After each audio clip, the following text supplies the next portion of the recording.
We are live. Hello, guys. Oh, sorry. Alex is still adjusting her Zoom, so till then her cam might have a little. There we go. Hi, guys. Test, test, test. Hammer, could you say something? Yeah, I'll say something to test. Hi, guys. I think everything is working. We're back, ready for more chess. Back with the greatest commentator of all time. Hammer's volume is a little bit low. Okay. I'll turn it up a little bit. Hammer also is much lower on the volume when he's trying to participate as part of the team instead of going solo. Okay, I turned Hammer up. I'm gonna ask Vila, can you turn off notifications just in case? But I will thank everyone. Thanks, Gavaroni, for the prime. Let's go, Alex. Appreciate it. Okay, guys, so we're gonna be very careful to catch the beginning of the game because the arbiter told me, oh my god, and I have a story for you guys today, but the arbiter told me that the DGT board is not going to be updated for the first 20 minutes, so I want to make sure that we catch the beginning moves. I see Alex is adjusting her pieces. The round is supposed to start at 2.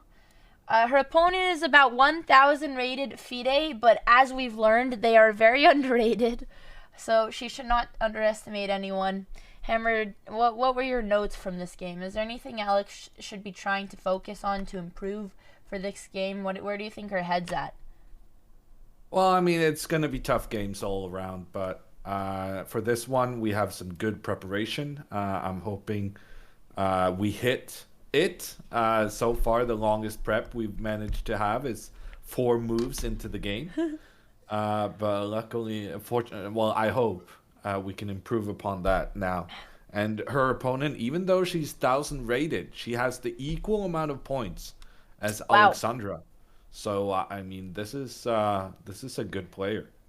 And yeah, I heard last time, did you prep her for different color pieces because she just sat down at the wrong side of the table, or what happened there? Yeah. So for the previous round, Alexandra was supposed to have the black pieces, but she sat down on the white side. Okay, I'm gonna make sure I get it. We have D4. Okay, I'm gonna try my best to not miss a single move, Hammer. I will be focusing on the notation. I'll let you give us the commentary till we make it out of the quick opening. Yeah, so it's a London system so far. I'm watching it on stream, so it's a little bit delayed. Yeah. Uh, In the analysis board, I'm updating it. yeah. So far so good. Ooh, we got a Joe Bava. Yeah, you kind of messed up on my end. You messed up the moves, but on stream it's fine. Oh, Okay, I think the analysis board is bugging out a oh. bit Do on you my want me end. to re-invite you? Do you see what I'm playing? Okay, they're slowing I down. see what you're doing on stream, Holy smokes, but these it's fine. girls are. Oh god. Okay, these girls are playing quick. Okay. I Yeah, can resend you. Oh my gosh, they're speeding through. Well, pretty much. I'm happy Alex went for the d5 pawn push because this setup, if it was a King's Indian and her pawn was on d6, is very annoying to play against. But she did commit to e3, so we don't have any scary queen d2, which I think is like the most aggressive setup when you're playing this King's Indian. Let me send you an invite now that they've slowed down. yeah, no, it's better now. When you went Okay, back and forth, it fixed itself. great. So we're still in preparation. The last thing I said to Alexandra before the game: remember to play this D5 move. Yes. It's a move she doesn't normally like to play because it doesn't go into kind of her King's Indian style of play. But it's She's very giving us a important. sad look. Yeah, Sorry. it's very important that in this position, right, you go d5 because otherwise white will go e4 and the pawns in the center is just going to be very strong for Exactly. white to deal with. Which her opponent just played, I believe, h4, which is a very aggressive system. Surprisingly, Eval is saying it's in Black's favor, but I disagree, and I've actually studied this and wanted to play this against the King's Indian, and there's always a scary threat of maybe after castle sacrificing this pawn if the knight would take, giving the rook, taking with the queen. But typically they don't allow this. But I like this h4 move a lot, actually. Yeah, no, this Jiang really Oh, knows here. what she's doing. And as you were saying, Andrea, to castle here now would be a mistake on Black's part. Yeah. because white will just continue forward with the pawn. And if black captures that pawn, Mm-hmm. you sacrifice the rook, you get the queen into the game. You have the This is pressure against the terrifying. pawn. Yeah, you have the pressure against the pawn on d5, It's just winning for white.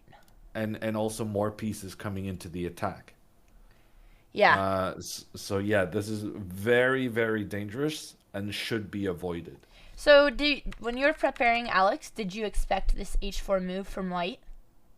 Unfortunately, no. Okay. In her previous games, um, Jiang had always played, I believe, knight f3 on this in this Said, moment. yeah, yeah, which is main line. H4 is a sideline. I'm assuming Jiang had prepared this, and I've honestly, even as the black side, I have kind of in blitz games, which is faster control. So I think it's more likely that Alex is probably looking into this H5 threat, but I have fallen for this trap many times. So I don't know. Should black not castle right away and push H5 maybe to prevent this pawn? Yeah, so castles is a big mistake actually Yeah, already, yeah, which is kind of you need to be ready for the game immediately after you start, because slacking one quick move at the beginning, you can get into serious trouble yep. because of that. But here, yes, as you say, H5, a good move. Yeah, H5, Um, which I have a feeling Alex will find because we have played many positions. Many times she's from the white side of the pieces, but I've also seen her play this idea as black. It's very common if your opponent. Sometimes it's not necessary, but you can always replicate. And there's a little bit of a drawback because we're giving. Oh, she moved. She did. She played. She played c6, which Okay. is also acceptable. I was really hoping she was going to play h5, because even though it was not the prep for this opponent, h5 was part of the prep against a different opponent. I But see. it's difficult to remember when you haven't reviewed your notes right before the game. So, I mean, this is. She could still push h5 later, though, right? Because white is not going to do this now since we're castled. So, she could play h5 later if necessary. Yeah. Yeah, so there's still time for it. I mean, the top computer moves here, surprisingly, computer says c6 is actually giving black a slight advantage. Oh, wait, no, okay, it's tied. Never mind. It's changing its mind. But h5 and c6 are the top two moves, so I think I'm still happy about our move here. Yeah, no, it's a solid move, and importantly, it avoids the trap of sacrificing the rook. Yep. So I think it's a nice solid move. And unfortunately, yet again, we we miss in our preparation. It's difficult to predict what the opponents are gonna do. No, like you said, Alex is the superstar here, and all the kids are coming from lurking behind the corners out of the shadows with crazy prep moves that it's really hard to predict here. But, I mean, I don't think the opening has even really been Alex's problem because each game she gets in a great position from the opening. I mean, I wouldn't go as far as to say great from the opening, but I feel like the openings have not had a massive significance on the results. So Yeah, like even when she's doing badly from the opening, she's bishop d4. resilient and she fights back. So yeah, I feel like that hasn't been an issue. Bishop d3 here is very clearly hoping that Alexandra now will castle, Yep, which because this is then just once the again, killer yeah, once again, targeting this here, is a threat. pretty devastating Yep, which I for. think is very clear. I don't think she'll fall for this h5. So what then is the question? So I'm trying to think And if h5 is still necessary in this position. Another move that I do like sometimes, and I'm not looking at. Oh, she played. Uh, she played b5. b5. Wow. Okay. I like that typically, when your opponent is coming so early for an aggressive kingside attack and they're delaying their castle, you can try to start your queenside attack since we have a guess that they might be castling queenside since they already exposed here. But I would have liked a more solid move. I guess h5 is not a threat. I was going to say h6 because if she would have pushed h5, maybe we get g5. But what do you think about her move, Hammer?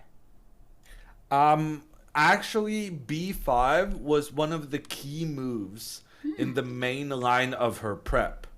So I Ooh. think she's borrowing an idea from another kind of section of this opening. And Okay. I think that's completely fine. I mean, she's definitely taking Hansi out of the book, which I like. Okay, she played quickly. That looks like what, beat g4? Knight F3, Oh, that I'm looked like blind. to me. Knight. Oh yeah, her knight is missing. Sorry. You're right. So one of the points for white in this opening Mm-hmm. is trying to get the knight to e5 as quickly as possible. The Mm. point of playing h4 is to provoke black into playing h5. So Right. if you go h5 here for black and then knight e5, you can see that having played h5, you have less protection on the g6 square, Yes. which means it's now Ooh, more difficult for black to push f6 and chase the white knight away. that's a great So, observation. yeah, normally in these kinds of situations, you would move your knight Mm-hmm. and then you would push your pawn Yep. to kick white's knight away. Yep. But because you've been provoked into moving your h pawn, then this plan now has no merit. So, question: are you trying to go for the knight trade here? Let's say like white plays a move that doesn't change much. Is the drawback of trying to trade in the center? Oh, she made a move. Is that you're bringing the bishops here? Um, no, I don't think so. Someone was asking about bishop g4, and I do believe She that's just what played that. Alexandra has played. Yep. And I think that's a really, really good move because it understands that White's main plan in this opening is to go knight e5. And by placing the bishop on d3, normally in this opening, White places the bishop on e2. Yep. But having gone more aggressive with the opening, that's now being exploited by Alexandra by putting her bishop to point in towards the queen. And if the queen moves forward, then Alexandra can give these doubled pawns and say that, well, you can argue that these doubled pawns are a weakening uh, Wow. element in black's Hammer position. giving the bishop early in the opening? Are you a changed man? What is this? I thought we should never give up the bishops, Hammer. Sometimes it's okay, but There's I don't. exceptions for I every rule. well, I don't want to confuse you with the exceptions. So I just I I'm sorry, I didn't mean to cut you off. But yeah, I was gonna say this is a move I like to play a lot, and this is currently a strong bishop here, but also a lot of her pawns are on white here, so there's not a lot of squares really where the bishop could develop. I was gonna ask. Typically, when I get annoyed in these positions, is a move like retreating, like bishop e2, because now if you trade, you're just helping their bishop, and now this is a threat. yeah. But then you got your opponent to play the bishop twice in a row, right? Mm-hmm. You kind of exploited or highlighted their inaccuracy by going more aggressive with the bishop to begin with. Right, but how could we play on this inaccuracy? Because I mean, is Black's maybe you just now obviously you got an extra tempo. Oh, she did. She played. What'd she do? Um. I can't see what she played. 92. Okay, thanks, chat. 92. Ooh, I don't know if I like this move very much. Yeah, that's a surprise. Cause But it's a pretty clever in that it's now threatening to go knight to e5.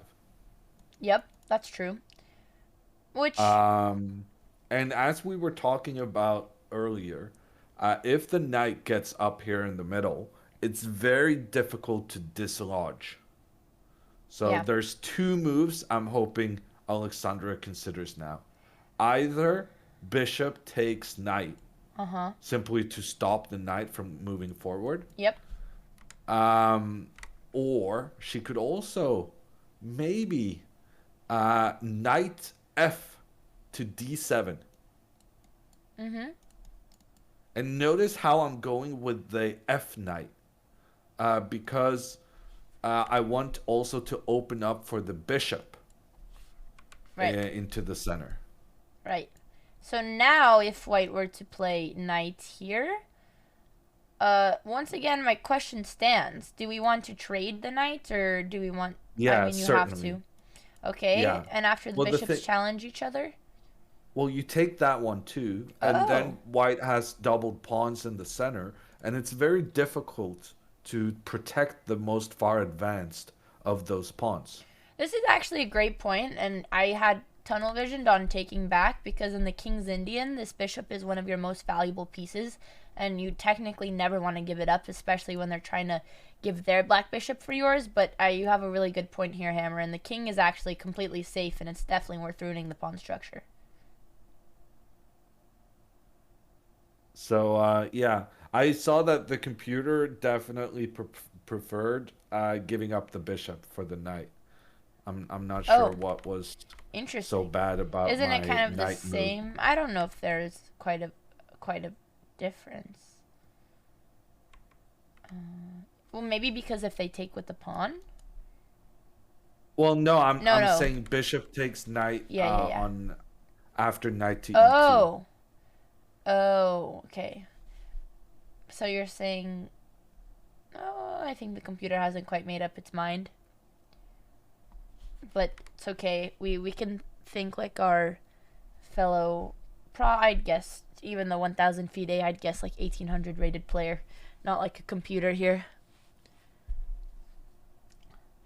Chad is giving us some ideas why is wrong with this because she'd go h5, but I don't think the sack is as powerful, so I don't think. I think h5. Oh, you mean sorry, black goes h5. I think this is a tricky position, but one where black should be pretty happy to have the better pawn structure.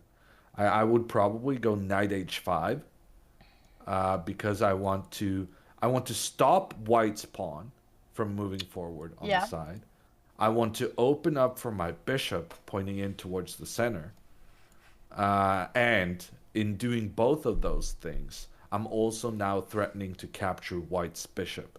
Okay, I have a question here because even though it looks like you're ruining their pawn structure, I would be worried because whenever you double these pawns towards the center, I can never tell if it's really to my advantage or to my opponent's because now they could try to push. Here it wouldn't work because this pawn is hanging. So let's say after like the bishop retreats or after maybe they defend, let's say after queen here, and if you take, I'll take with my knights, and my plan is to push this pawn. Yeah, well, I mean, in this case, I would be very happy to take your bishop.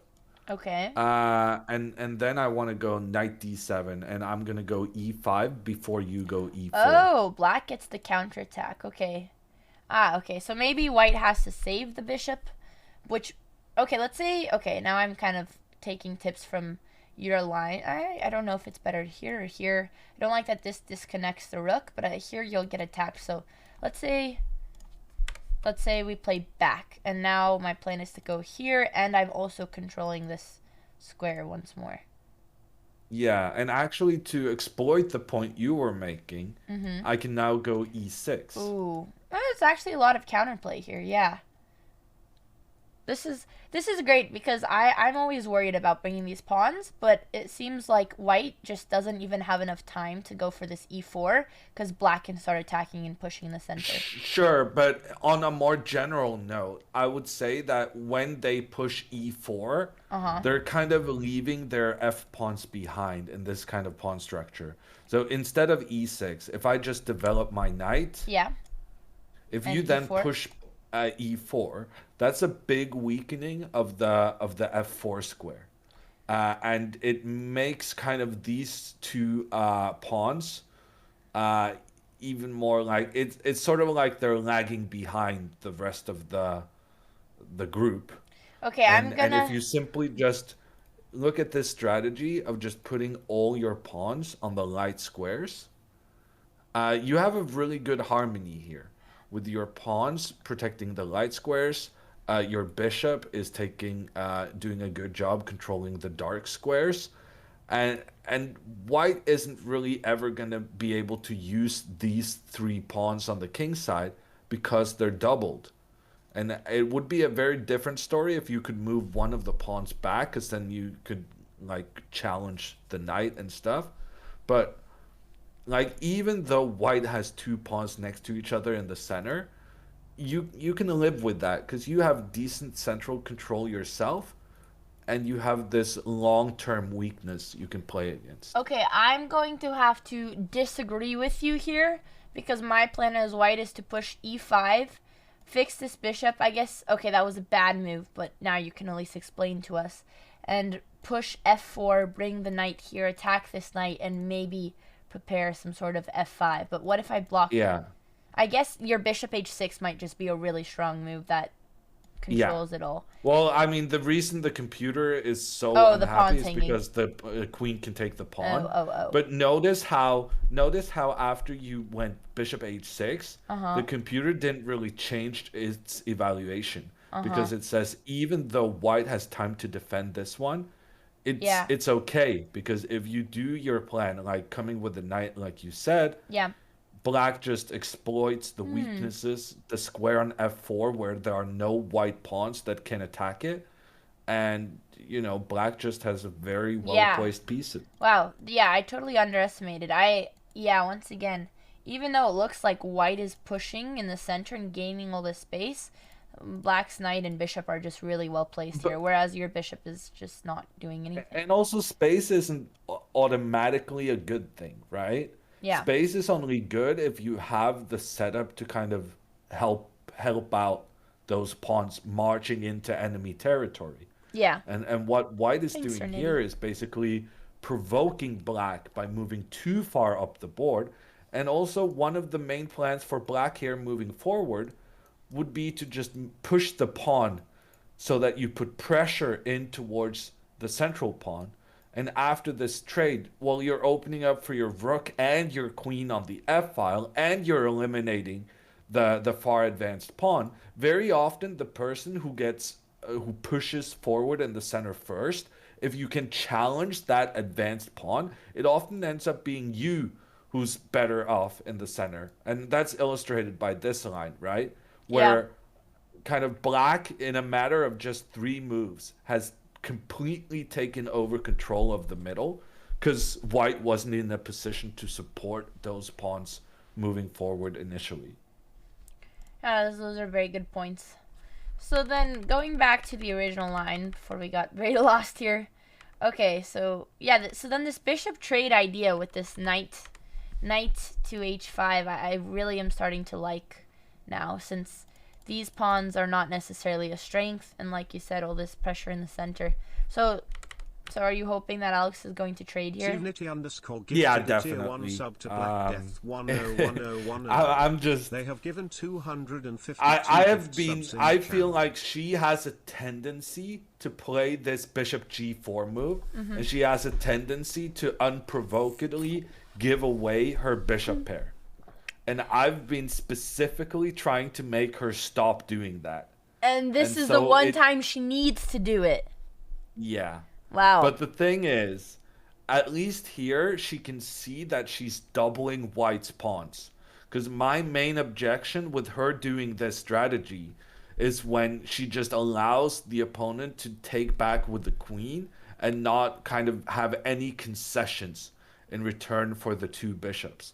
Whereas here, getting those doubled pawns is a big problem long term for white. Not at least because there are three pawns that become problematic with this exchange. Can you identify those three pawns?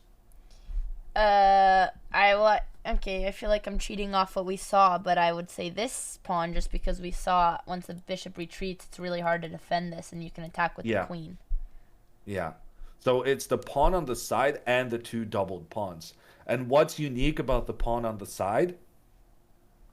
It's an isolated pawn. It's an isolated pawn. So not only making this trade will not only give black doubled pawns on the f-file, it will also give white an isolated pawn, a pawn that cannot be defended by other pawns on the side. I hope she plays this move. Yeah, honestly, though, I must say,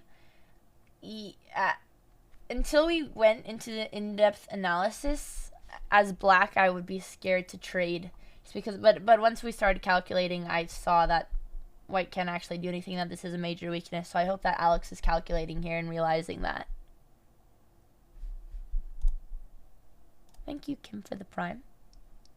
And I see many comments about the jacket. Chat, she's just flexing on all the kids that she's allowed to smoke cigs and they're not, which she's never smoked a cig and does not. It's more irony. That's my analysis of the fashion choice today. We have, you know, to have some sort of edge that we can rub in these kids' face since they're all just crushing us.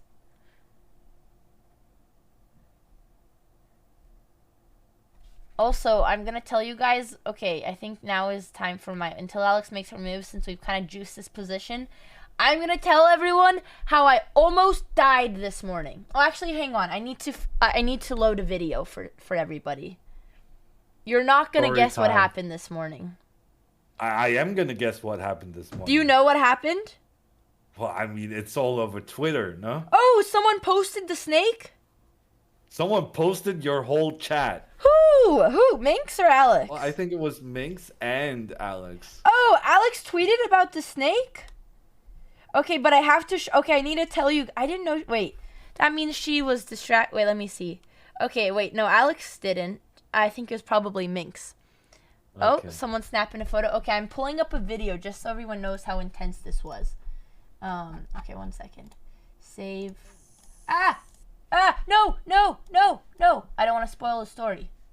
Okay, so, let me just download this. Stop it. No. How do you, oh.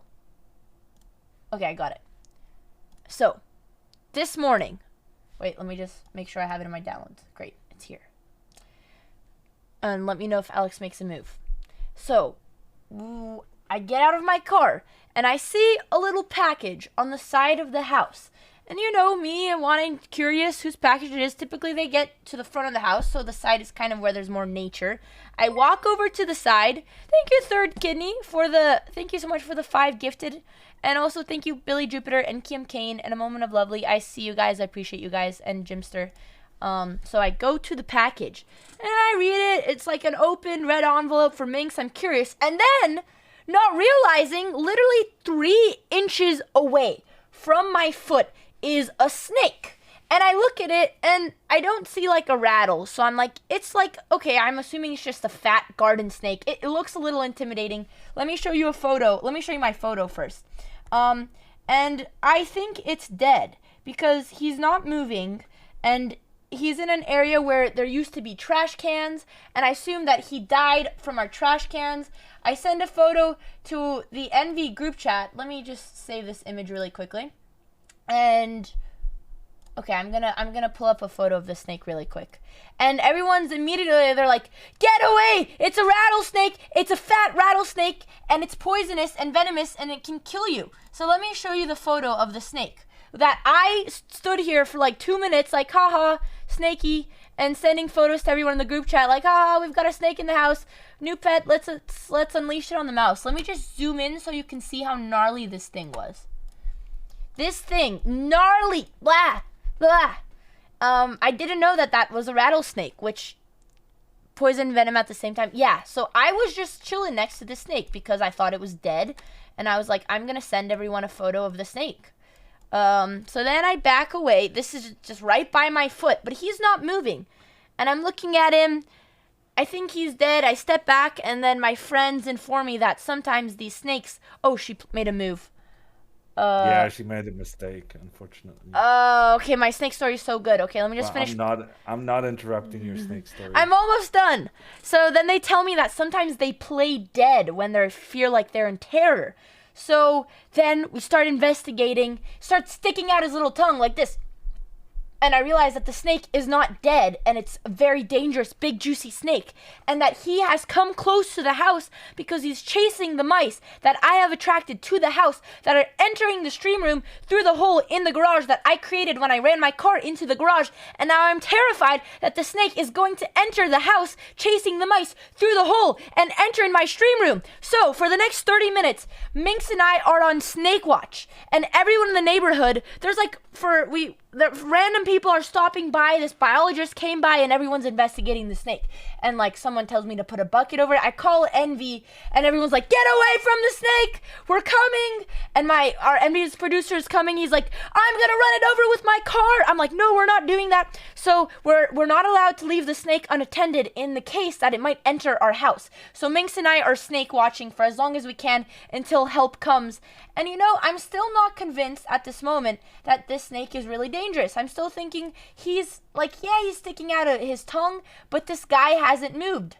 Let me just loop this video. He hasn't moved. I'm still thinking it wasn't a harm. And this is when when the people captured it. That is the snake rattling. Once they put it. This thing! I was just 2 inches away. This is animal control safely removed the snake, but that thing was alive as hell. Hammer's not allowed to see or hear the video. Sorry, it's probably really loud. So that was what happened this morning. It was not cute. I almost died. And now I've learned what a rattlesnake looks like. And I'm wearing this shirt in memory of me defeating the snake today and learning a very valuable life lesson. Now back to the chess. There's my snake story. Cigarettes kill more people. Those snake skin purses? I do not. Just the shirt. You would literally move out in 10 minutes. It was terrifying. It was just so gross and fat, and I thought it was dead, but it was clearly not. What is the lesson? Don't stand close to snakes, even if they don't look intimidating. They could kill you. Which, if that snake wanted to and he bit me in the leg, I wouldn't be here today. I'd be in the hospital. You'd have Jess Hammer commentating. So, we're all very lucky to be here today. It was not a baby. That was a big one. Okay. No, it did, and we didn't kill it. Don't worry. We did trap it under a bucket until the animal people came. So back to the chess. Alex made what move? Knight h5? Oh, she played knight h5? Yes. Oh my gosh, I thought she played h5. No, that's a knight. Oh my, I thought she made a big mistake. I thought she played h5. But knight h5 is better. I still think it's an inaccuracy because it allows white to play this knight e5 move. So basically, in this position, trading the bishop for the knight was smart because, well, if you don't make the trade, the knight is going to come attack you anyway. So you might as well be the one initiating the trade and thereby also giving white the doubled pawns. What about... Well, wait, are you saying this is bad or good for white? Just to clarify. Well, I mean, now I can see the computer says this is very good for white. But I was saying that... Well, I'm saying that if she had gone h5... Oh, gotcha, and then knight up, that would have been even better. Oh, okay. But yeah, she kind of found the right idea to go with the knight to attack the bishop, but she should have captured the knight first. And now if the knight comes up and there's a trade, the problem is that this black bishop is probably going to have to trade itself off anyway. Because if you now go back home, then, well, that bishop is just not doing much and you have almost all your pawns on the light squares, which means those pawns are going to be blocking the light squared bishop, no matter where it tries to station itself next. So if she had to make the trade bishop for knight at some point later on anyway, she should have done it Yeah. immediately to create this doubled pawns, and very importantly, because that would prevent the knight coming up to e5. Because now when she goes knight h5, if the knight comes up to e5 and there's a trade, not only has Alexandra then not created the doubled pawn in the best possible fashion, but also she has failed to eliminate the knight that is now extremely strong in the center of the board. Yeah, this is actually very scary because now we'll move like g4. I mean, the king side attack after white can just safely castle here. I'd be very scared of this knight and then these two pawns. Yeah, so I was relieved when I understood it was the knight, not the pawn, that went out to h5. But having looked at it now and also seeing the computer's opinion, I think this was also a significant mistake. And I feel kind of bad because I've been really hammering into her stressing. to never trade the bishops. Yeah. It's and, okay, Hammer. I don't think we won't blame you for this one. But maybe she won't move the knight. But chat, someone put it very well. They said the lesson from this is to recognize when it's a good idea to trade that bishop for a knight. Which, yeah, if you see that, okay, if I don't take this knight right now, it's going to be extremely strong in the center, even better than my own bishop. That's a good way to figure that out. Sorry, guys. Yeah, chess.com is not updating, which is why we are very carefully watching the Zoom call here so we don't miss a move. Yeah, I mean,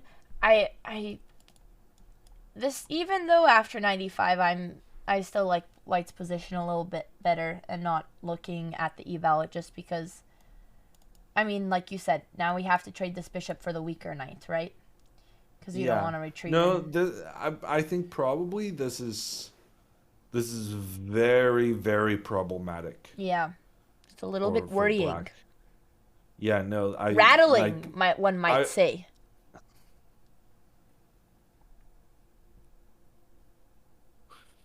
Well, we'll see if her opponent sees it. This knight move was still strange to me, though, which makes me feel like she's okay with giving up that knight. But I'm not sure. Maybe she'll get worried about this attack on the bishop. I'm gonna look and see what I missed in the chat. His commentary is always on another level. Thank you, Hammer. Indeed. Let's see here. Lots of snake attack. I'm very surprised you guys were saying that was a small snake, because everyone in Envy told me it was a big, but apparently the small are even more dangerous. It was a very big one, as far as I could tell. Yeah, Envy said that was a big snake. But, yeah, that was a big snake. I'm still thinking about the snake. I'm still terrified as well. And, oh my god, I have another funny story from this morning. Let me see if I can cue it up really quickly. Yeah, I'm learning. I mean, I've always known I'm a little bit oblivious, and it wasn't even intentional that I, stood right next to the snake, because, to be fair, I didn't see it. But I'm starting to realize I should be a little bit more careful, because when I did see the big, juicy snake, I didn't even step away. I stood right next to it so I could get a photo of it for my team, because I thought it was funny, which, and Alex messages me, and she's like, she was so worried. Let me see what her messages were. 95 is on the board now. Oh, she played? She found the good move. Either that or bishop e5. I really hope it's bishop e5. Actually, it is bishop e5. She moved the bishop. Oh. Good news. Good news. Oh, sorry, I have... oops, I have too many things playing. Sorry, chat. Too many things. Bishop. That's... Yeah, so this is kind of what you were talking about.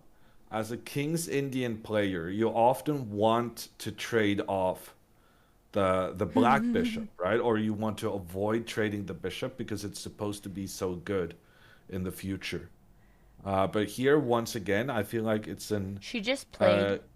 yeah, I think she played f6, just Ooh. chasing the bishop. Um, Here, okay, but yeah, yeah, exactly like you were saying, which is probably why Hansi thinks this trade is good. But should have Alex I guess taken here and then taken here? I feel like she didn't even consider this line. I don't know if this is the Yeah, best, definitely. but Yeah, she played definitely. so quickly, which once Yeah, again she could be played the way too intuition. quickly.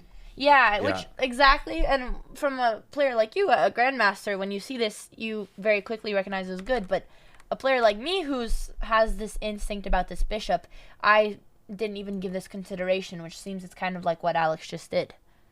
Yes, Well, we one did, of the Joseph. things about now making the trade bishop for knight is that one of the advantages white would have had in this situation was the bishop pair. But since you're ready to trade off another pair of pieces right afterwards, Yeah, including white's dark squared bishop, then you don't really need to be concerned about the bishop pair anymore.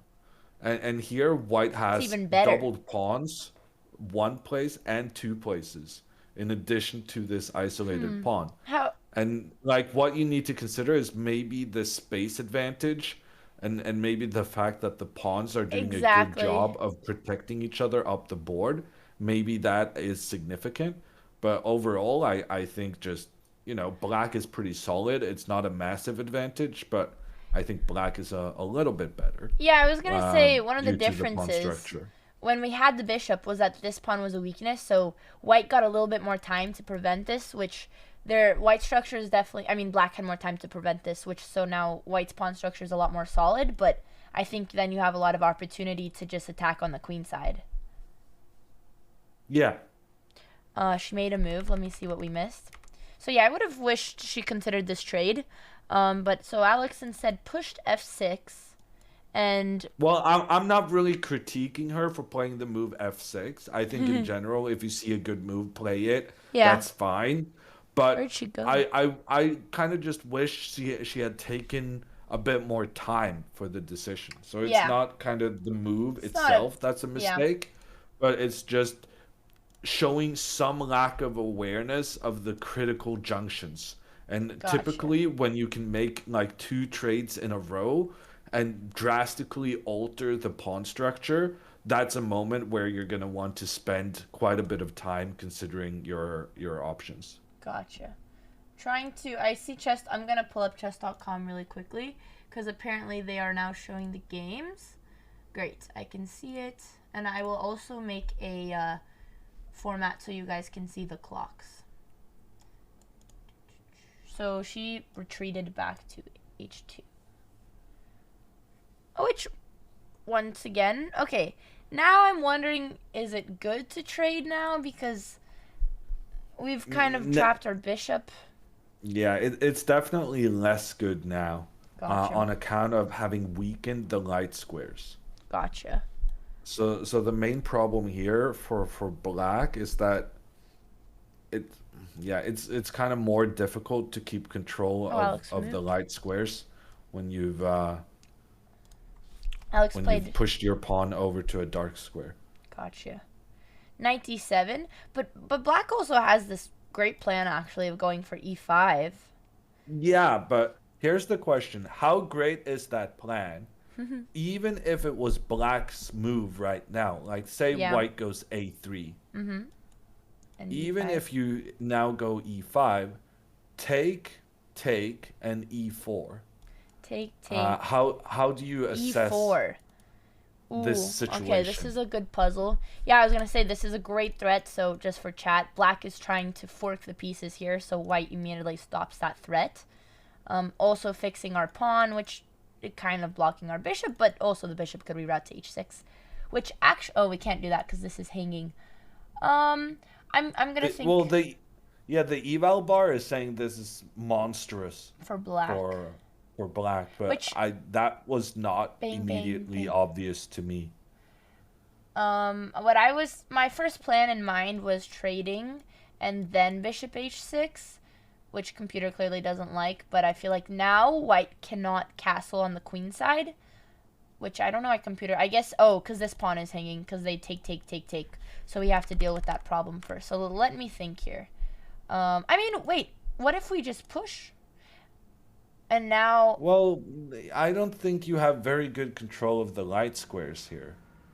right? And But how I you thought can't of use this moves such diagonal? as, well, like C5, C4, sorry, Ooh, here. C4. Ah, I didn't even think I of thought C4. something like this could be interesting. But Yeah, I guess you just take en passant. The oh, this computer is is getting messy. very optimistic on Black's chances. And I cannot get a single move right. Like every time I suggest a move, the computer's eval just changes horrendously. It's okay. We can ignore the computers. We're better But than them.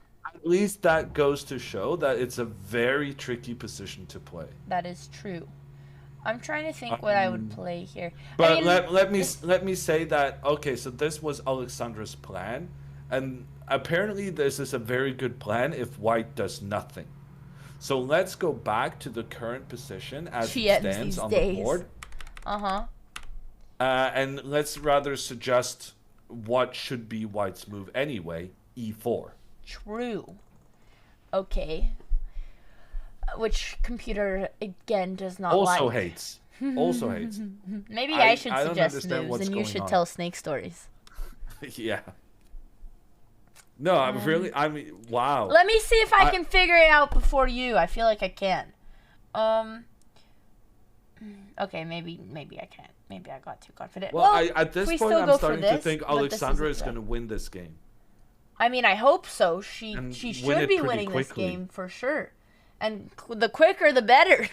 You should hear what Alex called her opponents after the last match. What did she call them? Do you know him? I'd rather not. Or is it a bad word? No, it's not a bad word, but she was very frustrated. What did she call them? She called them Asian kids. Oh. Oh, I mean, if you're speaking literally, majority of the people in her category are Asian, so.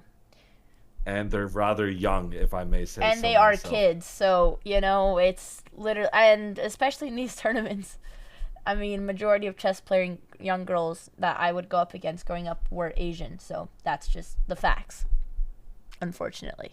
Not unfortunately. Unfortunately to the people who are trying to say that that's offensive. So here I'm trying to think what my move would be.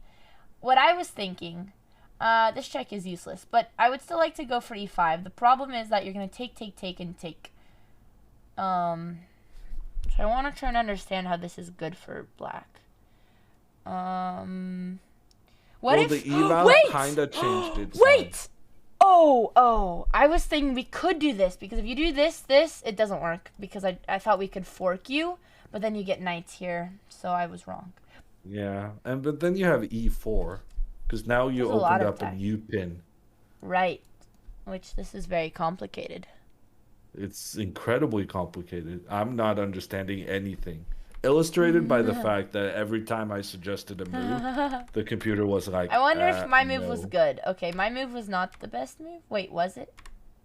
I'm gonna put on eval. I don't think it is. No, it is not the best move. Damn it. Oh, computer's move is just not. No one's gonna think knight b6 in this position, or maybe she will.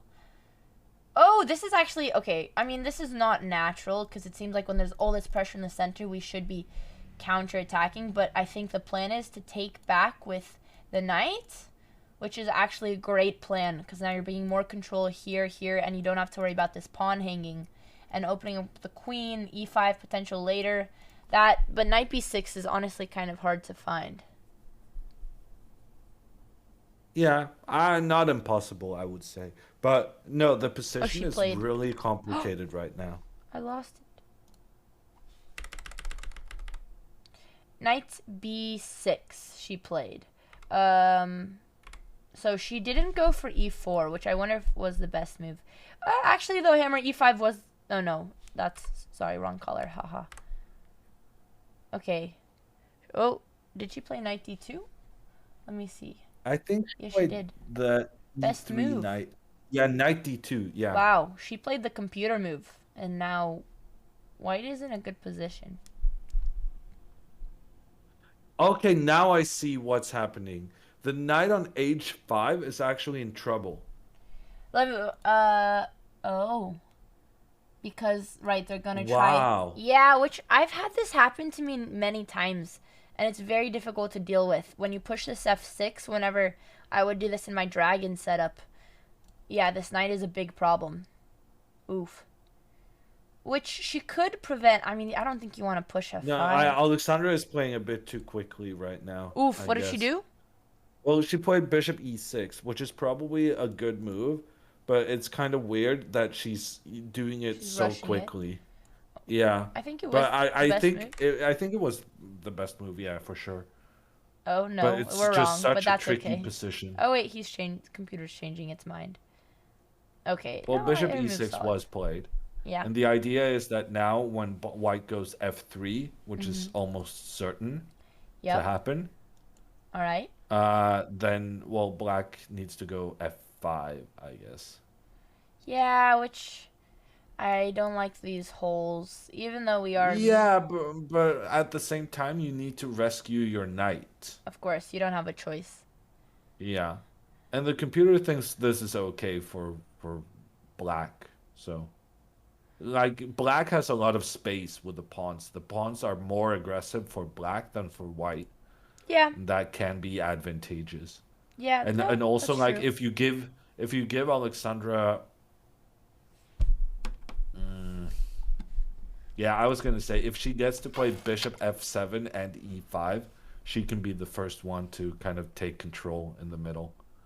But yeah, that's gonna be difficult to have happen. Maybe it's just a really interesting position. Notice how there hasn't been any trades so far. Not a single pawn has been traded off the board, which means that there's a lot of pieces fighting for control in the middle of the board right now. Sorry, I timed someone out and I was stuck. Okay. Thank you, Hammer, for that commentary. I was stuck in the band tunnel. Okay. Oh, okay, we didn't get a move. I'm actually kind of frustrated that I can't get a single suggestion right, according to the eval bar. One chatter in the chat made a good point, and computer is not very helpful in these positions. And honestly, for especially from you, a GM commentating games of this level, you do not need a computer. We don't need a computer for evaluation. I think it's better to think like a human here. Yeah, no, yeah, I agree in general, but I still want to know if you're when right. you do have the computer available, you know, you wanna make good moves. It is tempting. So for instance, the computer, after my suggestion f3, which I thought was by far the most obvious move in the position, the computer goes from big white advantage to no advantage at all, an equal position. Yeah, which I think we kind of understood because you said it was very obvious because white wants to play for this threat, but after defending against this threat, now white has kind of made a concession on defending this pawn, and also giving, I mean, I guess black could push f5 regardless, but I think if we're looking at which pawns are weakening more, pushing this f pawn is not really creating weaknesses while white's is. I'm not sure I agree with that. I think the reasoning is much more kind of to the point than that. I think in general this is an okay position for black, but there's one move that can maybe cause some trouble that no other move matches. Here? So, well, instead of f3. Oh. So well, wait. suggestion... Before you disagree, all I wanted to say is I think you're wrong because black has bishop h6, and now how are you going to defend the pawn? Retreat your knight or push? I'm saying black has a good position here, but I'm saying the reason kind of for the computer to be so optimistic is not because the position is generally good for white, but it's because white had one very specific good move. And I think that very specific good move was knight f3 and knight f4. Knight f4. Let's see if Hammer is right. Hammer, did you need the computer to figure? Knight takes knight and pawn takes. Okay. Which is a really weird way of playing, But the thing is that kind Is of this? the opening of the E file can be exploited by white, and you also have some threats Oh. of pushing either F5 or H5 very soon. Okay, I'm assuming my move is terrible, but I would like to push f5 with the plan to bring my knight to e4 and retreat this bishop. Yeah, but the problem is that if we continue C3, knight F6, knight F3, and knight E4, Um, knight E5, the uh, advantage here.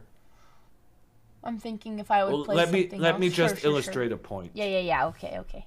So here, this knight on E5, it cannot be attacked by the black pawns because the black pawns have advanced past this knight's placement. But white has the option still of pushing back the black knight because we have kind of this pawn in reserve for that purpose. So a position like this after f5 would be massively in white's favor, precisely because when both knights, after a while, make their way forward, black cannot chase away the white knight, while white can easily chase away the black knight. That's a good point. I wonder. But there was a move on the board. Oh, okay. Let's see. Did she I'm go for pretty knight sure. f4? She played. I think she moved her queen. Oh, No, it wait, didn't she show didn't up on move the her queen. DGT board. Maybe I'm wrong. I feel like, oh, f3 and f5 was played, people say. So yeah, f3 was definitely the most obvious move. And Alexandra And Alex is, quickly played f5. Nice. yeah, Good. just protecting against the threats. Good. The weaker opponent is falling for the bait. Mwahaha.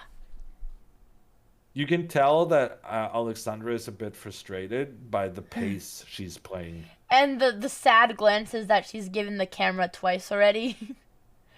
She called me, she tagged me this morning very devastated, which, of course, I mean, at the end of the day, we're very competitive, and even if we know that our opponents are better prepared, feels bad that she's losing FIDE rating, but Why are you saying this thing? Oh, they're better prepared. Oh, they're kids. The kids It's who are just okay, super prepared. because No one let is me well explain. prepared. What do you mean? Yes, they are. No, you're delusional. Okay, I'll give you my take. You think some 13-year-old Canadian Yes, girls are I'm super terrified of booked them up? because I was No. once that 13-year-old Canadian girl who gets to prey on the older, the weaker, because your life is chess in school. You go to school, then your tiger parents tell you you are studying 3 hours of chess. All you do all summer is play tournament after tournament. You never get to go to the birthday parties because you have to do chess tournaments. They are dedicating and sacrificing everything in their life just to prepare for this tournament. They have no life outside of chess. Alex is here. She's older. She went to college. Her life is not chess. Her life is content. These kids have nothing but chess. And yet, none of them are playing theory. Well, I mean, what are you No, talking that's the about? preparation, not opening preparation. As in, they are like not rusty like my sister. These kids Oh. are in top shape. Doesn't matter Okay, about I the think rating. we spoke.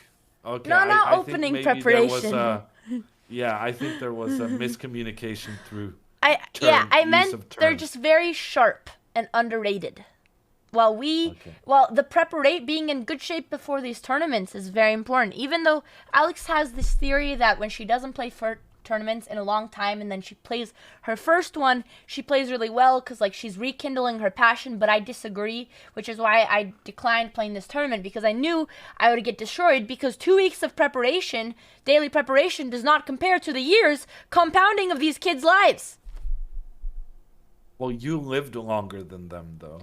Yeah, but it doesn't matter if Now you you're haven't talking practiced about as much. compounding.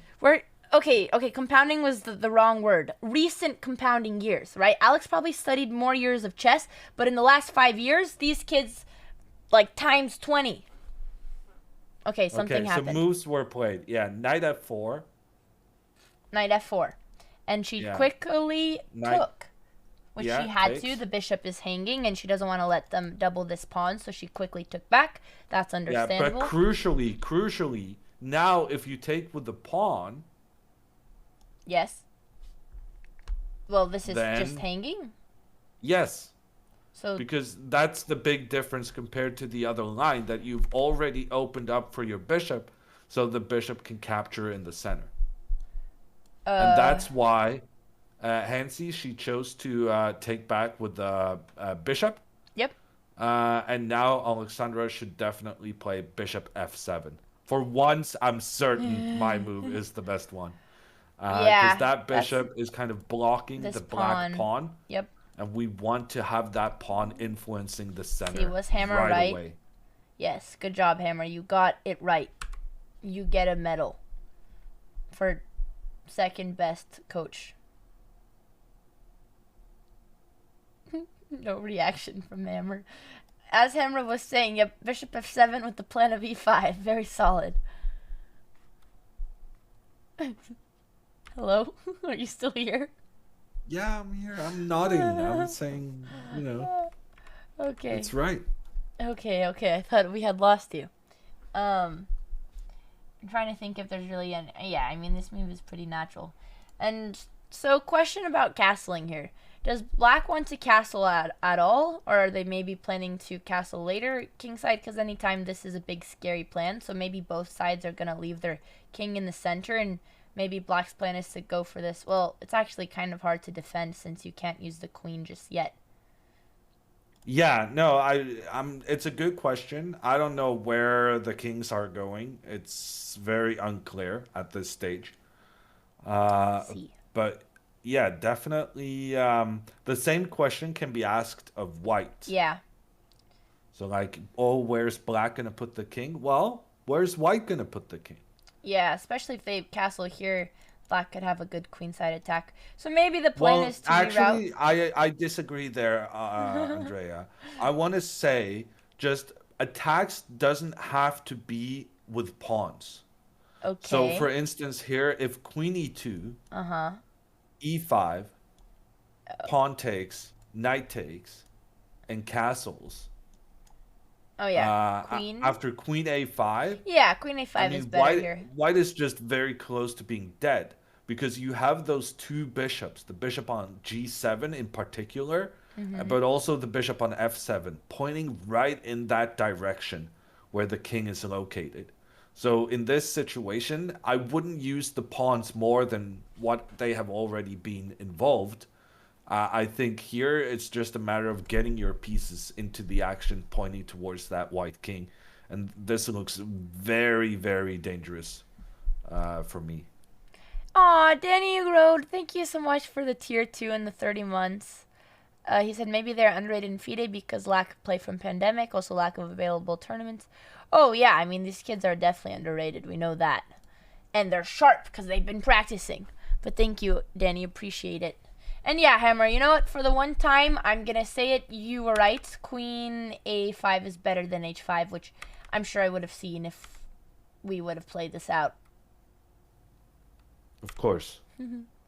Alex is taking our time here to find f7. So yeah, it's a very important moment in the game. She's been playing very, very quickly so far. I would even say too quickly. But on the other hand, she's been playing good moves. I mean, I disagree with her decision not to trade the bishop for knight earlier. But other than that, she's been playing very sensibly and very quickly. So I have faith that this bishop f7 move, it will. I think she will realize that she has an opportunity here to put instant pressure on white and really try to take control of the center of the board. And yeah, I mean, what else is it's she a very gonna do, yeah. right? I'm sure. I could bet money she'll play this. It's the most natural move, and yeah, I think it's very clear to see. You never want a bishop blocking one of your center pawns, and she plays it. There we go. Danny, thank you so much for the 5 gifted. Appreciate you. Thank you so much. Thank you guys for all the subs, and I know that Charmed. I see your 500 bits earlier also, and Starfish Lord and Sun Yards. Oh my goodness. And Third Kidney gifted 5 subs. I don't know how I missed that. And Pulse Jury and I Am Turtle, thank you for the prime. Sorry if I don't see all the alerts. Appreciate you guys though. I was going to ask, Yeah, I don't know if she wins. Well, I guess it depends how she does against top board, but I don't know what her chances are to qualify. We also don't know if it's for sure if she ends top 3, which could happen for sure. Top 3 is very likely, especially if she at least maybe draws board 1. But I don't. Do you know her chances to qualify for the Olympiad, Hammer, or no? I don't really know anything about Got it. the We Canadian team selection. I'm just here to make her win chess games. that's a good attitude. Well, you know what? Even if she doesn't qualify, we'll still go to India and we'll just pay our way into the team. Yeah. Good strat. Yeah, no, I don't think we could do that. But you'll just cheer from the sidelines. Maybe. Is it up to Canadian Chess Federation? There's some weird rules. I'm just not 100% sure if it's true that if you place number 3, since board 1 and 2 are already qualified for Olympiad, if you'll get it. But I also need to calculate her chances if she can still place 3. But as I told my sister, even if the tournament doesn't go as planned, I'm very proud of her because she tried something new. This is a format that I can say no. Well, I mean, okay, no, lots of other chess streamers have tried, but for us it's extremely different getting back into competitive chess and having one of us trying to commentate it, having this live cam, which we see that is helping the content. So, at the end of the day, it's a learning lesson. This is something that we've wanted to try for like the past 2 years, and it's not about the result, it's the fact that she took a risk. She took this really unfortunate travel and quick timed preparation, which she knew her chances weren't great, but it's in the end of the day, it's something that we're trying for content, and I think that's an accomplishment. So thanks, Brian, for the prime. Papa Botez wants to get on. Oh, Dad, you want to join the Discord call? Yeah, Dad, you can join the call. I will add you in here. Okay. Dad, did you hear that I almost died today? You could have had just one less daughter. I'm gonna, how do I, oh, okay. My dad is tech savvy. He'll know how to join. Wait, let's not leak anything just in case. Bum, bum, bum, bum, bum.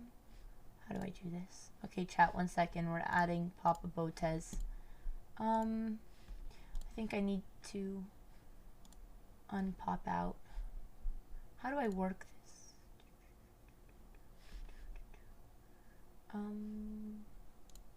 Almost.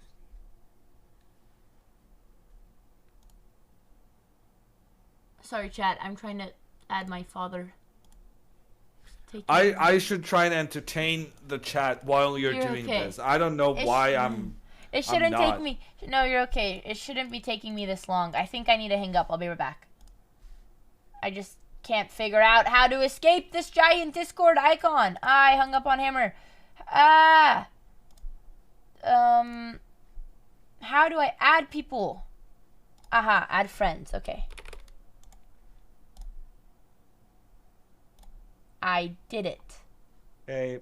Hello, we're back. Okay. I'm gonna put Hammer Cam back on. Dad? Okay. Hello. Yes, I'm here. Oh, let me turn you down a little bit. Okay, Dad, can you talk? Yes, I can. Great. Hello, Dad. Thank you for joining. I appreciate it. Hello, everyone. Hello, Hammer. Hi, how are you? I'm doing great, Hammer. Can I, okay, come, okay. I wasn't seeing you online, so I was afraid that something happened.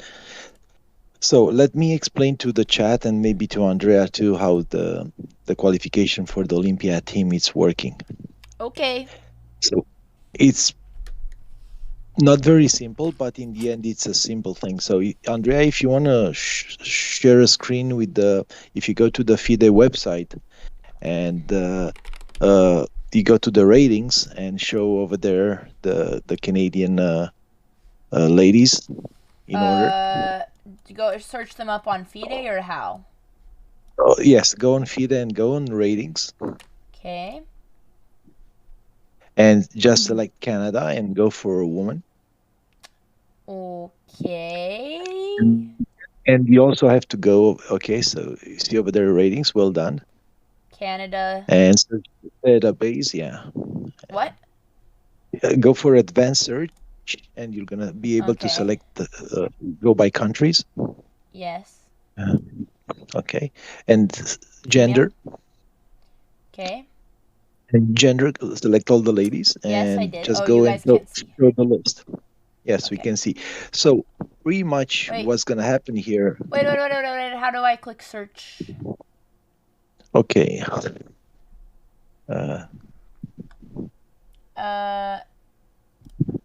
No. Press enter. Ah, I got it. Okay. Okay. These are all the ladies. Wait, let me make it a little bit So- smaller. And you have to go descending for the rating, otherwise it'll be alphabetical and it's not gonna work fine. Yeah. Okay. I'm trying to make sure. Not all of their ratings are players. listed. Huh? Do you also you need try to do include inactive players Exclude or inactive. something. Okay. No, don't do that. Exclude inactive. No, you don't want to exclude those because a lot of people is inactive because of the pandemic. Yes. Oh, well, a lot of these people don't have ratings, though. Well, sort But- by rating. Sort by rating. It's the second to Correct. last. Gotcha. Okay. Some of them still don't. Well, did you refresh your search? Aha! You're still alphabetical. Okay. We got it. Okay, so as you can see, chat and Andrea, so the strongest Canadian is Agnieszka, right? So she's from Alberta. Mhm. Now, you can see that Svetlana, for example, is down the list, right? Here's board And one, even and here's board two. no, it's not the board, baby. It's I'm not just the board. telling It's chat so pretty they much- know who's playing from the Oh, tournament oh, on the list. I see. Yes. Okay, yeah. So they're gonna take those ratings, right? The standards ratings that Agnieszka has 2,297. Yeah. Okay, and they're gonna add the Canadian regular rating that I'm sure you know how to find. Okay, and they're gonna do an average of those two ratings, and then we're gonna be the Canadian zonal, which pretty much, if you do not participate in the Canadian zonal, you're gonna have, I think, minus 10 points for non-participating, or 20. I have to check, in fact. And then the top three are gonna have an extra bonus. So I think the champion is gonna have 30 points, but is gonna be qualified automatically. The second place is gonna have 20 points added on that average, and the third place we're gonna have 10 extra bonus points. So pretty much based on the average between the FIDE rating and the standard rating, I think they might subtract some numbers if you don't have enough games, like 10 points if you don't have 20 games played in 1 year. And then are those bonus points that you get by playing the zonal, and then extra bonus points for placing top 3. So Super simple. it's not even sure that Svetlana can qualify based on this math, even if she's finishing second. Thank you, Dad. I think we all follow along. Hammer, could you just, summarize for me, just to make sure you were following, since I was following very well? Alexandra is not making the team unless a bunch of players says no to participate. It's kind of the short version, I think. Dad? Yes. Oh, no. Dad, do you think there's a way we could, maybe bribe the Olympiad team to let one of us play? Use our family royalty, or, tell them about the mafia side on your family. Pull some strings to let us make the team through other ways, maybe? As you know me, that's never going to happen. Yeah, that's And plus, just what this you're is saying on Canadian camera. chess. And and the Canadian chess, based on the fact that it's run by volunteers, so there are not big monies involved, no I'm bribing. sure there's over someone there. at the top of the hierarchy. Well, that we when could there's get to. no money, when there's no big money involved, that's like prime ground for bribes. For no? inserting That's some precisely- monetary incentive. Yeah, that's precisely It's a when better you want to get opportunity. the bribe. Maybe going. I cannot speak for Norway, but if I speak for Canada, that's not the case. Okay. Well, I think there is a good likelihood of a lot of people saying no, though, right? Well, Because a lot of people have jobs and whatnot, and going to India is super far. Svetlana and Miley, though, I think they're definitely gonna play. I agree because they are college students, and Yeah. I think at least Miley she's playing for a chess school in the United States, so she's part of a course team. This is what I was talking about, chat. Continue. So she has all the benefits of being part of the great chess team in her university, and they're gonna be more than happy to have her participate in the chess Olympiad. And I'm not sure what's Svetlana's situations, but I believe it might be similar. And when it's coming about the adult players, including the streamers and the business majors, I'm not sure how. I'll be honest, I was surprised that Alexandra decided to participate. Wow. I consider the Canadian ladies team to be more as future stars, like pretty much young cookies that are still in school and they love playing chess. Doesn't matter what kind of parents they have, Andrea and Alexandra. Like if you call me a helicopter or racket. What? No, the word was I didn't have tiger parents. These I don't kids think do, though. we were. No, I didn't say you guys did. I'm saying these kids have tiger parents. Well, not all of them. No. But some of them. Okay. Maybe you know more than I do. But I really believe those young girls, they really like to play chess and beat all the Botes they can get and all the Malis they can get and all the Svetlanas.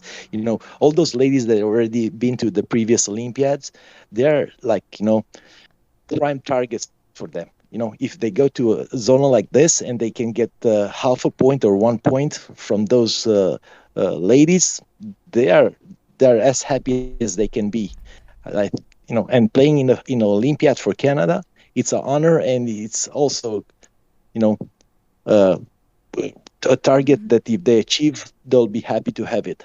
And remember, I know so many ladies that play in the Canadian Women Olympiad, and they are so happy even now when they are like mothers, and so they still believe this being as one of the biggest achievements in their chess professional, semi-professional life. And they're recognized in the Canadian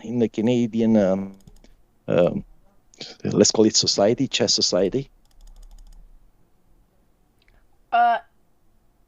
Sorry, Chad, does anyone know? We're not 6 moves behind. Alex's last move was e5, but what did White play here? White played c3. Okay, because the chess.com, I think it was just c3, e5. Yeah, c3, e5. Mm-hmm. And then a capture was made. And knight takes. Yeah, because Alexandra has moved her knight up. So I think this is the current. Sorry, decision. Dad, I wasn't ignoring you. I just wanted to make sure that they had an updated board. Okay, we're it's back. Very good for Alexandra. Very good position. And let me compare the Canadian chess with the Norwegian chess. Mm-hmm. How is the ladies team much worse than your team. Alexandra would make the Norwegian team easily. Does she want to make a transfer? Really? When we went there, I said if I could be a citizen of another country, it would be Norway. Okay, easy is maybe a bit of an exaggeration. Norway, Dad, Norwegians are just so cool. You go out on the streets and you're like, dang, I wish I was the Norwegian. I understand I understand what you're trying to say, so I'm gonna say it for you. Hammer, do you want to marry my daughter? No, that's not what I'm saying, Dad. Do I need her permission, or I think Papa You can't just sell me off to another country like that. I didn't want to sell you. I thought that's what you want. No. I would like, You said you want to. to play for Norway. I can find you very But easy. I can look in we my have family, find strings. you a We gypsy can boy. message the You know, Norway I can get royalty. some nice gypsies for you and golden tooth. But you say Norway. I don't know any gypsies in Norway. I'm sorry. Actually, Alexandra and Andrea were inquiring as to whether they could marry into the royal family Which, when they were in Oslo, I and thought they might want us, but definitely doable. I'm not sure after I, this I tournament. Hammer, there it's a big scandal with the British family getting the American lady. Imagine the Norway royal family marrying with the Romanian gypsy girls. No way, Dad, Jose. we did a DNA test, and I know you like to say you're proud of your gypsy blood, but we did not have it in the DNA test, so that's not true. I agree with the results of DNA, but it's what you believe you are. I don't care about the DNA. Dad keeps telling us that we're gypsies, and it was in his blood, but we're not, because we got the blood test. Yeah, the thing is coming from the fact that I grew up in a neighborhood. There were so many gypsies and Jewish people that I always believed that I'm part Jewish and part gypsy, but unfortunately I'm not. And when I was younger, I didn't know that it was like a bad term, and I was so proud, and I would go to school and tell all my kids I'm a gypsy, and I would Yes. I thought Yes, you thought are. it was a good thing, but I learned later that they don't have a good impression of the gypsies. Alexandra is playing very quickly now. She just castled kingside. Okay. A bit surprised she didn't take the bishop, but and also I'm a bit surprised she's kind of castling into h5, like this attack White has been Is trying to create on that side of the board. Oh, But Hammer, I we're feel missing like some moves. I don't know if this board is correct. There was an H. White has played bishop e2, king f2, and black has played h6 and queen f7. Is the king really on f2? yeah, it is. Okay, all right. Actually, I This is can not see the it correct. now. I've been trying to find the correct move order. Chess.com stopped updating chat, but now we're back. Sorry. Let me know if this is good chat. But that really goes to show that she's been playing incredibly quickly. And I Yes. don't like, I'm not sure Oh, when queen's she at played e7. h6. What move are we missing? Queen e7. What has white played? It's white to move. Bishop. Well, We got lost. h6 was moves ago. We're missing bishop g4 e2. seems to be on the board. Is bishop g4. Oh god. G. Well, no, I no, think maybe no, not g4. That's Bishop the e2. bishop It on is. I think f4. this is it. I think this is it. Yeah, DGT Okay. isn't updating. White is missing a knight. Yeah, that's okay. We only have one knight on the board. Alex only has one knight captured. This looks correct. Okay, yeah, this makes sense. Okay. So Alexandra is playing very quickly, and as far as I can tell, given the erratic update from Andrea on the board, so we're not entirely sure how this position came to fruition. But in the meantime, we have heard that Papa Botes has basically said Alexandra has no business in the Canadian Look, Olympiad team. we were still gonna leave it in the title. Chat doesn't need to know that part. Okay. We're not gonna share that information for the rest of the commentary. We're gonna say we don't know if they ask. Okay. Okay. We don't know. Well, I mean, she still wins. If she wins the tournament, she's on the team, right? But it's she just can't. that your dad has absolutely no faith. Well, as far as I she probably understood. can't win Okay. the tournament, but You take me out of the context. I didn't say she has no. Oh my gosh! I thought she disconnected you. you're in That's trouble, what you thought, Hammer. eh? You were so quiet. You really thought that I'm out, eh? Okay. I don't know. Look, Dad. You were look. so quiet when we were trying to figure out the moves. Yeah, Coach because I Busted. couldn't help with anything. It's okay. It's not your best day, Hammer. You know, starting with preparation for the wrong colors and considering that Oh, I'm did gone you and hear what talking about happened? me. I was watching. Oh, okay. I was in a chat kind of defending you. Now I'm sorry I did that. Yeah. This is no, we need to all be uniting against the strong kids. We cannot afford the split in BotezSlavia. We need Hammer and Dad united. We're running out of armies here. Unfortunately, unfortunately, I'm cheering for young girls in chess. I'm still cheering for my daughters always, but in a way, I cannot cheer against young girls playing chess. Alex is a young girl playing chess. Yes. Yes. That was the most hesitant yes I've heard. Okay. All right. Okay, we're walking into territory that Alex does not like for me to talk about. So, let's see what's happening here.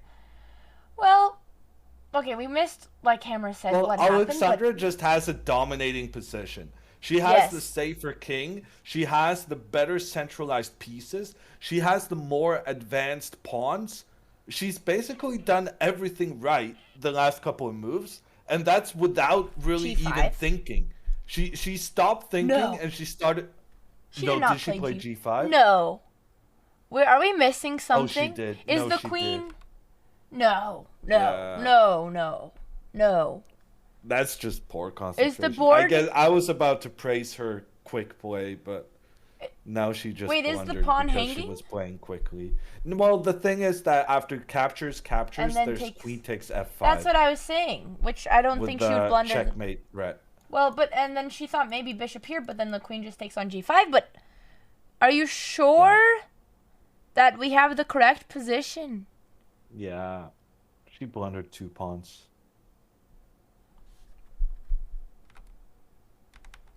Yeah, she might withdraw after this game.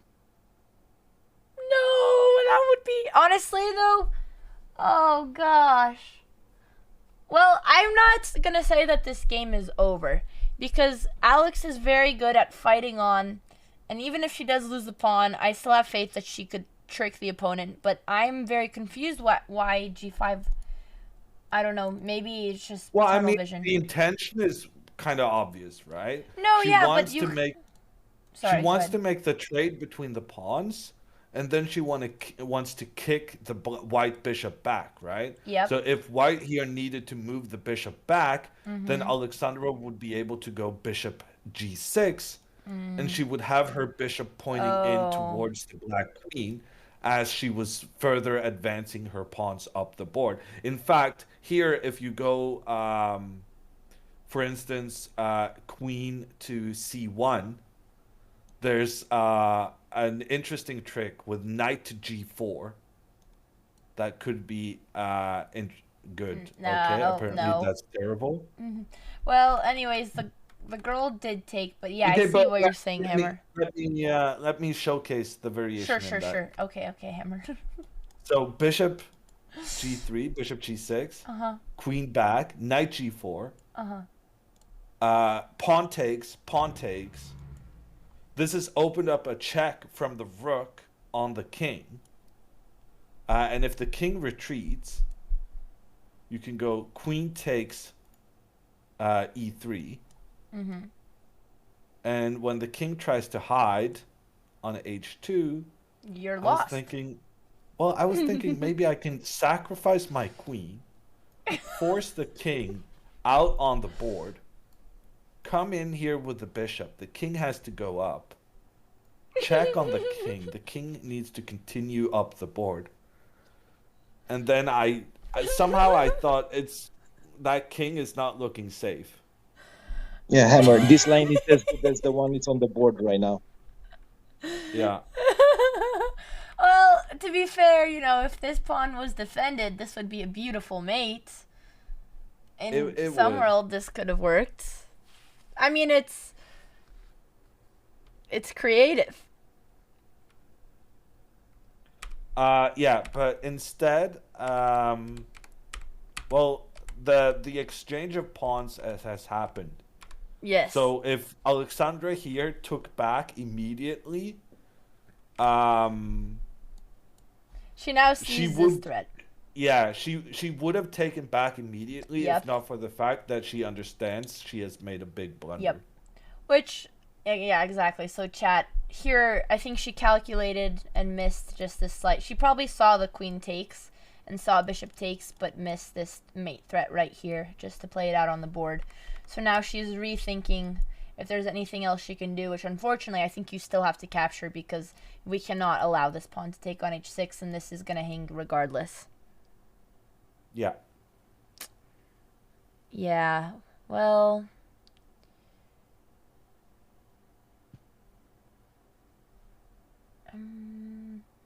That's so unfortunate, especially considering how well she was playing up until this point. But like just one moment of poor concentration, it And just you ruins everything. Yep. And if you guys were paying attention to Hansi, way to sit at the board, so just before the G5 moves, her posture wasn't too straight. Was kind of, the shoulders were down. As soon as she's seen this move, her shoulders move up, and now she's even walking in the Yep. hallway. Yep. That's a good So you don't have to look at analysis. the position. You just look at the position. So, for example, I have no idea how the Svetlana's game is, but I'm sure it's an equal position. So if anyone can confirm, look at the lady that's playing Svetlana. She's so straight. I'm sure that the game is not in Svetlana's favor. Really? You want to... Well, Well, you want to make now a bet? I'm checking. I disagree. Yeah. Okay. I think she's just very focused. I don't think that game is in... Okay. Hammer, just check for me. Actually, though, I promised to myself that I would never bet against my dad, so I won't actually make a bet against you, but I'd like to know who's right. All right, let's Well, make a bet. It's about Normally- equal. Cutie Jelly said so. I think that girl just has really good posture, and she's had straight posture every single time, every game. I don't know. To me, it looks like black is a bit better, but that Svetlana is better. But Was the eval bar saying?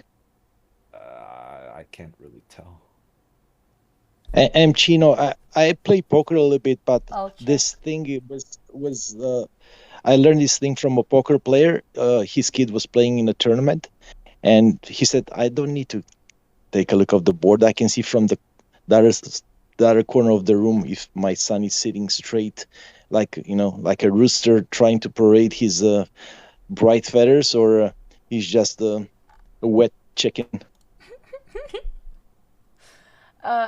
I need to run to the bathroom. I'll be right back. Yeah. Well, Yeah, eval okay. bars does say that it's 0.0.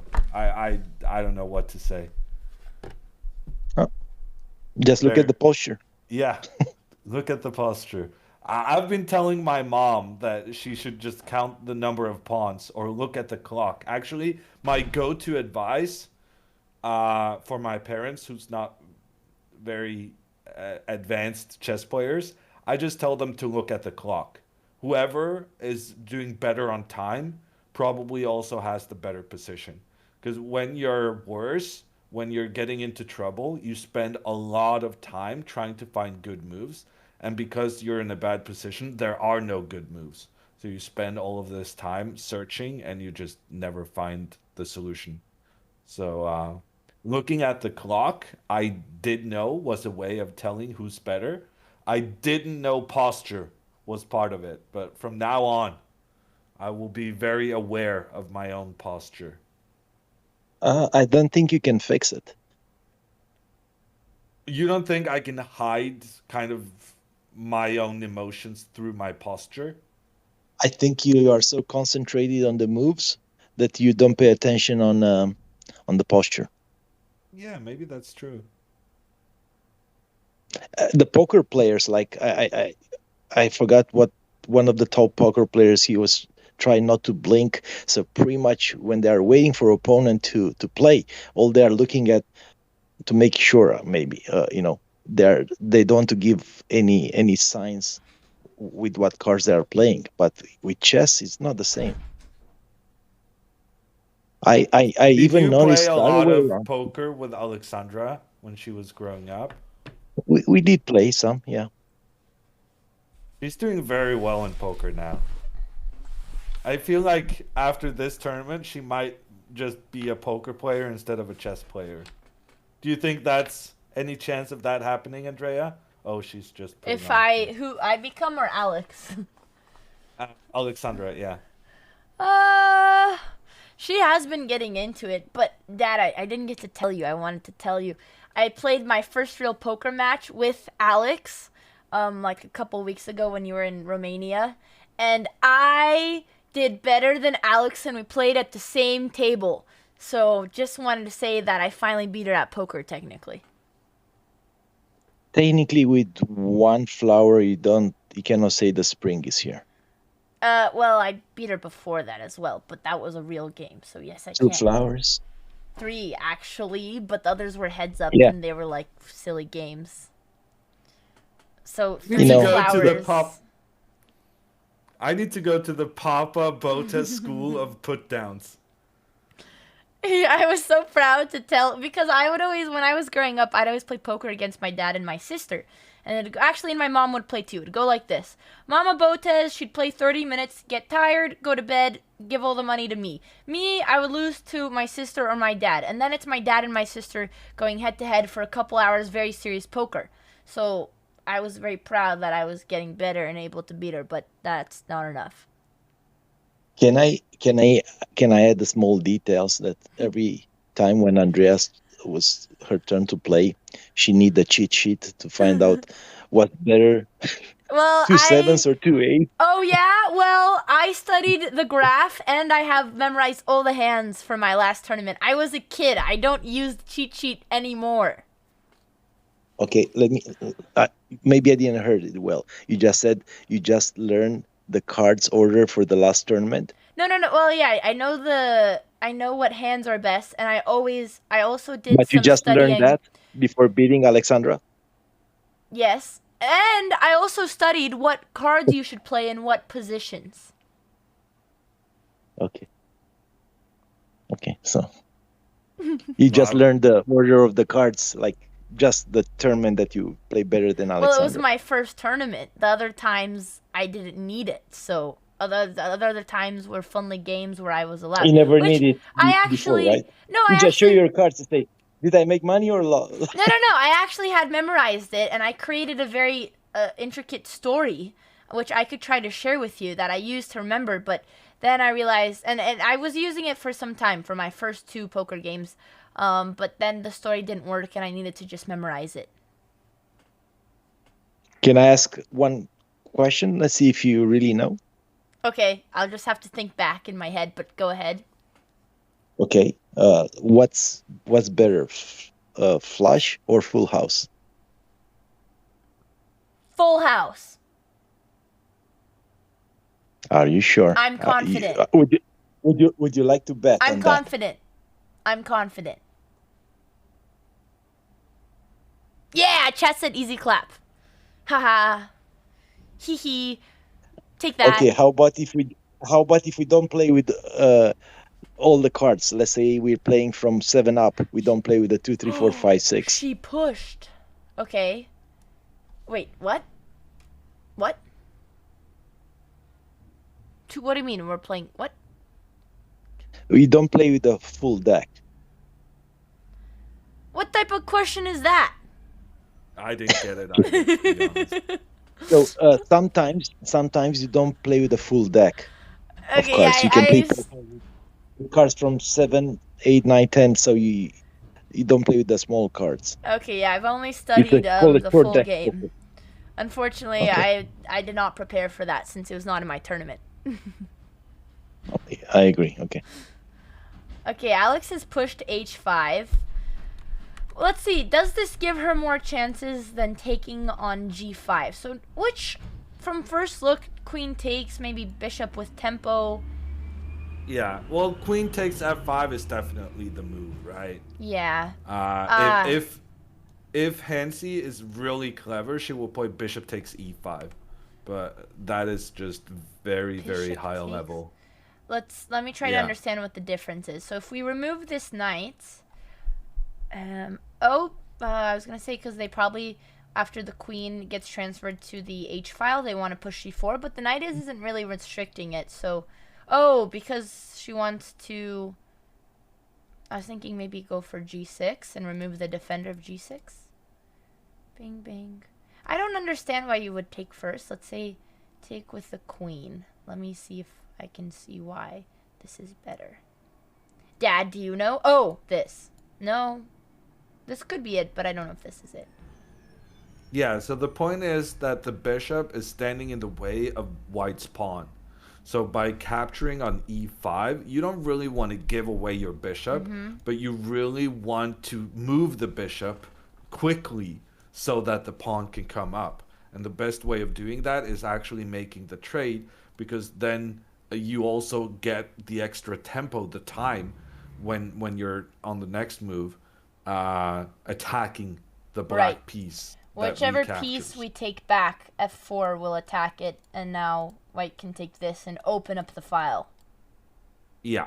But in the case that she doesn't, let's say she's not that clever, which she's been playing very well, so not to underestimate her, but maybe Alex could get some counterplay. Oh, wait, this is wrong. It was here. Maybe if she goes straight for this f5, which I see she's taking her time, but it looks like at least it's still worrying because this is still a threat, but I feel like she could at least defend better here. Yeah, and also here you have the added benefit of losing a pawn, which sounds wrong, but the fact that black has gotten rid of the pawn that was blocking the rook is now a much better contributor to the game, putting pressure down towards the white king. And for instance, if black now just plays some move on the side of the board, if now you try to go for these captures in the middle and push the pawn forward, okay, I thought that could maybe be a problem, but apparently the computer says that's fine. But like something like queen c5 then. Okay, that's also a blunder. d4? No, that's also bad. Okay, so probably this is also good for white, because I cannot identify the move that the computer feels. It's only To be fair, I can't big tell white either, advantage. so I just love when Hammer goes head to head against the computer, but I'm no better. I'm just watching that eval bar, not actually calculating. So knight c4 maybe. No. The eval bar is really not liking any of my moves today. I don't know what's up. Okay. Well, what? Let's see. Maybe it's rigged, Hammer. I think those guys from chess.com are just listening to your moves, and they just Rook e8. automatically Rook e8. Last try. Sorry, I'm. Yeah. Rook e8. Rook e8. That's a no. Well, I mean, but at least It's not the sure, point is to be pretty fair. clear. Yeah, there's a lot of pieces pointing down towards the white king. So here, Alexandra has some opportunities to create problems for that king. Whereas, and this is crucially the difference, right? If you just make the trade immediately and then push forward, this pawn is making sure that the rook never gets involved in an attack against the white king, and it's game over. Yep. Which. So if white now captures the knight in the center, that's probably it. There's no coming back from that. Then we book Alex a ticket home.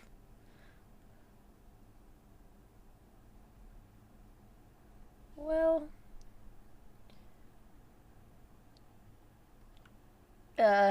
Dad, are you still here? yes. I'm not falling for that trick again. Are you happy to be back home? Oh yes. He was gone in Europe for the last couple weeks. Why does Alex? And I went to Israel for 2 weeks, and in 2 weeks there were four terrorist attacks Wow. against civilians in Tel Aviv and Wow. nearby. Wow.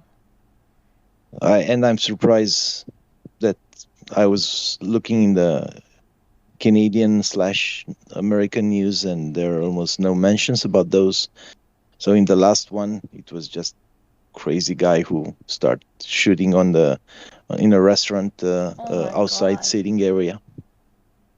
Oh my God. How do you know how often those attacks happen? What did the people who live there say? So like I said, in 2 weeks there were four of them. Yeah, and that's normal? Is my question. That's pretty normal. Yes, they live with this pressure that Well, some my crazy guy might start shooting on you anytime. but my question is also, I mean, isn't you could say the US is similar though. No, Is- no. Israel, it's way worse. It is. Yes, way worse. Okay. Isn't the stats how America in a week shooting? Yes, I know that Tel Aviv is not in Europe. I said that I was in Romania and also in Tel Aviv, in Israel, near Tel Aviv. Oh, well, I guess my assumption was just based from the news, because it seems like every day that I check the news, there's one. But this U.S. is incredibly safe news beat. I just focus on bad news. If it bleeds, it leads. That could be fair. Damn. Oh, and I have a story from over there. So I went to the Dead Sea, and there were some students talking chess over there, and some guy was telling his story about beating some 2000 rated player, and I just start talking and said, "Hey, you guys watching any chess on the internet?" Mm-hmm. And they mentioned you, and I said, "Oh, those are my daughters." And one of the guys said, "No, let me check. I apologize, but I have to check." And in like 30 seconds, "Oh, you are Papa Botez." "Yes, that's you." Oh, that's sweet. That's wholesome. Well, that's funny. I'm not going to mention the name of the channel, but they are saying that they prefer some channel, very popular ours? channel on yes, on YouTube though. Oh, it's okay. If it's Levy, was it Levy? Just yes or no. No. Really? No. It wasn't Levy. There's no way there's another. Who? YouTube chess streamers. Agad There's Mador. something in them. Agad Mador. Yes. Okay, that's Yes, okay. those are or Eric Rosen. I would agree with those. I wouldn't be offended. Yeah. But at least they said, for sure you girls are helping chess making chess popular. So. She did not. She didn't take the knight, and she didn't take the pawn either. Or can I not see? I'll check the chess.com board. She played knight f1, and we are still in. Maybe. Well, knight f1 is a pretty clever move, because this knight is coming further up the board to start capturing these black pawns. So I would hold the celebrations. Just yet. Yeah, but at least she didn't take the knight, which would have just simplified everything. But yeah, Alex, this pawn is still gonna fall. Yeah, I'm not sure this is much worse from white. This is still a very, very solid maneuvering Maybe. of the knight. Oh, I was gonna. Yeah, the issue once the knight comes here, they're gonna be trying to trade our bishop, which as soon as they open up this file is very dangerous. Yeah, I mean, you're concerned about the pawn on h5, right? Mm-hmm. I'm just as concerned about this pawn on f5, honestly. I mean, if you're just not doing anything on the other side of the board, this knight is just coming in with devastation on the queen and on the bishop. Yeah, I was calculating after bishop g6 to defend this pawn specifically. Because my issue is that we can defend this pawn, we can't defend h5. Yeah. And here, like, even though you spent time on defending the f5 pawn, you still have the problem of the h5 pawn. So you're spending time playing defensive moves instead of starting your counterattack, and then in addition, you still have to continue playing defensive moves because there are even more threats. However, I will say one thing. Maybe there's some kind of trickery with the queen coming over to defend, and when white makes the trade in the center, you can push forward and create some complications here, opening up an attack, discovered attack against the white queen. The problem is, after bishop d3, white is still winning. But if white does any other move, like if white here moves the queen away, then we capture... Well, I was just going to capture this bishop. And apparently that is so good that black is now winning despite being down a pawn. Yeah, but we won't play hope chess. I feel like Hansi would see bishop d3. But yeah, I appreciate she would them. see bishop d3, that's right. But yeah. It's an illustration of... Oh no, the camera. Yeah. Oh, Dad? Oh, wait. Oh no, it's Alex. Oh no. Oh gosh, the arbiter was texting me and I was really confused because the camera was... I'm gonna let him know. Camera died. Oh. He was messaging me all morning about working, not working, is it power? And I was very confused because everything was working this morning and he wasn't manning it, but he was still asking me questions. So I don't know if he's the right contact here. Well, at least the DGT board is updating. My solution was just putting the Envy logo the biggest possible where the camera used to be. I don't think, Gotta take the opportunity to promote those sponsors. Yeah, but maybe when we're winning. I don't know if this is the prime time for sponsors getting destroyed by a bunch of kids. But, that's actually on brand for us. If you look at my most recent popular YouTube video, it was me losing to a 10-year-old. So this could be to our advantage. I think Alexandra was saying the other day that all of the most successful videos are against kids or losses. Andrea videos are losses. It is true. Which, that's a really good talent. Thanks, little Simba. Which means if you can make your best content losing games, you must be a very talented creator. I don't even need to be good at chess to make banger videos. And to be fair, I let the kid win. What did you just say? I let the kid win, which I did. It's true. It was the silly touch move rule. I had touched a pawn when my queen was hanging.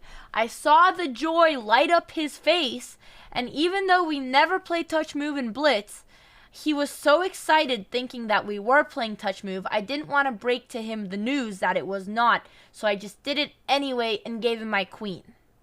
Sounds like you made a strategic PR move. A calculated PR move. He assumed right away. I was going to tell him that it wasn't, but he was so happy. I just felt like I was crushing his hopes and dreams, so I just did it anyway. Dad, are you in here? Yes, I'm listening. Did you hear how I almost died this morning? I don't know if you know what happened, if you were watching the stream. No, can you tell us again, Did please? you see the photos? No. Okay. Chat already saw them, but I'll share them just one more time. So, this morning, I ventured out to... I'm going to summarize since chat's heard it twice. I ventured out to the side of the house. Also, chat, I'm keeping an eye on the DGT board since we lost our cam. I was looking for a package that had somehow ended up to the sidelines where there's some nature. And I go up to the package, open it, and 2 inches next to my foot is a big, fat snake. Let me show you. Last time you told this story, it was 3 inches. Okay.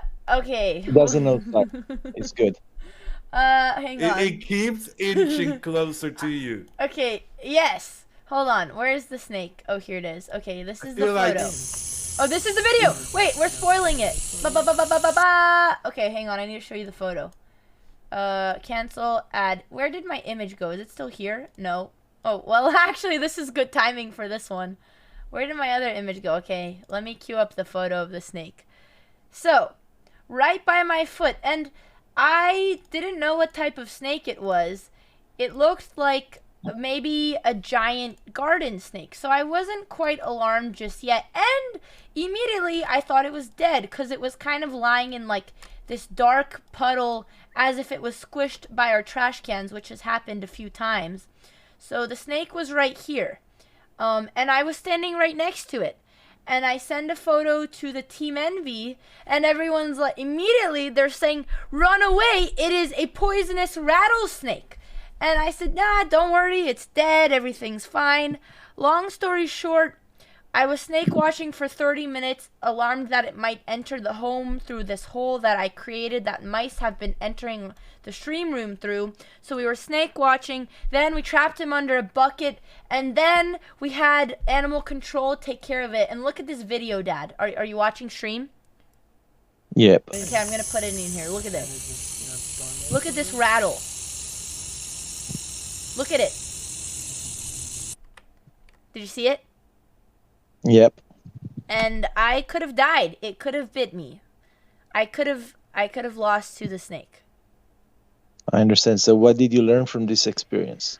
I learned do not step. Well, okay, to be fair, I didn't know I had stepped next to the snake. But when I saw the snake, I should have immediately backed away.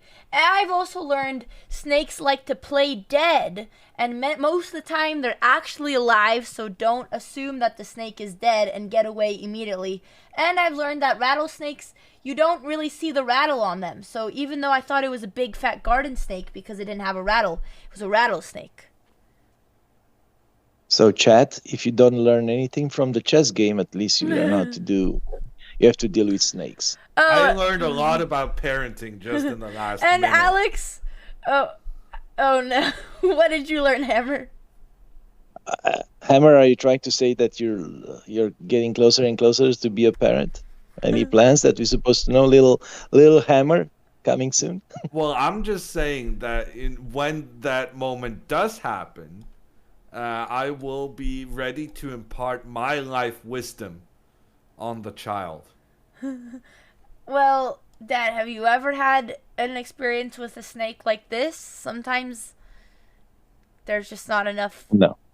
It's a rare, especially in Norway, there's probably not a lot of rattlesnakes. So I actually disagree that you would have this wisdom, Hammer. There are no rattlesnakes in Norway, yes. Instead, But you used to live in California, so. Yeah, I once got stung by a bee, and California, they were so happy to have a foreigner with health insurance, so they made me do an ambulance to the hospital because I got stung by a bee. I think I made some hospital people very rich. Dad has also been stung by some bees before, right? He used to be a beekeeper. Yes. Oh, really? So do you know this bee in Yosemite that is supposed to be kind of dangerous? There are hundreds of species of bees, in fact, and just a small percentage of the bees are making honey. But I'm talking about the from between those species. So there are hundreds of species, and of course, some of them are kind of dangerous. Have either of you ever had a mouse problem in your home? Wherever it's warm, and snakes. But the usually, if anyone here in US and they're in California and you guys have land, there are a lot of places they are paying you to put your bees on their fields for pollination. So it's very, and unfortunately, what I heard in the last year since pandemic, and so there are a lot of bees that are getting stolen from fields. So they're, and That's some It's committed not nice. crime. Stealing bees can't be very easy. Um, I don't know how easy or how hard it is, but for sure is done, and it's happening. Oh, I think I had misunderstood who's stealing. Never No, mind. The bees. they're stealing the bees. So like again, the beekeepers are paid by That's the actually farmers sad. to Yeah. to bring their hives on their field, and they're getting stolen. I had a different image of the bee stealing because chat was like, "Why did you laugh?" I had, yeah, I had a silly image in my head. Okay. Well, So if we'd be to bet on this position, what would be the odds for a draw, Hammer? You gave me if I bet for a draw. Specifically a draw or Alexandra not losing? Okay, I bet on the result. So whatever you want to get to the result, let's Yeah. say it's gonna be a draw. So I I would give you the options for Hansi to win or Alexandra to draw or win. Yeah, so if Alexandra is to avoid a loss here, I would put that about 10 to 15%. So It's pretty it's much really it's really bad. However, I do like her most recent move because we had a lot of situations where White had the option of capturing the knight with the pawn with the bishop, with the bishop. and then following up with the pawn and opening up for the other bishop to capture a black pawn on the one of the black pawns still, well, maybe not defending the black king, but at least in the neighborhood. Because right now king safety is also a potential problem for Alexandra because, well, she doesn't have any pawns in front of the king. She has a lot of pieces close by, so the king is fine for the moment, but long term, the lack of pawns will be a problem. However, by playing her knight back, she prevents this plan of the bishop moving and then the pawn going up. Yeah, baby.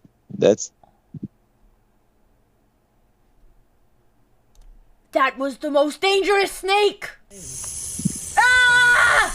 It's haunting me. Ah! I could have died. Sorry, someone told me the breed and said it's one of the most dangerous snakes, and I stood right next to it. Ah! Sorry. I have a question about the snake story.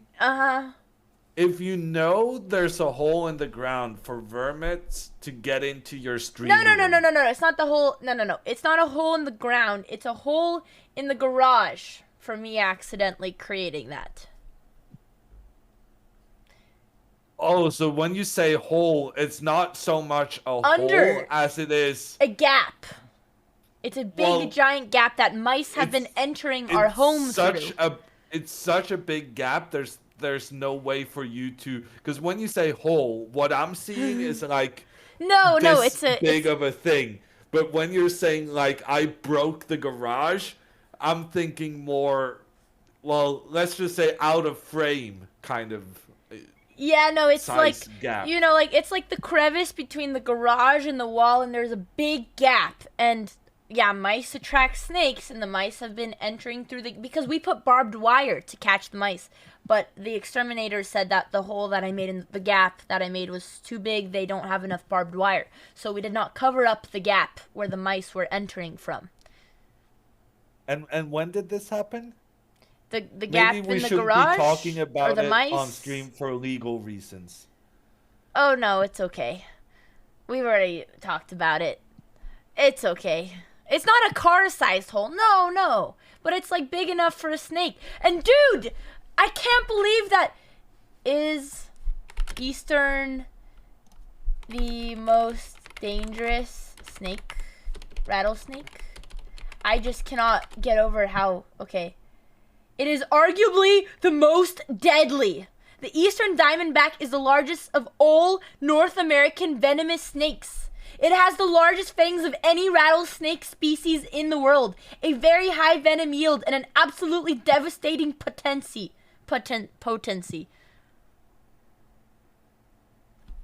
I could have died.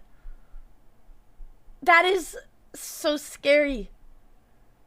It's one of the deadliest snakes. So having this near-death experience, Literally. what are you now? Have it made you rethink anything in your life? Are you gonna make some Tell changes? something. Honestly, what's really unfortunate Maybe though, you need to tell your dad some stuff that you never told. So Oh, you want to share with your dad anything that well, I still don't know? I told stream, so I figured you always watch the stream, so why would I need to tell you? Yeah, the stream is more important. No, it's just I'm not gonna call you and say, "Hey, Dad, I accidentally made a hole in the garage." It's not your garage, so I'm gonna deal with it. Like if it was in our house, you would know, but this is my house. No. I'm talking about what Hammer just asked you. What? Hammer asked you if you have any confession, like any. Hammer, can you repeat the question?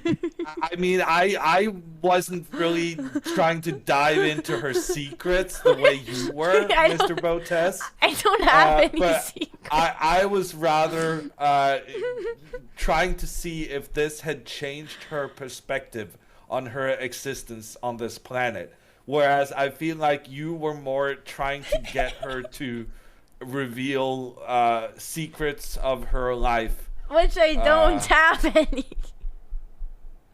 But what I was going to say to Hammer's question, what's most unfortunate is that the way I ended up standing next to the snake was without even realizing it was there. So it's not even something that I could have prevented. I just walked up in front of our driveway to a very normal area looking for a package, which typically they're not on that side. And then out of nowhere, I saw the snake.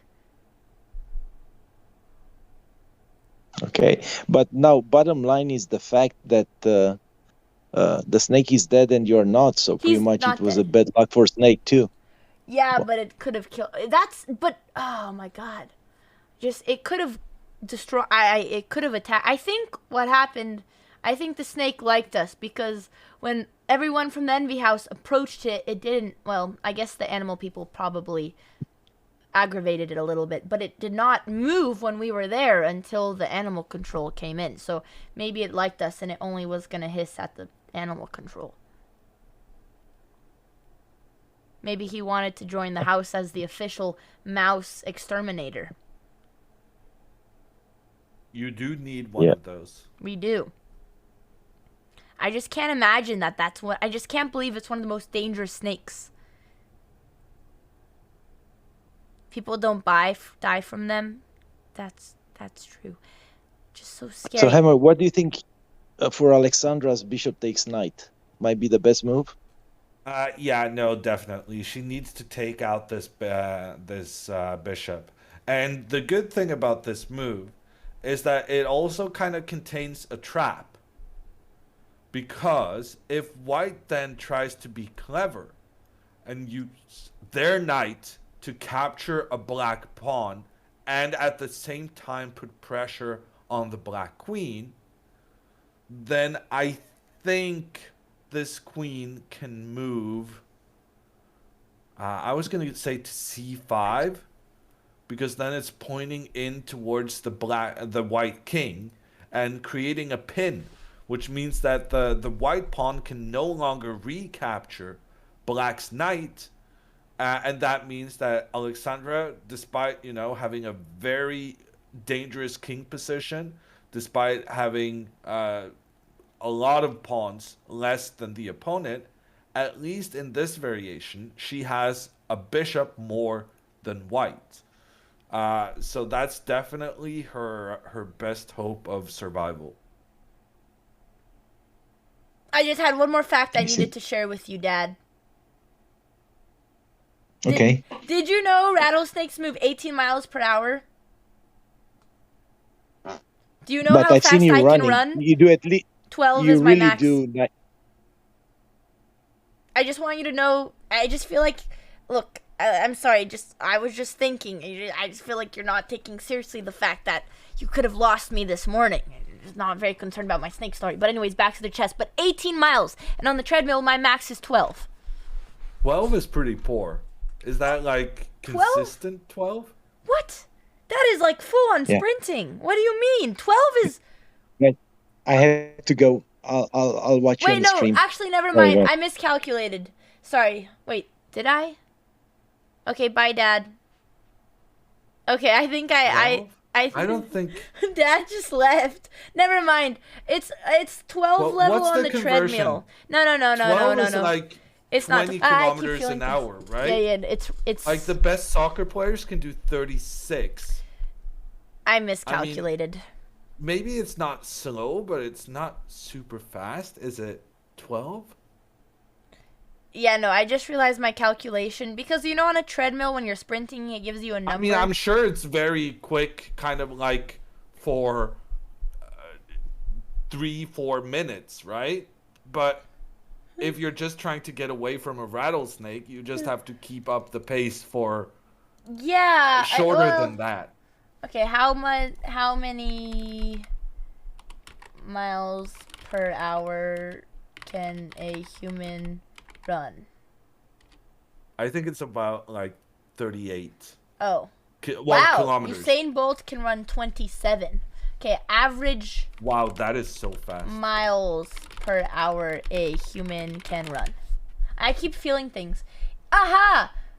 Okay, yeah, if you were sprinting, an average speed of 12 miles per hour. But athletes can run as high as 14 to 17, which is still lower that's not than the snake. Amazing. Actually. Yeah, okay. My bad then, I guess. I don't really know I thought I was wrong. how much. How fast 12 can a rattlesnake slither? We're really What? getting into this. Wait, what? They lied to me. Never mind. Minx told me 18 miles this morning.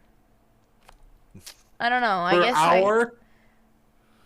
Alright, back to the chess. I had Yeah. miscalculated, not where I thought.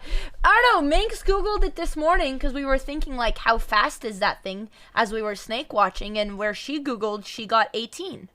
So Well, I believed 18 her. does make for a better story. That's why Minx is the superior I'm streamer. I'm very curious. It wasn't even streaming. We were trying to be practical. Like, okay, we're standing next to the snake. Well, Theoretically, could it attack us from over there? You can't take a timeout on your personality when you're a streamer. You just gotta. That's You gotta true. be all out all the time. I'm just confused where she got that metric when we were snake watching. But you know what? That's all right. I just have snake trauma now, and chest trauma People from are this suggesting game. it might be 18 feet per hour, but no, that's also too quick. I don't know. She Googled the Irish snakes. Okay, I just can't get over that snake.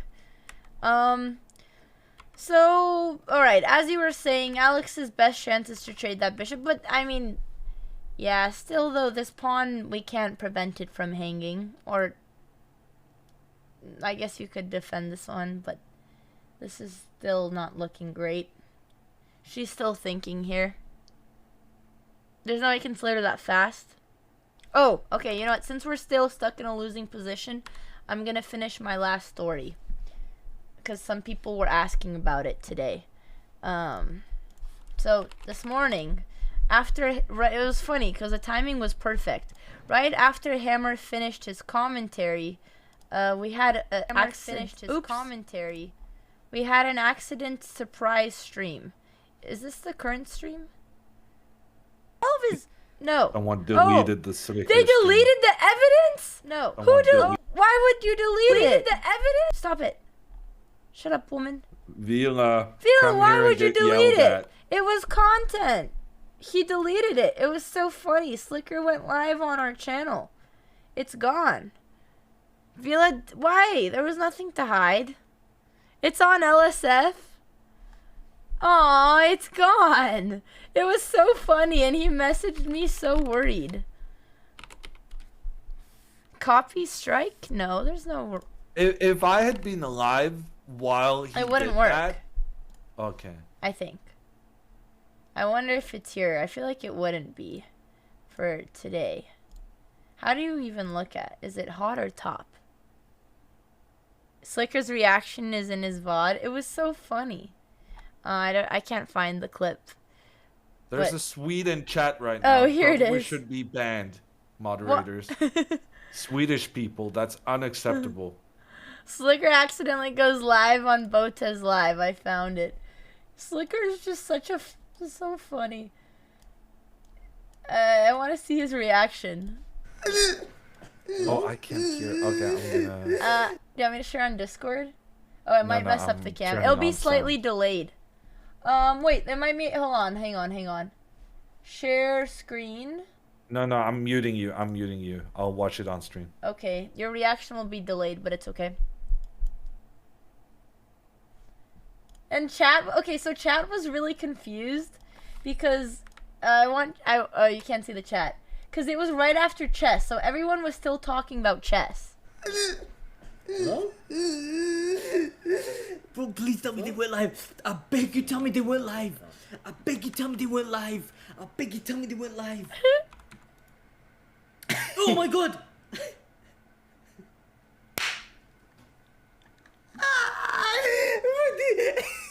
His reaction so funny. I need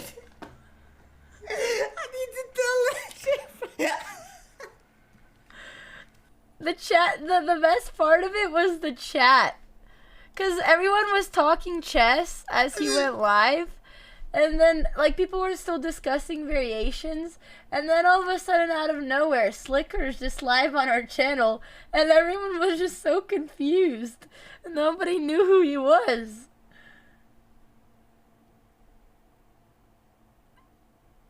Okay, back to the chess. How did he go live on BotezLive? So he's currently visiting, and we gave him our old PC so that he could stream. And somehow, I don't even know, it doesn't even make sense how the OBS, I guess it stayed logged in. Oh my gosh, it's 1 a.m. for Ludwig. Hammer, also, Queen C5 was played.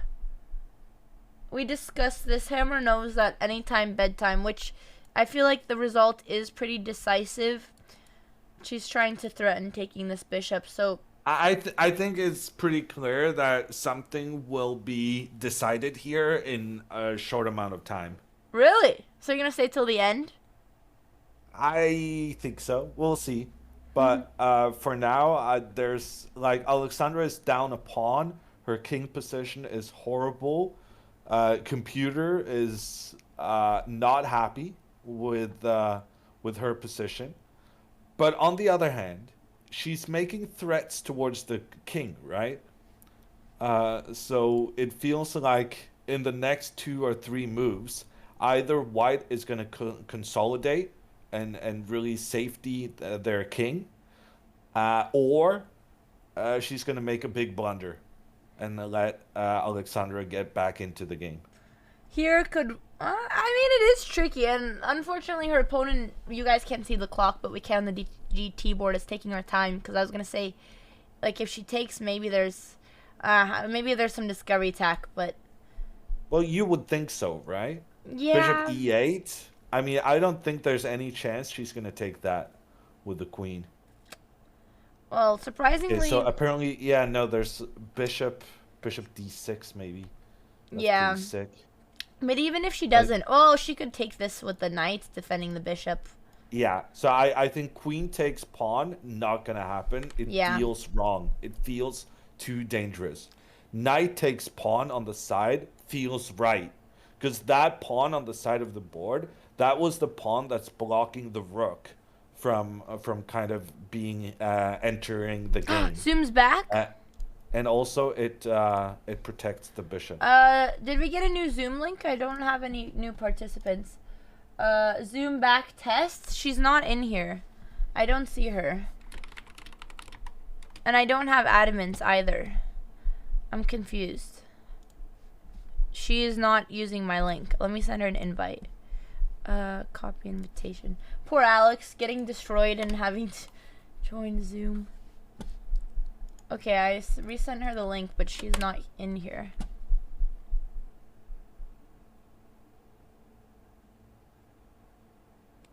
Thanks for the Prime Rash. Okay, I resent her the link. I'm waiting to see her iPhone pop in, which is not currently doing so.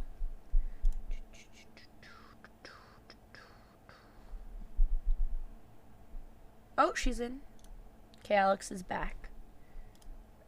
Oh. Alex point of view. I'll wait till she has it set up. Okay, they're working on it. She's actually spending time on it during the game. Aw, this is brutal, man. Setting it Solo up in a streamer completely in lost Canada. position. Oh, I just want her to come home. It is rough, but I appreciate that she's still thinking of us. This means a lot. If this was me, I would probably be so tilted from the chess, I would not put my camera back, which I appreciate so much that she's doing. Because it's also a pride thing. I mean, clearly, you know, this is not how we wanted the game to go. But she did it for us. There's the Pointman TV. The arbiter knows what we're doing, so there's exceptions. Well, the arbiter was literally Right there. doing it. Yeah. Kind of. Alexandra was just telling him what to do, basically. Well, Alex Cam is back. Her opponent is thinking after this Queen C5. Yeah. So what I was hoping for, maybe, like, yeah, I was thinking any of these pawns could be bait.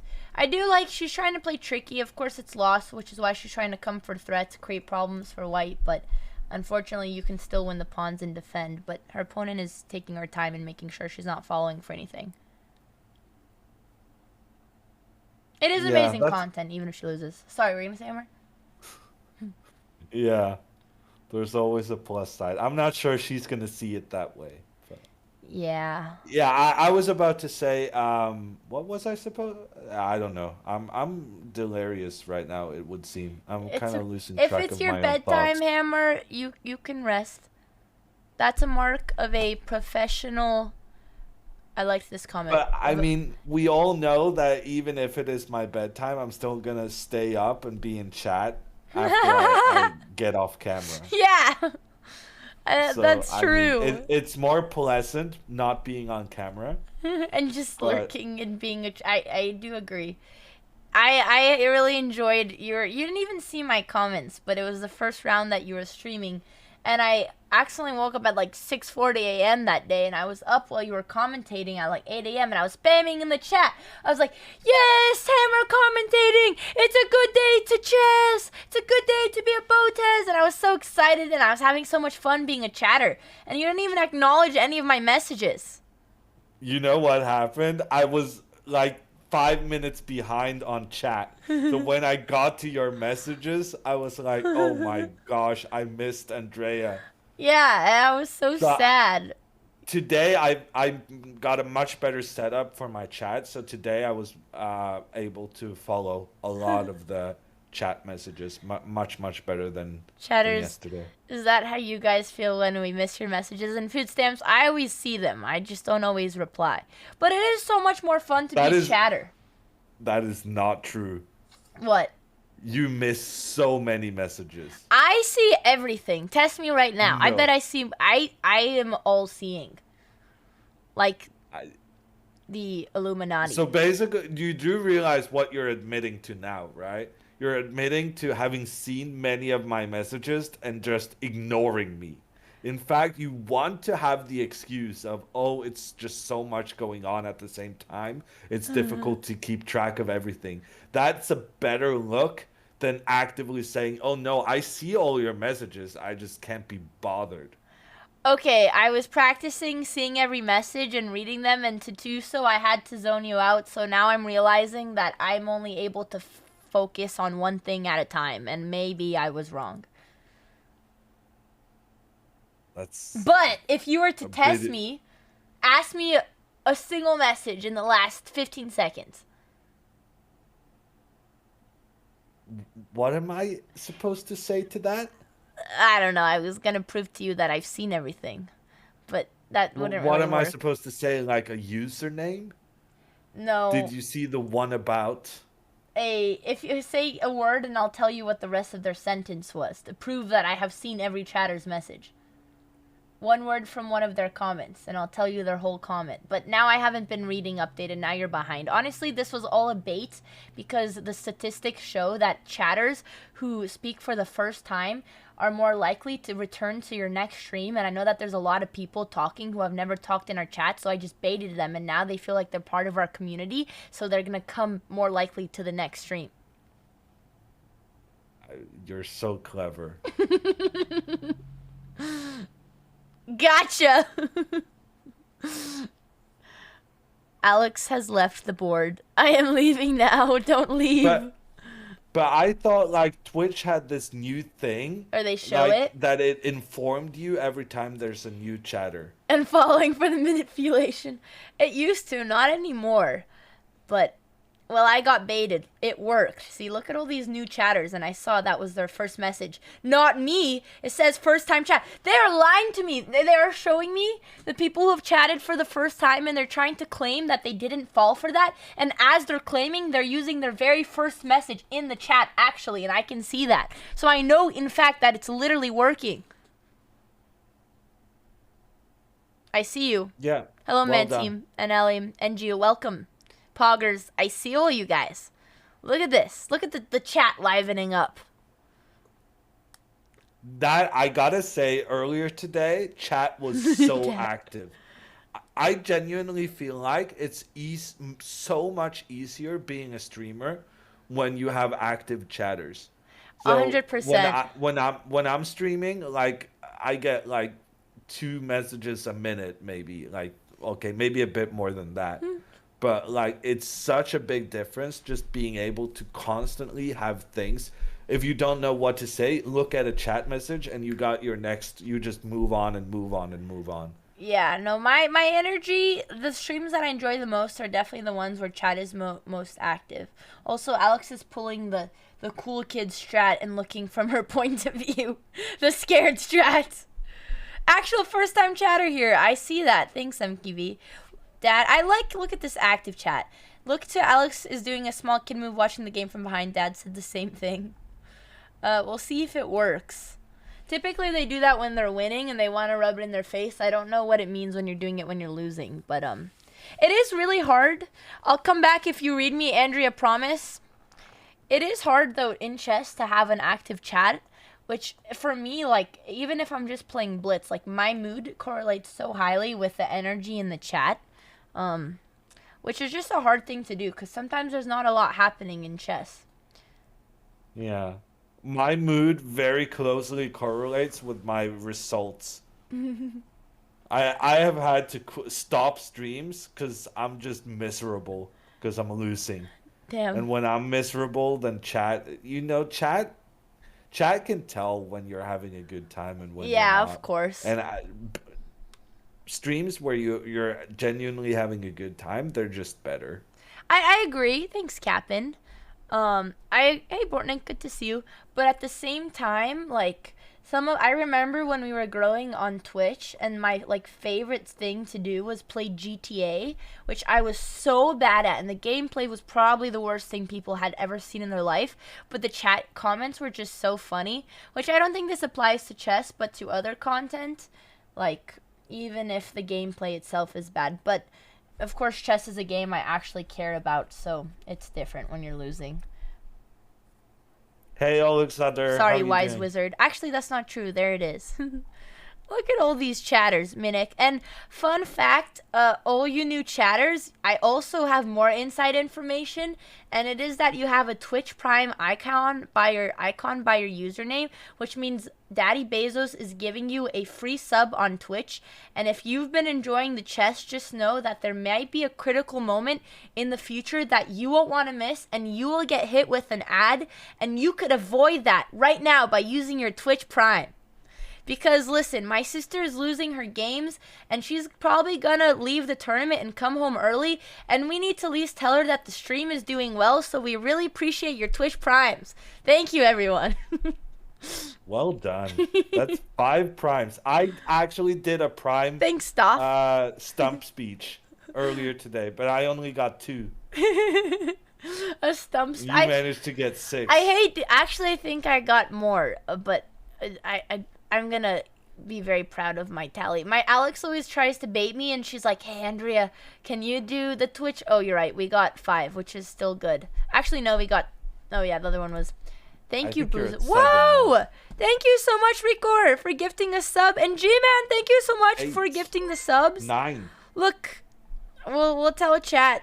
We'll tell Alex. We know how to cheer her up, but she always tells me to do these, and I actually hate doing ad reads. They're like thing I dread the most, especially when my sister asks me to do it. But that's why you just freestyle it every time. As long as you're just Thanks, aware Johnny. that you need to do it, you can always I'm just not. freestyle it. But that just felt like a you have good some moment. awareness. Yeah. Anyone have Turbo? I need to get Twitch Turbo. Turbo is smart. Knight takes H5. Did we miss Knight a takes move? H5 Yeah, was thank you. played. I did see that, sir. What do you mean, Dijor?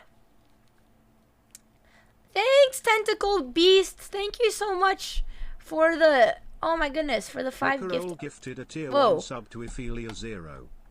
Thank you so much for the 5 gifted. Appreciate it. Thanks, Flying Toy. I really appreciate your guys' positivity. You should just play a video of Ludwig. No, Ludwig's already the golden child of YouTube, okay? We can't give him any more boosting than he needs already. We need to be the competition. Beat the competition. Thank you for the 500 biddies. Appreciate it, Casanova. And stay, and thanks. Hey, look, there's another Hammer in chat. Do you think he's a Hammer fan? I think that account was very recently created, let me tell you. I can check. Are we able to check? Baller Bear!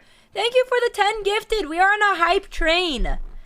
Which actually, after this tournament, I want to set up a little mini rave that we can like set up when hype trains happen. Thanks for level 5, which I actually snagged that idea from when we watched smaller streamers compete when we had to do that ad for Progressive because their hype trains were so good.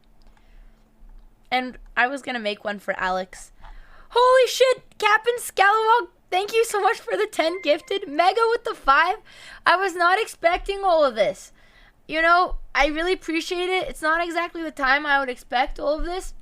I feel bad, but in the end, I'm really appreciative that you guys are enjoying the content. It means a lot to us. Thank you guys. Thank you for all the support. No, Knight takes H5. I thought Alex made a move, but she didn't. The bait worked. OG fan, hi Nord. You books from Amazon were just delivered. Make sure no snakes around. I went on a book binge the other night, and I ordered like 15 books. I only ordered a couple on Amazon. I ordered the rest from a thrifted book site. And yeah, I'm scared that there's going to be things infiltrating my packages. Papas, thank you for the Prime. Appreciate it. Thank you, Visionary Mind, for the Prime. Appreciate you guys. And Cutie Jelly, holy shit. I didn't see. Thank you so much for 10 gifted. Oh my god, thank you so much. And look, you know what? Actually, I was going to say, all you new primers, we are going to have commentary tomorrow morning and the day after. Wait, not tomorrow morning. We're going to have it tomorrow. And then the day after in the morning and the afternoon and then Monday. And I was going to say, you can now watch this chess without ads, but there's actually a chance that my sister might withdraw the tournament. So that actually might not be true, and I didn't want to lie to you. The biggest shout out has to go to Hitler Thanks, Riddler.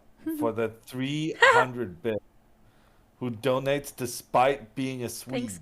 Jeezy gifted a tier 1 sub to Photo Who's a Chess. fan of They have given Norwegian 34 despite being a gift subs Swede. in the channel. That is a wholesome... I'm not sure how read up you are on the Norwegian-Swedish relations. Oh, I've heard all about it. Yeah. Oh my god. And thank you, Eric, for your Prime. And J-Trev for donating a sub. And Foo for the 5 months. I really appreciate you guys. The hype train, oh my gosh. Good night. Okay, Alex has made a move. Losing rating for subs worth. Oh, Levy is playing a tournament? Oh, true. Chat, does anyone know how he's been doing? put in her move. Knight takes knight, so she decided to take this bishop, which she can't really do much. I mean, her bishop was hanging at the same time, so something's getting traded, so she's just trying to withdraw the knight away from her bishop. 1-1. I think that's a fine move. And now when the knight recaptures, which will almost certainly happen, I think her idea is to go d4. Try and open up, try to remove some of the defenders around the white king. And she's counting on the fact that the pawn cannot capture on d4, the c pawn, because then it opens up between the queens. And if instead the other white pawn captures, then we get our bishop into the attack, putting pressure on the king. We say check, you know what they say. If it's a check, it might be mate.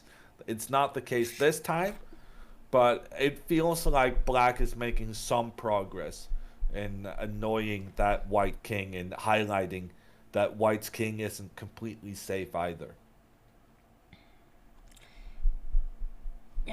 Yeah. I like someone's comments in the chat. They said Alex will keep playing just to try to ruin the little kid's chances to qualify for Olympiad Prig. That is our main hope here. Which I do appreciate Hammer's optimism. Ulan, thanks for gifting to Sweden and to Norway. I appreciate it. But even here, you just don't have enough pieces to attack with, unfortunately. Your bishop and your queen is just not enough. But who knows? I think she should keep fighting. We should do anything to try to beat the kids. Oops, wrong line. Here, queen, where's, I need to, okay, this is the position. There, we're back. So the fact that Jiang is taking her time on this move might be cause for some optimism, because like when your opponent captures your bishop, normally you just instantly recapture, right? You don't think about it at all. But here she's thinking about her move. Oh. And I guess she's considering to capture the bishop in front of black's king to try and eliminate one of those defenders. And I was kind of hoping that the computer would say that's a terrible idea, because then when the king takes back, the knight cannot be captured due to the threat of the queen towards the king. But the computer is actually saying this is a crazy good sacrifice, where the queen and rook and pawn together can create threats in against the black king. But it was it feels unnecessary, given that white remains down a piece in that variation, and so she chooses to take on f4 after having thought about it. Thank you, Ingram. Thank you so much for the 10 gifted. Really appreciate it. I'm trying, yeah. I don't quite know what to add to this commentary, because it seems like we're just looking for hope chess. So, who taught you the expression hope chess? My 'Cause dad. you seem to be using it a lot. Well, hope chess is where you just hope that your opponent is going to make a mistake when you're playing when you're lost. And this is what all these very... Yeah, but hope chess has some negative connotations, right? But so if what you're would you call losing this? anyway, maximizing your chances in a bad situation. I like the way you're putting it. Hope chess is kind of putting a very negative spin on things. What I consider hope chess, or like where I have heard that expression before, is when you're not really in trouble, but you're carelessly making moves that end you up in trouble because you were kind of hoping for the opponent to just play along with your plans rather than objectively evaluating the position. Whereas in a position that's already hopeless, having hope is something you need to have. If you don't have hope, then you might as well just resign, right? So when you're losing anyway, you might as well do some wishful thinking, because you're trying to create a situation where you can kind of imagine yourself coming back from a bad spot. See, Hammer, I actually just wanted to bait you because I heard earlier on stream when you said you're not good at pep talks, and that was the best pep talk I've ever heard.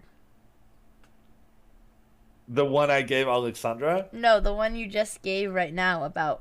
Okay, but Playing then in you the- should have heard the pep talk I gave Alexandra. I That did was a how pretty she is good the one. superstar and everyone wants to beat the icon. I was pretty proud of that. I mean, freestyling a pep talk is not the easiest thing to do. But that one was just very natural. Yeah, you weren't like put on the spot for it. It was very inspiring. I liked it. So we have D4 from Alex, which is exactly what Hammer was talking about.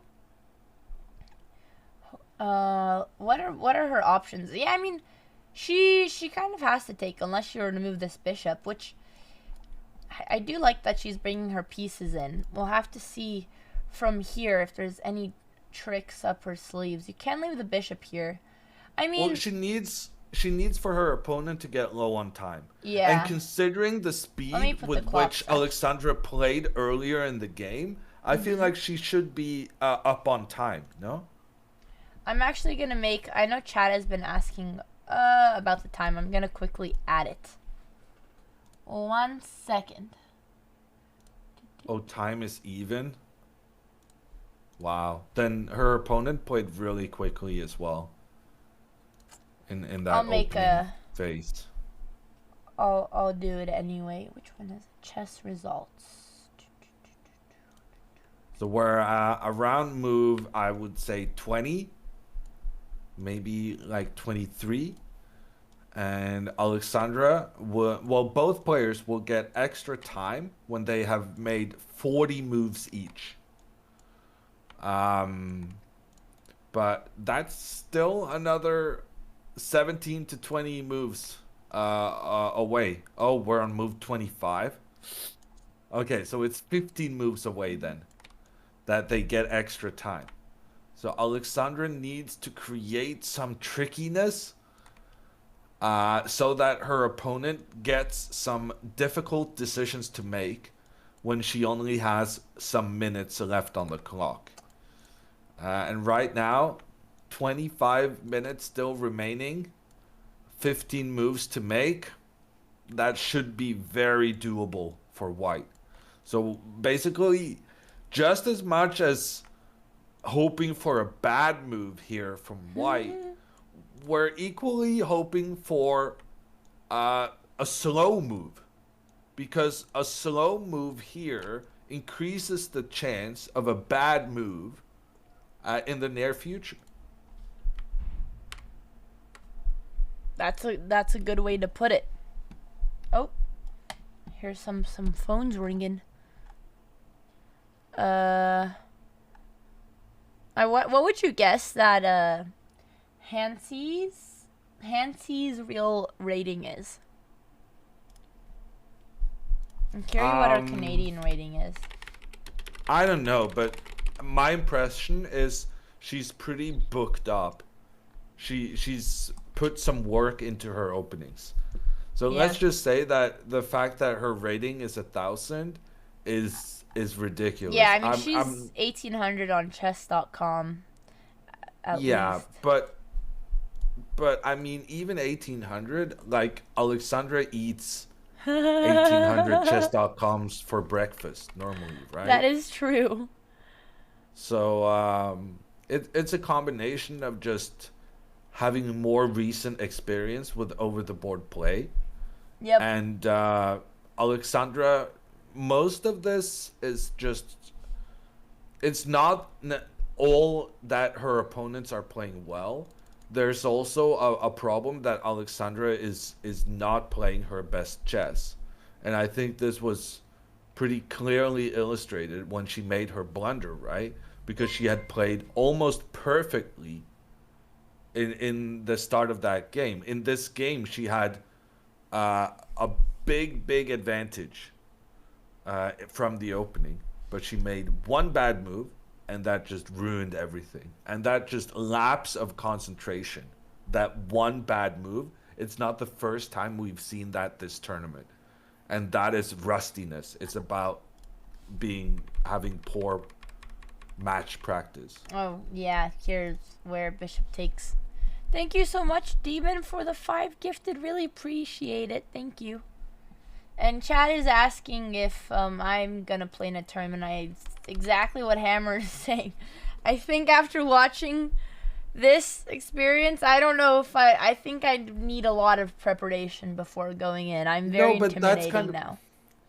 Yeah, no, but that's my point isn't that you need a lot of kind of getting ready and training and so on. Those things are good, but there's no real substitute for match practice, which means that kind of at some point you have to start. Yeah, you need to play some tournaments, and it's going to be a bit different because you haven't done it for a long time. That's true. You got to start somewhere. But just thinking that you can just train a lot instead of practicing sitting at the board thinking in a competitive setting, you can't practice that. At some point, you just got to do it. That's a good point.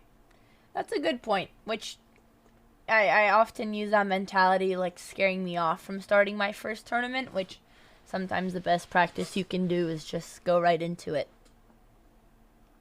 So there was a move, queen to d3. Yep.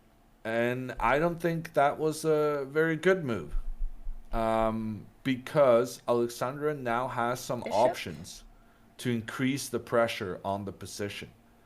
I'm thinking pawn takes c3, with the idea that after pawn takes back, I go rook d8. Yep. Because now the queen kind of put itself on an exposed square. And when you now play queen c2,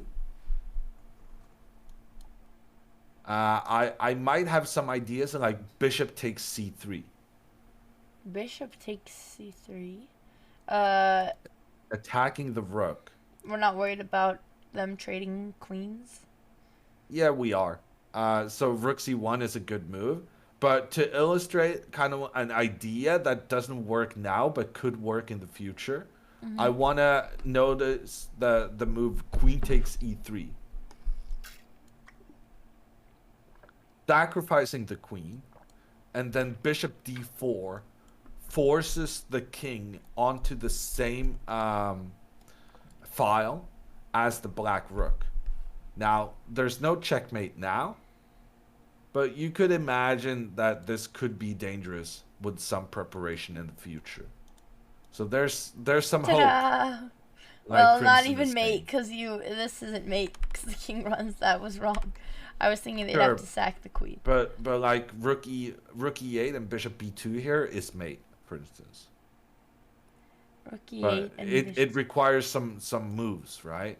So we need to get ready for it, but it's an idea that we want to keep in mind. There we go. She did it. There's hope, chat. Look at this. You said it couldn't be done. Yeah, This isn't mate. blundered. I'm blind. Yeah. What is wrong? I'm sorry. My brain has been dozing off for. Okay. Hang on. Have you been doing your puzzles, Andrea? No. Oh, the mate is with the bishop. Wait, no, it's not because the knight is blocking. Ah, it's over here because it has to control, and then here I found the mate. This is it. This is it. I'm still going to do my puzzles today. Actually, this is my puzzles. I was going to do my puzzles today when we had to stall. I'm sorry, I zoned out for a second, and then I heard you say some moves. Yeah, we had Papa Botez visiting instead of puzzles. Papa Botez actively contributing against the advancement of her girls. Now I could do my puzzles. Standards. Now, okay, I wanted to look at bishop c4 as well. I guess the queen can keep this. Wait, is there a better move? Okay, they hate this. Oh, well, you just lose your pawn because the pawn attacks the queen. The queen takes. Never mind. Wait. No. This isn't it. The pawn takes. Queen takes, you lose your queen to the bishop. I seriously think you should do more puzzles. I'm just getting tired. Well, she took on c3. Okay, I'll do my puzzles. I would do them right now, but I'm afraid I'll lose my board. Yeah, no, it's fine. Well, you can do them afterwards. I don't really trust you to do them afterwards, but let's pretend No, let's you're do a them good now. student. We have time. Alex just Okay, took... but let me just. I'm more optimistic now than in quite some time. So let's do another variation. Okay. Pawn takes pawn. Rook comes into the middle. Queen goes back. And now maybe just rook e1. Yeah. No, rook e8. Sorry. Threatening the pawn. The reason I didn't really like this is because of bishop d3. Yep. Um. Then take the pawn or the same threat. Yeah. Take the pawn and then Alright. rook e2. Oh, this... Yeah, I I mean, mean- it feels like at least you have the bishops, right? Yeah. And now, if the queens are exchanged, that might not be such a bad thing for black.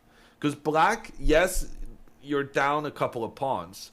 But on the other hand, you do have the bishop pair on these long diagonals. And you can make advances with your pawns on the queen side. So, like, there's some options. Like, even if the queens were exchanged, it doesn't need to be the end of the world because you have such powerful pieces and you have the potential of getting your pawns up, becoming new queens. So I'm getting cautiously optimistic that something can be salvaged out of this game. Can whites take here? Oh, sorry, it's black to move. Okay, after you play. Would you defend this pawn? I mean, my only worry, though, after you lose f5 and h7, how do you defend this pawn? With the rook, maybe? Yeah, I'm not sure, but If you chat can is save this reporting pawn. Yeah, she moved. that Young, She- she took back the pawn Ooh. on c3. And Alex played rook. Yep, she just took right here, and then Alex played rook here. Yeah. So now the queen is going to go back. Yep. And we played the queen back one move. But maybe she will feel unsafe about that. And the reason for that is when the queen steps back one square, bishop takes on c3. You're talking about... Do you want me to make the moves? Yeah, where you're saying... When you're saying queen goes back one square, you're talking about queen c2, right? Yeah. Yep. Bishop takes, and if here white tries to make a trade between the rooks, then there's bishop e1 check. The bishop moves away, puts a threat on the king. When the king is threatened, you always have to respond to that threat first.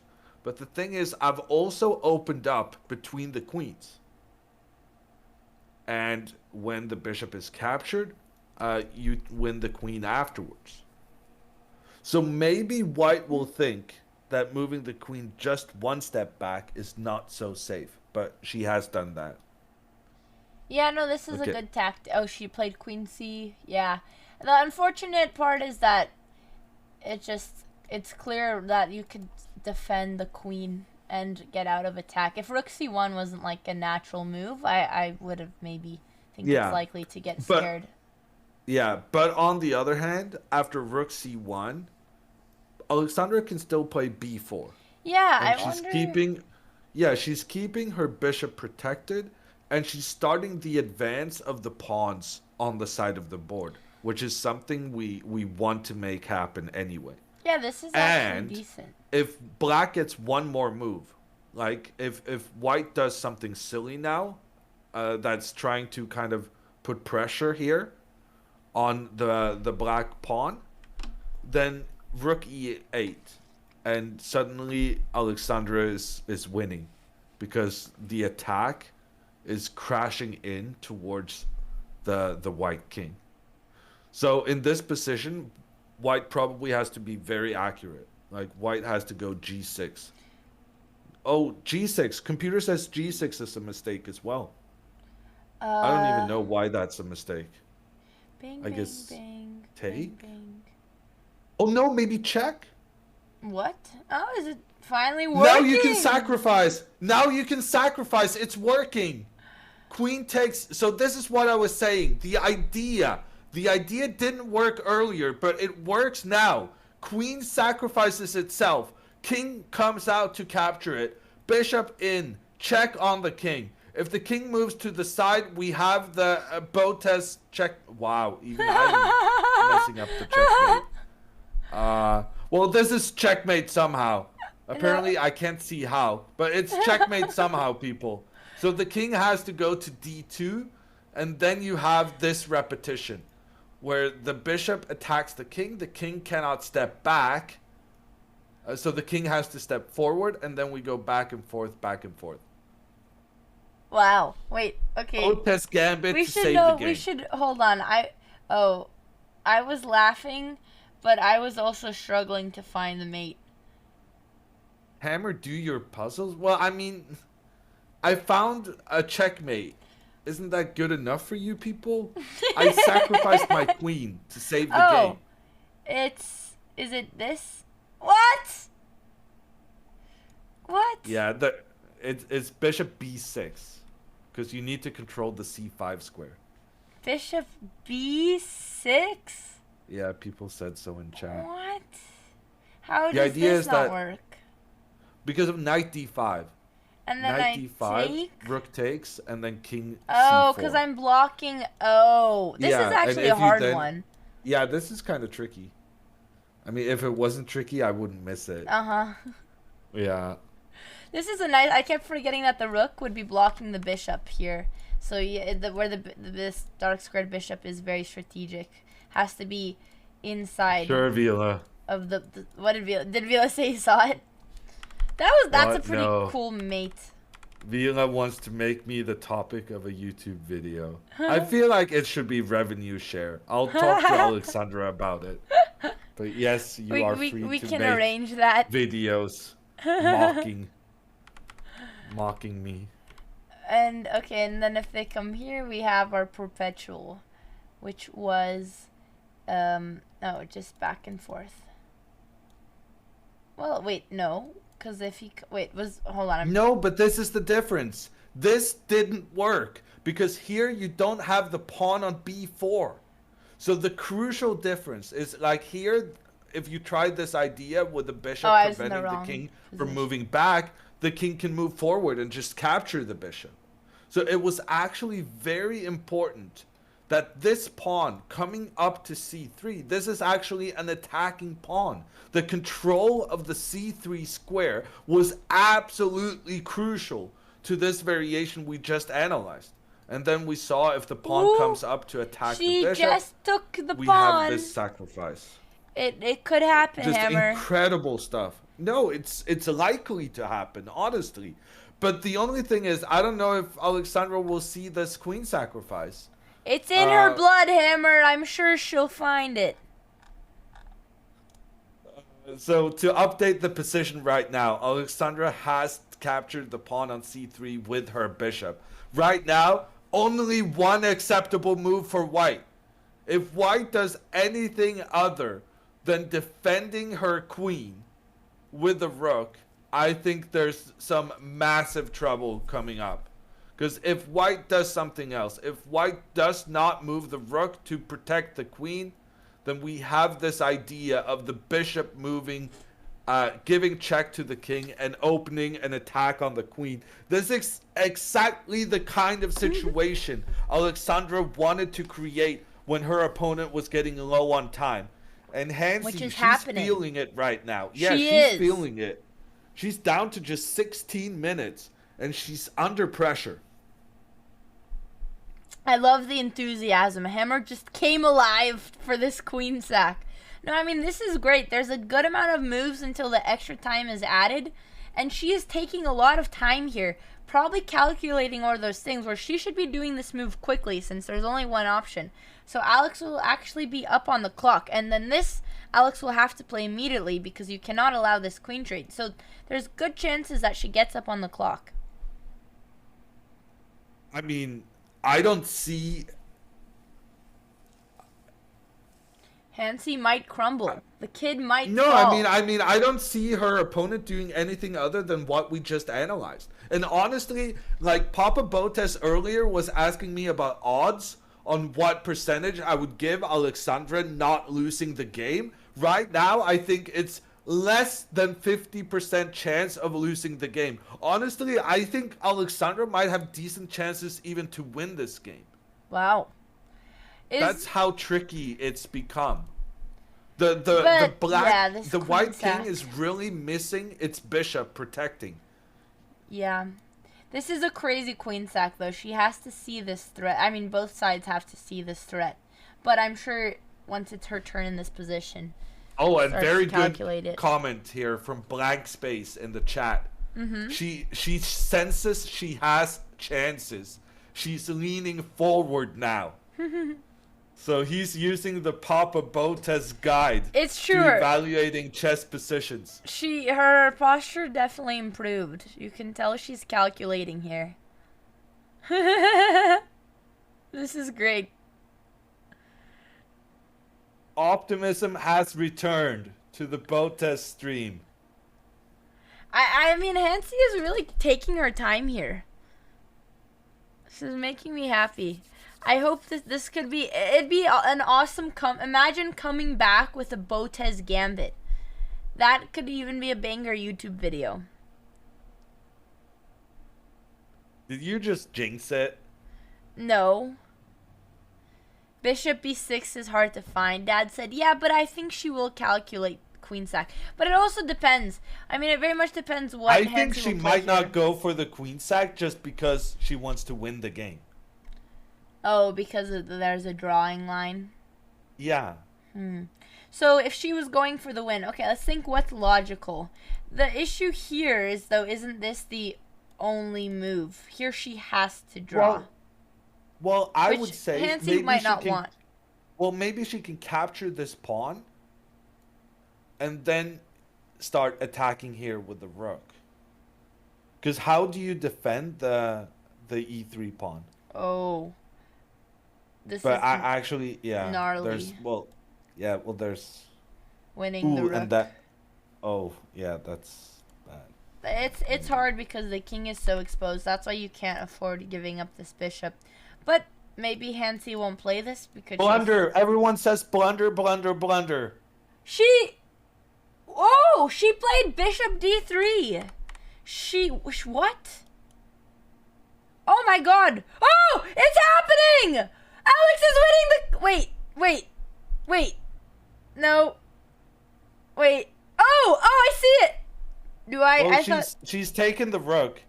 Because, if rook takes, then we take here. No, never mind. It's just an exchange. But is this enough? Exchange might be enough. I thought there was more. Because, she's also getting the a2 pawn. So, when Alexandra now trades the queen, and then she can give a check, attacking both the king and bishop, there will be a trade of the rooks. Yep. And she goes into the end game. Then she will take the pawn. Where and she's she has a beast. 3 pawns. Yes. 3 pawns here on the side. Yes. And her opponent is under time pressure. This is looking good. This is amazing. Alex is very good in the end games. Okay, her opponent just took the rook back. She just took with the rook. This is great. Alex is very good at simplifying. Yuna is going crazy in the chat. She's very happy about this comeback. Aw. Oh, Tokus. Sorry, I don't know why our Moobot is timing you out. I'm trying to fix that. Okay, and she has taken the queen. She sees the trading line. And now we're playing to her strength. Now black is... She hasn't played rook here yet, but I'm confident she's going to find this. And then take the pawn. Why do we need to check first? Why can't we... Oh, because rook is going to... If we take first, there's this. Well, but you have this, so that's wrong. Rook d2. Yeah. But in general, you want to make trades, right? So when given the opportunity to trade off the rooks, you probably want to do that. Also because black's king is poorly protected. So leaving that rook alive may in some instances allow the rook to kind of come in towards the black king sometime in the future. So just the fewer pieces on the board, the better when you have the material advantage. Beat the little kid, Auntie Alex. These comments. Alex is looking more calm. I mean, Oh, I thought she was gonna make her move. Yeah, I really like this trading line. It is scary. I mean, it's good that she has extra pawn. Well, no, she does not. It's equal pawns. Oh, never mind. No, this is great. I sometimes so far struggle in rook this against game- minor piece. Yeah. Oh, she took pawn. Yeah, she didn't make the trade of rooks. I'm not sure how much of a crisis that is. Oh, Mapriel, still much better for black. Mapriel, thank you for the huge 50 gifted. Really appreciate it. Really appreciate it. It is hard to have that instinct that trading the rooks was better there. No. Oh, we lost her. Everything was going so well. I'm not even gonna message the person because this is too critical. She has extra time and I want her to focus, so I'm not even, we'll wait until she gets the extra 30 minutes, unfortunately. Hopefully, a DGT board is still updating. It is? I'm sure DGT, well, she just took... Without the delay, right? Oh, yeah, we'll see. This increases the drama. I do think she can still win this. I mean, so what is white gonna do with this rook here? It has to stay and defend this, and she doesn't want to provoke a trade. Maybe bring in the king, but that would activate the bishop, so it's still not clear. Yeah, I think people in chat were saying King that G3 was bishop played. D3 might be a good move, but also King G3 looks sensible. Just getting that Running king away. Yeah. Ooh, this was not... I mean, now, like you said, she has 3 passers. Yeah, but her king is weak. So the disadvantage of not trading the rooks is that her king may get into some trouble moving forward. So, I mean, B4, I would guess, is the rather obvious move. Just trying to get the pawn that's already the closest to becoming a queen. Just getting it even closer, further forward. And then knight g6, I guess, is critical. Yeah, I was looking at this knight g6. It looks... But, yeah, knight's coming here. We could defend this. Once the king is on a dark... Oh, God, that's not good. What am I missing? Your rook? Oh, sorry. I don't know why I'm missing so many things. For some reason, I thought we were... I really think you should be doing your tactics I'm just getting delusional. I don't know, man. For some reason, I thought we were in check and I'd move the king. I don't know. I'm going to let you do the commentary. Is this the correct move? Yeah, rook. I don't know. I mean, I feel like maybe just pushing the pawn might not be such a bad idea. Who cares about this rook when we can just keep going with that pawn and get ourselves a new queen? Like, why care about the rook? Unless All you we take care the about pawn. is getting this pawn forward and getting it in to become a new queen. So I think the right approach here is just in this position, which is the current situation, just get this guy as far up as you can and quickly, and then you're gonna win. No, this pawn is definitely the win here, and the rook cannot do anything to prevent it, so it's very hard for white to bring their pieces to stop the pawn. Maybe bring the knight back to defend the square if you push. Oh God, It's just too slow. Maybe even c5, just preventing the knight from being able to use this d4 square. Yeah, this and then is great. I'm coming with the rook, and I'm still, coming up with these pawns. Like, black is... If white starts retreating and not making threats against the black king, then, I mean, I'm not even in a rush. These guys are coming sooner or later, just up the board, becoming not just one new queen. Thank you These for the guys, prime. they're going to be 2 or 3 new queens. She is, you could say she's pushing P. You know that? I would not say that, but, Dude, I don't really know what it means. You but do you? I don't know what it Justin to know, means, but I just... Wait, is that a bad thing? _ning. This is their first gift That sub could in be the channel. I don't actually know what it means. I just know it's a trendy thing that the kids these days say. Oh, okay. Do you know what it means? Well, I have no I don't know idea, what it but means. the connotation I got was making sure that you emptied your bladder. Oh, that's not what I was thinking. I actually thought of a whole meme chess video. It's like a trendy thing that kids on TikTok like to say, but it doesn't mean that. Well, now you're gonna be the part of the trend because people are gonna take this clip and post your reactions. I want to on make a full TikTok. chess video for Push and P, but I don't quite know what it means. But this could be it. I don't know what it means, but I feel like if there was a way to correlate with chess, it's this pawn right here. 2 moves behind. Did she do it? So king g3 was played right, and then rook d2.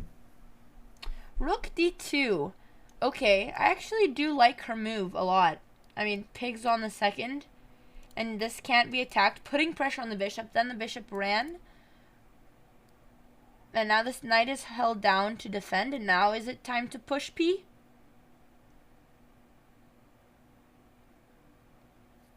I think it's maybe. time. Or maybe But- rook d8. Yeah, no, well, rook d8, you hang the f5 pawn. I'm not sure I like this.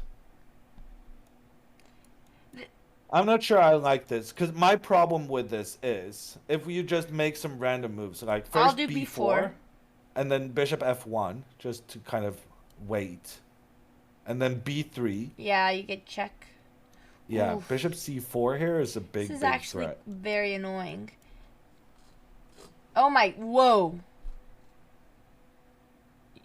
If you play here, the rook is coming in, so we have to sack the Well, rook. if you go there, you lose the rook for nothing. But it's gonna happen regardless, even if you go to the H file. You have to Well- play here. Yeah, because you need to keep the rook protected. Yeah, king g8. And then, I don't know, knight f4 back, same position. Well, this could be a draw if they wanted to. Yeah. But it's, yeah, so you have to be careful not to allow the bishop check, but maybe she could prevent it after. I mean, it's also hard for white to make. Actually, your move wasn't so bad, but let's say. Well, rook c1, I would play probably. What could you do here?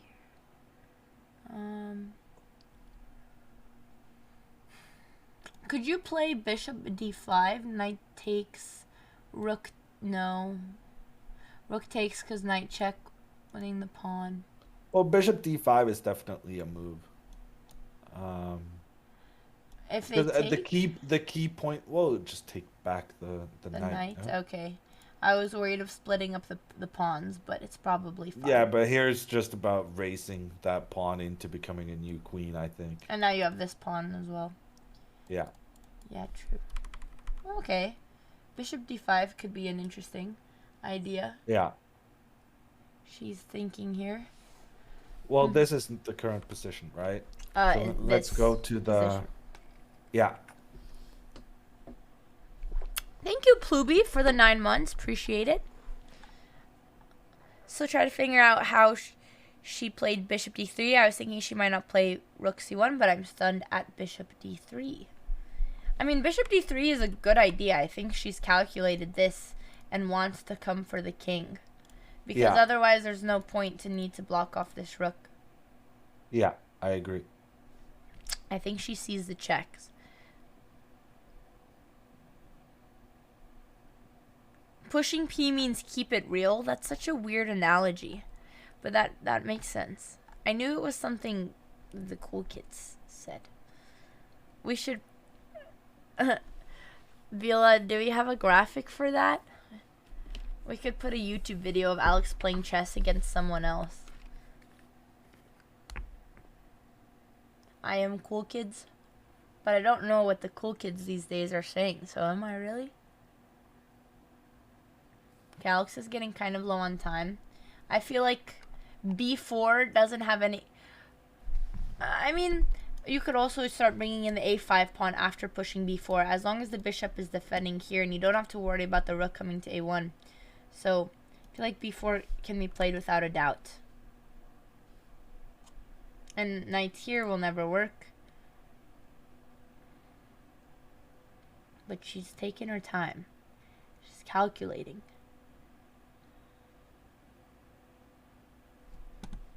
Is Hammer frozen? Oh no, No. he's just thinking. Well, I'm watching messages from You didn't even blink. Rook b8 to bait the bishop taking pawn. missing Alexandra. And then rook d1 to attack white's last rook. Is this played? No, he was just suggesting an idea. I mean, you do force the rook trade. Even here, you could do this. But then the question is, do you have enough time? I mean, this is very... so difficult to tell. I mean, the eval is saying it's clear, but I'm not sure. But I don't think... Well, I mean, either black gets checkmated some weird way, or black gets new queens, right? Well, there's no check. Well, once b3 is played, right? Let me see if I can construct a situation in which... Okay, never mind. No, oh, sorry, go for it. I was going to go from the beginning. Go for it. So, like, if we construct a situation Oh, here I see. where you get into some trouble... Oh. I'm pretty sure I could be able to do that. The bishop coming in, check on the king. King moves. King comes up. I'm coming here. I'm trying to checkmate. I'm trying to get a new queen. And your king is kind of in the perfect position to be checked while I'm kind of advancing my pawn to becoming a new queen. And if you try to get a new queen with your pawn, well, then I can take your bishop and I'm winning. Sorry, Chad. I'm facing clock. So there are situations where kind of that race between the pawns, both players having tons of pawns on opposite sides of the board, that can definitely be a problem for Alexandra because her king can be caught in a checkmating attack.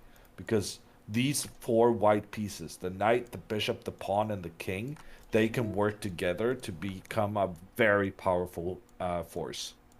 Which I was going to ask then, shouldn't the plan be to, in that endgame, go... Wait, what did she play? She played bishop d5. Interesting.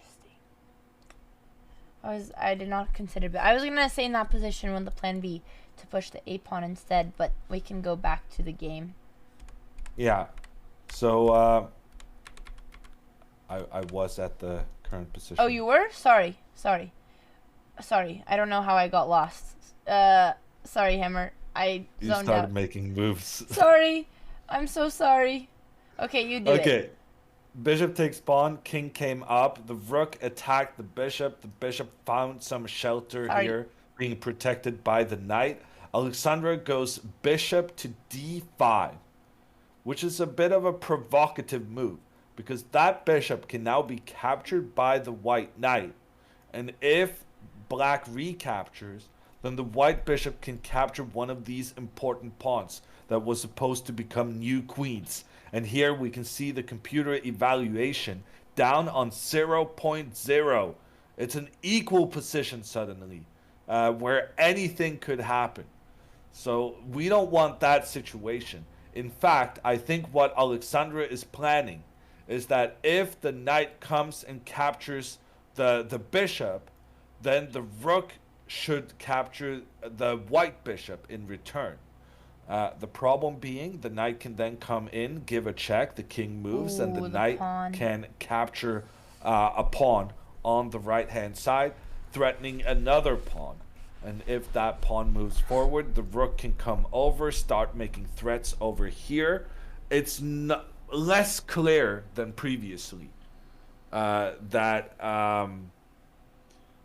these black pawns are coming in to make a draw. Okay, so a move has been made. Rook a1, people are saying. Yep. Oh, and Alex After played bishop rook f7 d5, after. Rook a1. And she very quickly defended. Pawn. Ooh, which Rook now... up. Now the line, which I don't think white is planning to take on d5, but now this line, Domo, thank you so much for the 5 gifted, appreciate it. Now we've solved that issue of this check and fork, so now this works. Yeah, but there's a new issue. There's a new issue because this rook on f7, it's now got 2 jobs. It's protecting the pawn on a7 and protecting the pawn on f5. And if something were to happen with that rook, if it were to be threatened, then the rook has to choose between which one of these 2 pawns to protect.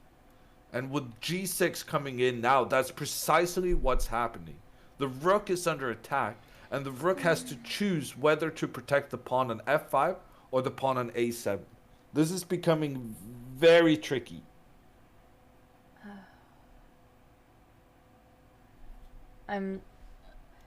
Rook e7 would... No, we would probably never... I'm pretty sure you want rook b7. Can you think why? Probably to push this passer. Yeah. So you always want to have your rooks behind the pawns to help them as they move forward. Because right now, this rook doesn't have, like, much space, right? The rook is only pointing up 2 squares. But the thing is, as the pawn progresses further forward, the rook's influence also expands. I'm very okay. I'm assuming there's no way.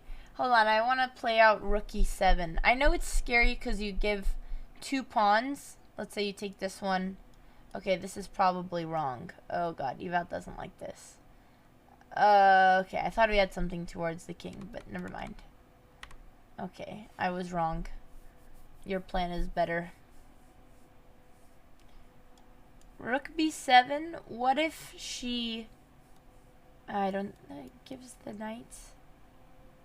No, that only helps us. Because then this is weak. Okay. I do like this plan. I'm worried about Alex this time. If anything, it's very straightforward. So now we're approaching a moment in the game where they're both very low on time. And then when you're low on time, it's nice to have an idea that's just very clear. You just push that pawn as far forward you can get it.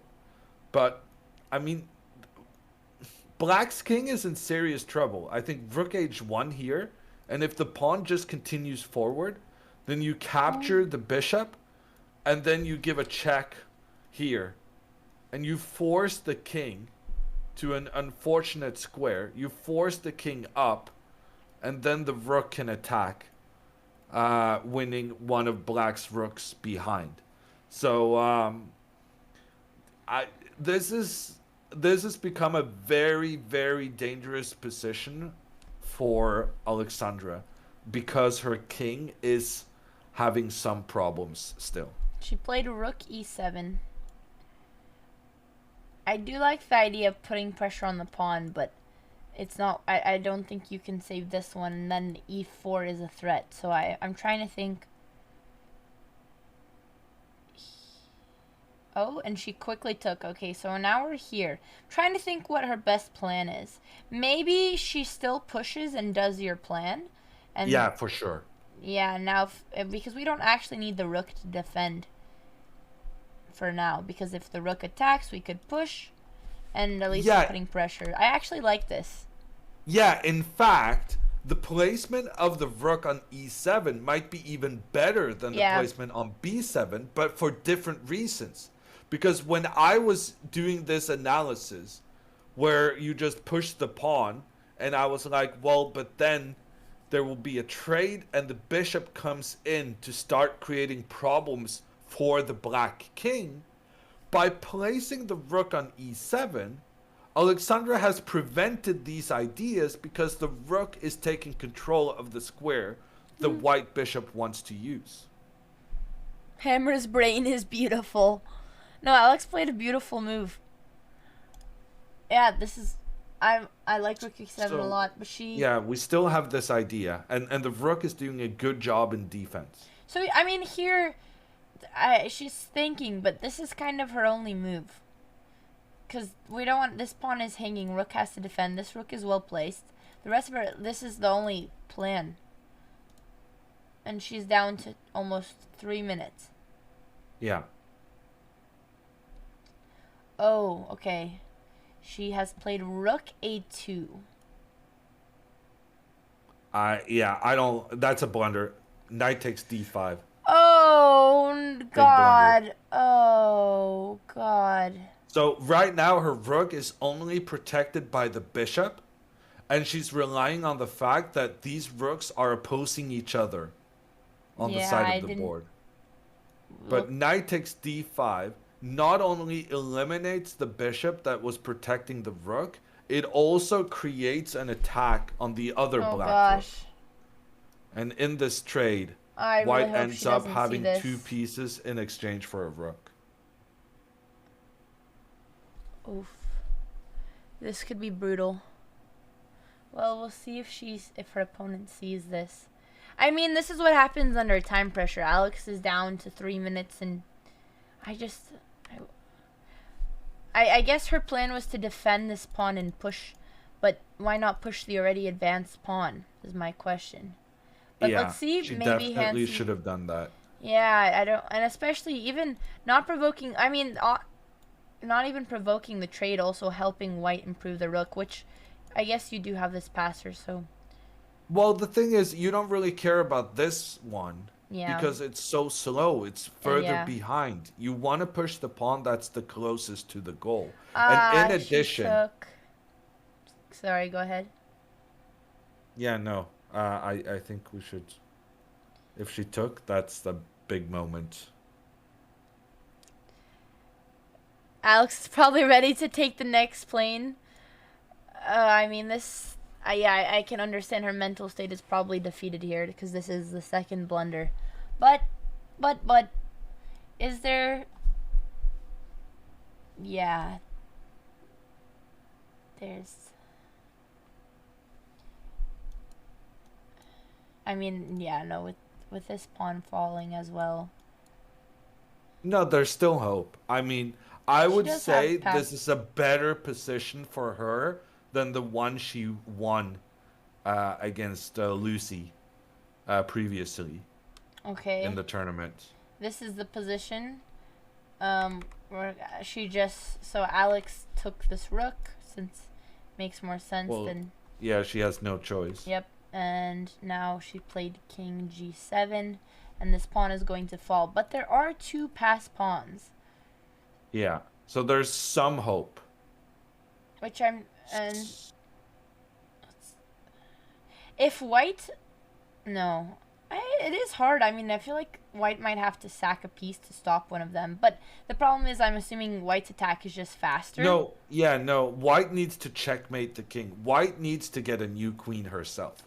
I think here is still a question of black being able to win, not by stopping the pawns, but by queening their own pawn. Right. So it's just a race. Which 2 isn't pawns clear. For black. No, it's not clear at all. Even if you try, I mean, I was thinking maybe bring the king to control these squares. I think you need your king, and then you can bring in your knight and try to push. I think this is the plan. Maybe, but it's really slow. It's really slow. Yeah, I don't even know if you have enough time. And she's going to have to do a lot of calculating here, which she has 9 minutes. She's going to get 40 minutes soon, but it seems like she's calculating right now instead of taking the pawn. I don't think this is clear at all. This pawn is just... Okay, yeah. Eval doesn't like what I was doing. I guess because you have to sack your bishop so you get no... This is very hard. Yeah, you're going to have to... I was thinking... I thought white might have enough time to get a bishop check on the light squares, but yeah, the king walks. So how do you advance your pawn then? Which is why... I'm not even sure. I'm not even sure. Alex needs to play here quickly. Yeah.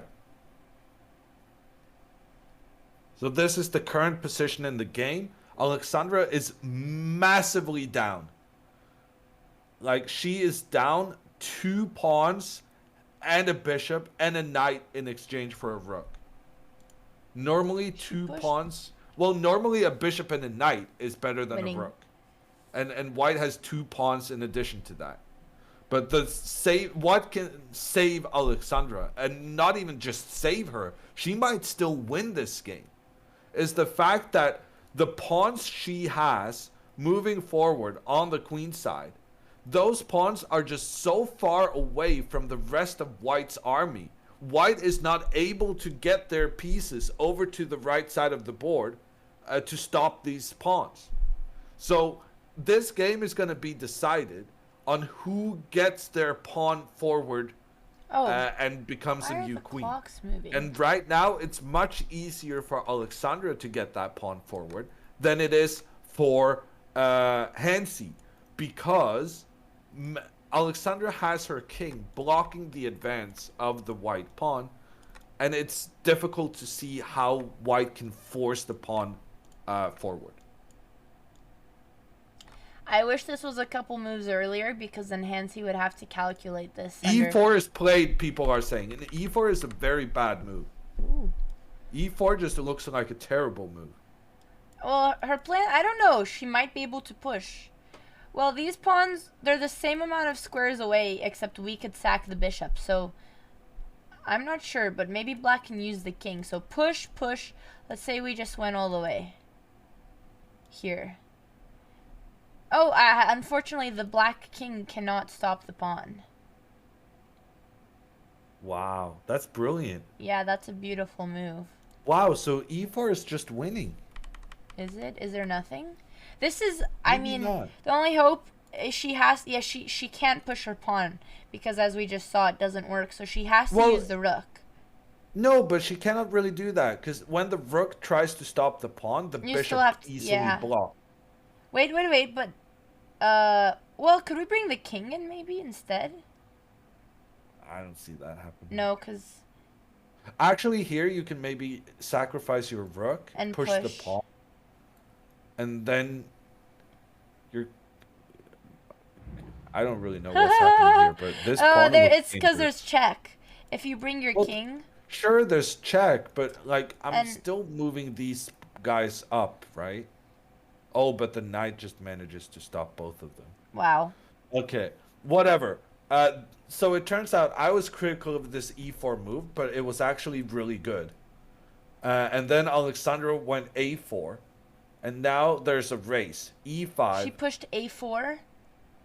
Well, Okay. that's what chat is saying. Yeah, she did. I just, And now A5, A3. Well, E5, A3. Here. Rook blocks, tries to stop the pawn. The bishop intercepts that blockade. Alexandra gets a new queen first, but white also gets a queen. and And you're this just white down queen material. is just... Yeah, and also the queen is just going to checkmate the king, because the king just has no protection. That is an amazing find. No, E4. yeah, which I was, And using the bishop. And getting the queen last, but still kind of getting the queen. yeah, which is why I was disappointed about a4, but maybe there was no way to stop. I thought maybe no. you could use, you can't, I just want to go over how there's like no way to stop this. I thought maybe, what about the king? But I think here you could maybe distract the king away with this pawn move at some point. No, you just go E6, E7. Yeah, I mean, it doesn't matter, right? Because now your pawn is too slow. No, well, I mean, now you're spent time moving your king once, and you have to spend Yeah, time moving and now your this king is- again. now And you're this just is spending gonna so much promote- time moving your king instead of stopping Yeah. pawns. It sucks. Yeah, the black king cannot stop both of these pawns, so she actually had like nothing in this position. None of these pawns could promote in time, and the rook is not capable of stopping because bishop, and the king cannot because of this pawn. Which I was just thinking if she had anything, but she also had made that move under time pressure, but I don't think there was anything, unfortunately.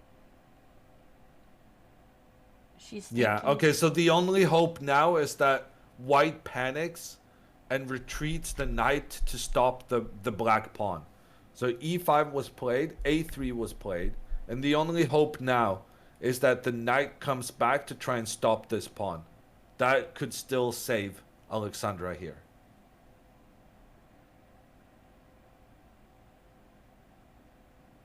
If white realizes here that she's doing good in the race, even though she gets a queen last, that's just, yeah, that's GG's. She also has to find this bishop e4, but she has 8 minutes until 40 minutes, so she's spending a lot of time calculating that right now.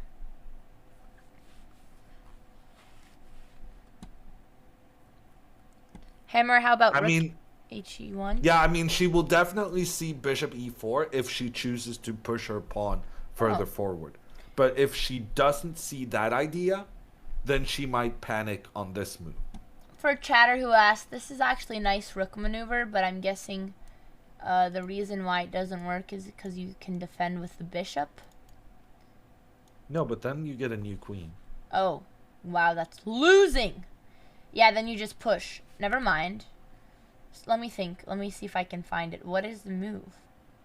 Why? I mean, I guess bishop b1 is pretty strong. But like this is like it's completely. it's a decent defensive Completely idea. winning, but I am Bishop not knight b4 has been played. She panicked. She panicked. Knight b4 has been played. There's Wow. hope again. There's hope. She played an amazing plan pushing her pawn forward, but she got afraid. And she didn't dare continue the plan of just pushing that pawn in the middle to become a new queen.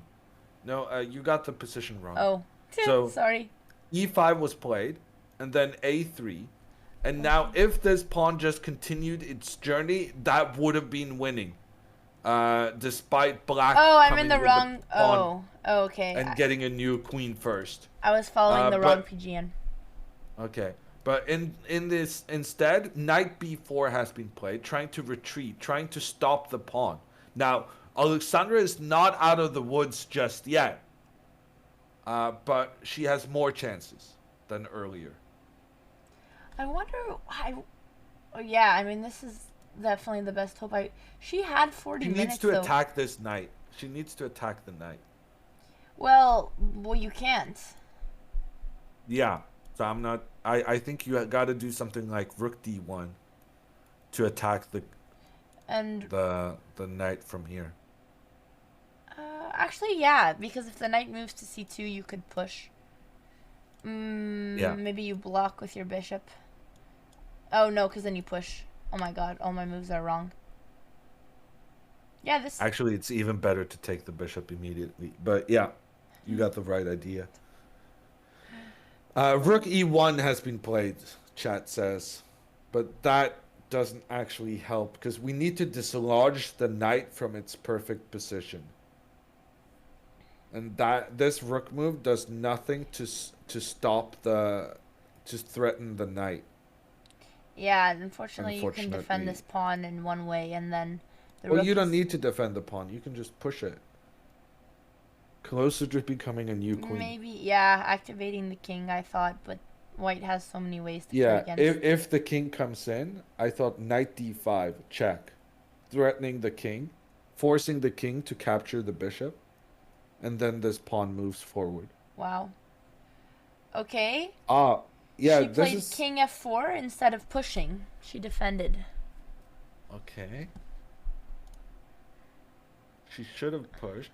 King f4 is probably a big mistake, because now it becomes easier to attack the knight. Yeah. Rook c1 here. Well, maybe bishop e4. Rook c1 with a potential double attack on the king and knight. He's And if the texting me. bishop comes to block, then we on. attack the knight, He said. and it's Oh. big trouble. Alex is back. Let's go. Back in the game, back on the camera. I'm gonna thank you, John. Oh, I'm so happy okay. Nice. He understands what drama is unfolding in Canada right now. Let's everyone say thank you, John, the hero who got us our camera I back in know. this decisive moment. Literally. I'm surprised that the girls... Okay, the clock just updated, but I'm surprised how quickly they're playing, considering they just got so much time added. Yuna in the chat. Thank you, John. Whoa. Oh, wait, you're playing things. She played rook e2. Yeah, I don't like that. I feel like I want to kick this knight. She's trying to defend this pawn push, which I think is I forcing guess that's bishop. okay. No, bishop b1 just to lose this instantly, because then you have the double attack. So does black just have to sack here? Or I guess you also... No, this is tricky. How do you... Yeah, maybe I underestimated this. I guess I just thought you continue forward with the pawn. But like... Oh, no, yeah, I think you're right. You sacrifice. Yeah, you sacrifice. DNA, thank you so much for the 5 gifted. Thank you so much. You get the support you need. I think they're the last game going on in their category. Well, yeah, but this is tricky. I mean, this is not obvious at all. Yeah. But the bad news is that they got extra time, right? Yep. So now she's gonna calculate. But I mean, even though you have a lot of time to calculate, this is a tricky position. What does her posture say? Chat asks. Looks like she's calculating. She doesn't look... She's definitely in a stance of affirmation with her hands like that. Alexandra is a bit hunched. I don't think Alexandra's body language is very positive. But, I mean, she must realize she has excellent swindling chances here, right? She gave her like, opponent when you're a death sitting glare. at the board without the computer, it's very difficult to be certain about what is going on right here. Because, like, both players have 2 pawns that are trying to become a new queen. Yep. So just to go back to this line, which is probably what the girl is calculating, which I know you were looking at, but I want to look at it once more. Here, and now you said rook preventing the pawn. And I'm trying, and then bishop d7 was... Yeah, and then the king just has no way. And then you have to sack the rook and the bishop can stop the pawn. This is a crazy endgame, but this is so far ahead that the girl has to... Not the girl, sorry. Hansi has to calculate ahead. Which is probably what she's looking at. Oh, she moved! What did she do? She played...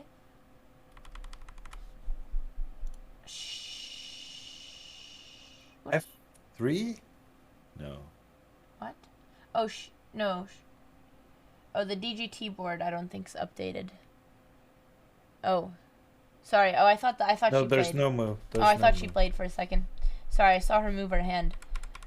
I'm assuming... But yeah, I agree with you. I'm surprised they're playing this quickly Which in she such slowed a down a difficult lot. position. I mean, it makes sense. Yeah, but she has 30 minutes on the clock, and it's tremendously difficult. It makes sense to spend the majority of your time calculating in this moment. Yep. Yep. Because the calculations you make now are going to be valid for the rest of the game.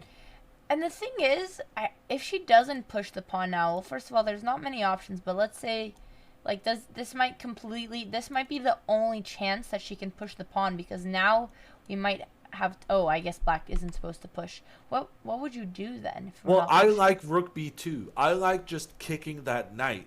That's basically what I've been trying to do all the time. I wanted to get the rook attacking from this side. But instead, Alexandra has done a bit of a long road, but it's still working. It's still attacking the knight. And when that knight, if it moves, then we can get a new queen. Right. The funny thing here is that the computer says even though black got a new queen, it's not winning still. Just because... A blunder. People are saying blunder, blunder, blunder. E6 is on the board. Bishop E6? Oh, bishop what? E6. I thought she pushed E6. Oh my goodness. Oh, I saw trying a piece to stop on the E6. pawn. Okay. Interesting. Yeah, Alexandra can still win this. Definitely. Because now rook b2, completely obvious move, attacking the knight. And then If the knight moves back, the pawn continues forward.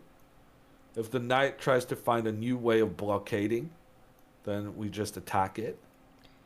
she didn't flag chat. and- They have 40 minutes. It'll update.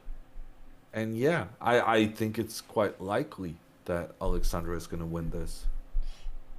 I love how engaged chat is. Everyone is so yeah. Chat. Since they passed move 40, you get extra time now.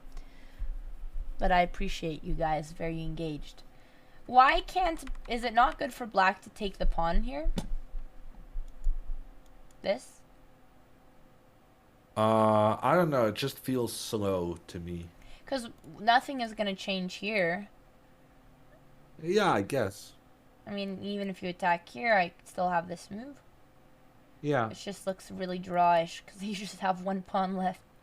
But no, actually, that's not a drawish. That'd be winning because you could push. So Well, I that's mean, not it. it's not drawish at all, I would say. It's as drawish as it has been for the last Yeah. 10 moves, which is not drawish at all. It's been incredibly complicated, which is why both players are making a lot of mistakes right now. Because it's just impossible to calculate. Even if they were grandmasters, they would be making mistakes.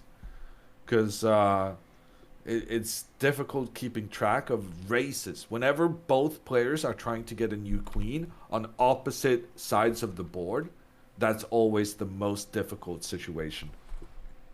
Thank you, Hammer.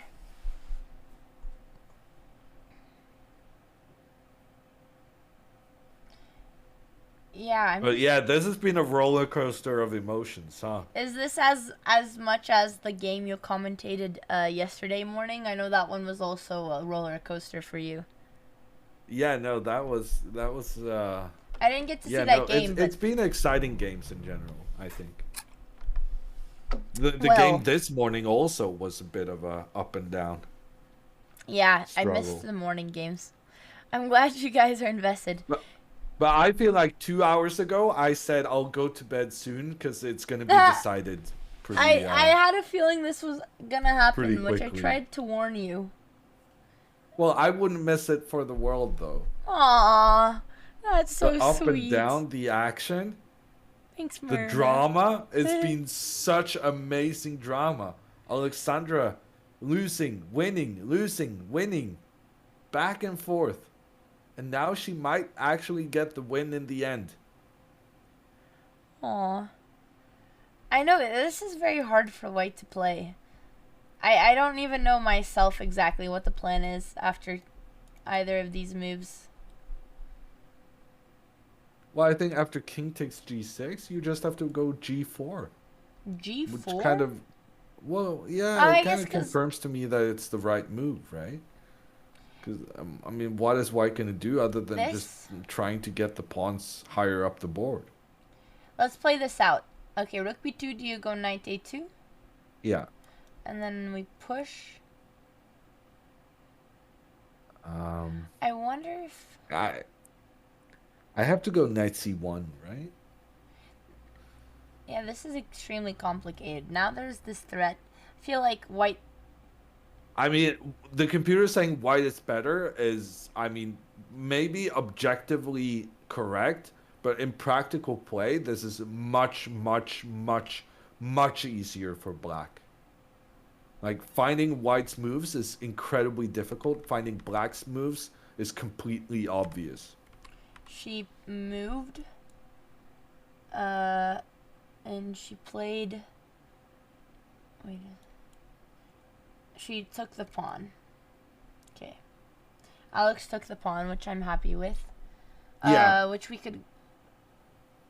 just, No, I would say maybe the computer said it was the second best, but I would say practically speaking, Yeah. it was the best move. Yeah, Just I get agree. rid of that pawn that was about to kind of become a new queen. Yep. Which, okay, now we... And there's an important idea here. If knight to c2, which may have been Hansi's idea. Mm-hmm. So knight to c2 is very tricky because now the pawn on a3 is being threatened. There's no way to defend it in a good way. And if the rook captures the knight, the bishop will get a double attack on the king But it's and not on the enough. rook. This may have been her idea. But Right. at the end of the line, even though Alexandra loses her rook, she gets a new queen. Because now the bishop is unable to stop the pawn. Wow. I wonder if that was her idea. It could have been. Yeah, I didn't even consider that. Knight c2. Yeah, that's wow, that's a great observation. Which seems like a lot of Hansi's weaknesses in these lines are calculating until the very end. Similar with the queens. So hopefully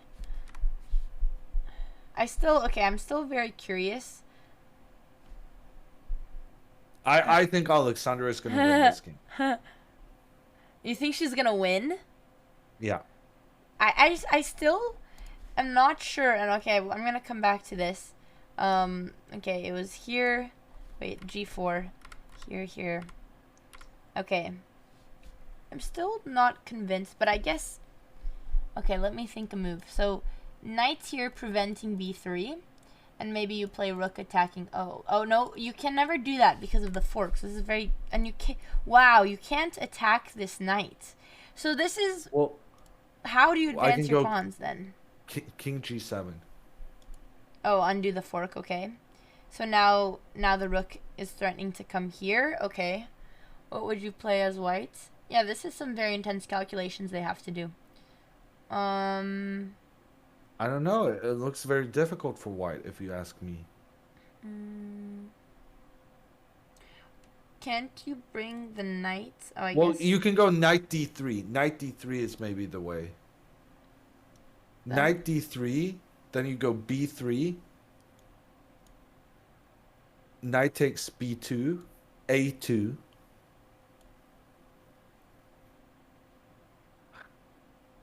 I'm so good at chess. I am seriously so good at chess. That was Okay. a pretty good I way wouldn't of getting a play new queen. that. Was a nice one. That was nice. Thanks, Hammer.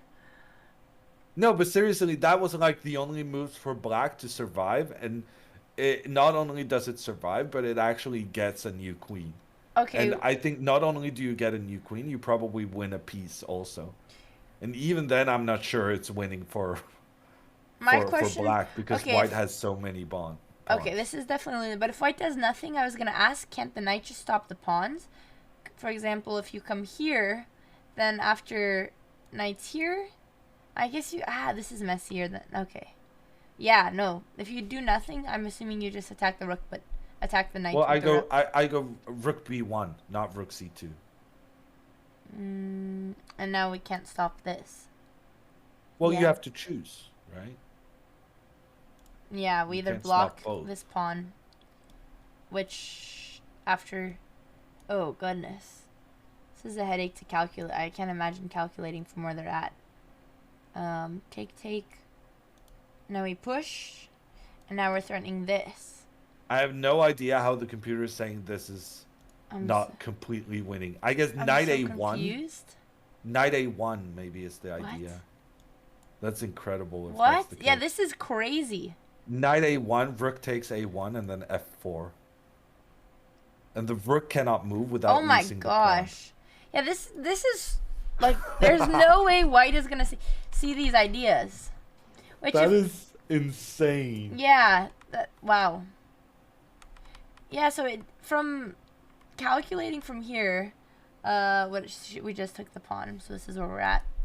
It's very hard for white to figure out how to stop these pawns and this rooks if Alex goes for rook b2. So I'm actually very optimistic as well, even though contrary to the eval bar, which is very much in white's favor.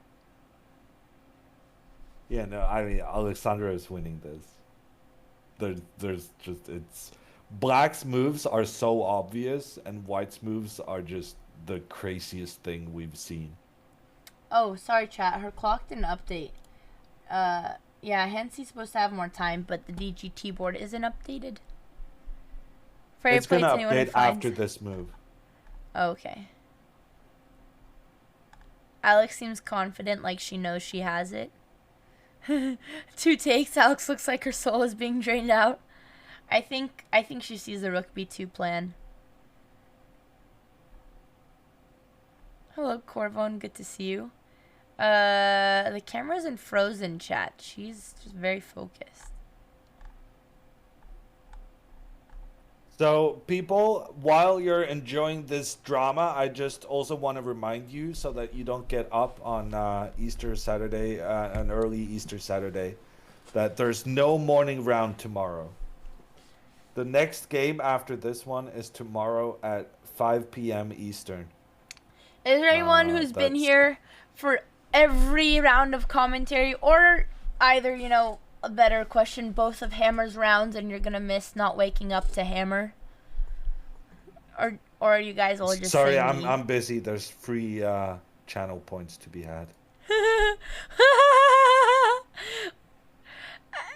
Well, Alex saved this game. 148,000.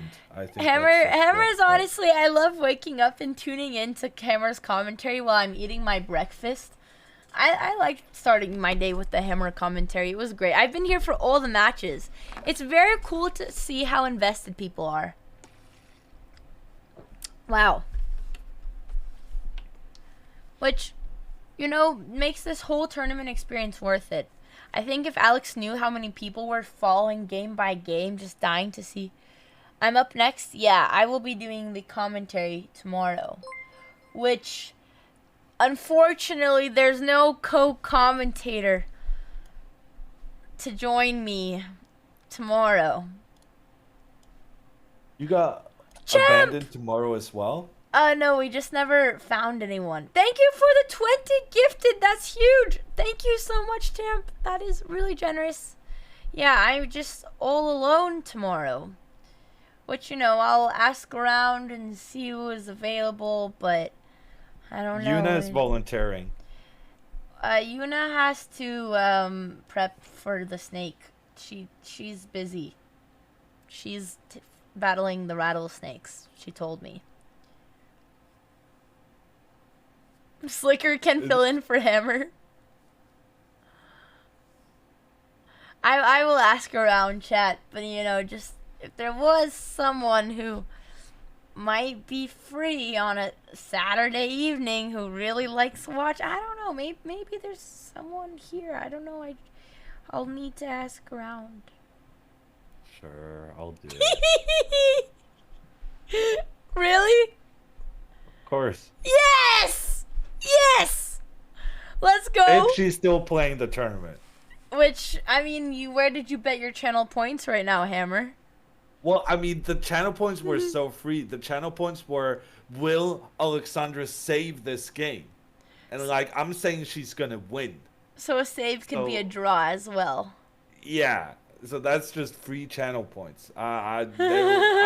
Gerber is not the greatest at creating these predictions.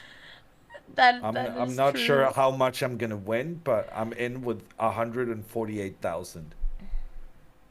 Holy shit, Proxy! Thank you so much for the 10 gifted. Thank you so much. Hansi is not flagged. She now has 30 minutes, but we are waiting for a clock to update. And she is stuck. As we look, this is like such a difficult position. Which, I don't, oh, she just moved. She played G4. Okay, best move, but Yeah. still. Now Alex has to see this rook b2. Well, it's the only obvious, I mean, it's the only move. Yep. So that's what I'm saying about Black's moves being so obvious, right? Thanks, Maro. White has incredibly difficult defensive moves to make, while Alexandra, well, she just has to attack the opponent's pieces. Now we see the clocks exactly, and it's good that these are the final 30 minutes. I think Hansi, yeah, like Cameron said, Hansi has to do a lot of calculating, like we saw, to actually play out this line and see if White can stop these pawns or some crazy knight sack that there's just, I don't think there's any way you could see it this early, unless you're like GM. Well, and even then, some of the lines we calculated is impossible to find this far ahead, even for grandmasters. But I'm gonna take a little break to get a snack. Okay, Hammer. Sounds good. Alright, chat, how are you guys? Which, I chose North Korea flag, because Alex sometimes likes to represent North Korea on her stream. Banana bread, is that what Hammer's been eating? I'm kind of hungry. She did it? Good. I mean, this is the huge advantage of Alex's position. White is just in such a mess, while black has clearly only one move. This knight is the only thing restricting this pawn. She needs to attack it. Now, Hansi needs to figure out what she's going to do with the knights, which I think this is another move that she's going to play quickly, because we can't afford anywhere else where she'll go. She'll allow it to push. So she has to play to a7.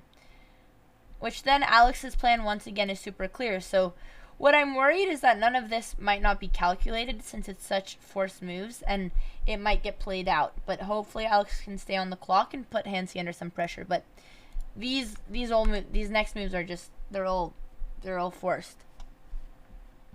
Miko? What did Miko say?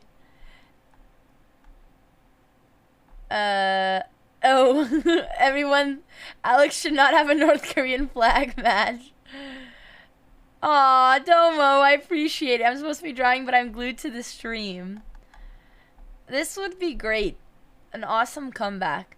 We need to not get screwed with some random bishop f5. Oh, yeah. Oh, my God, I almost forgot about that. Right.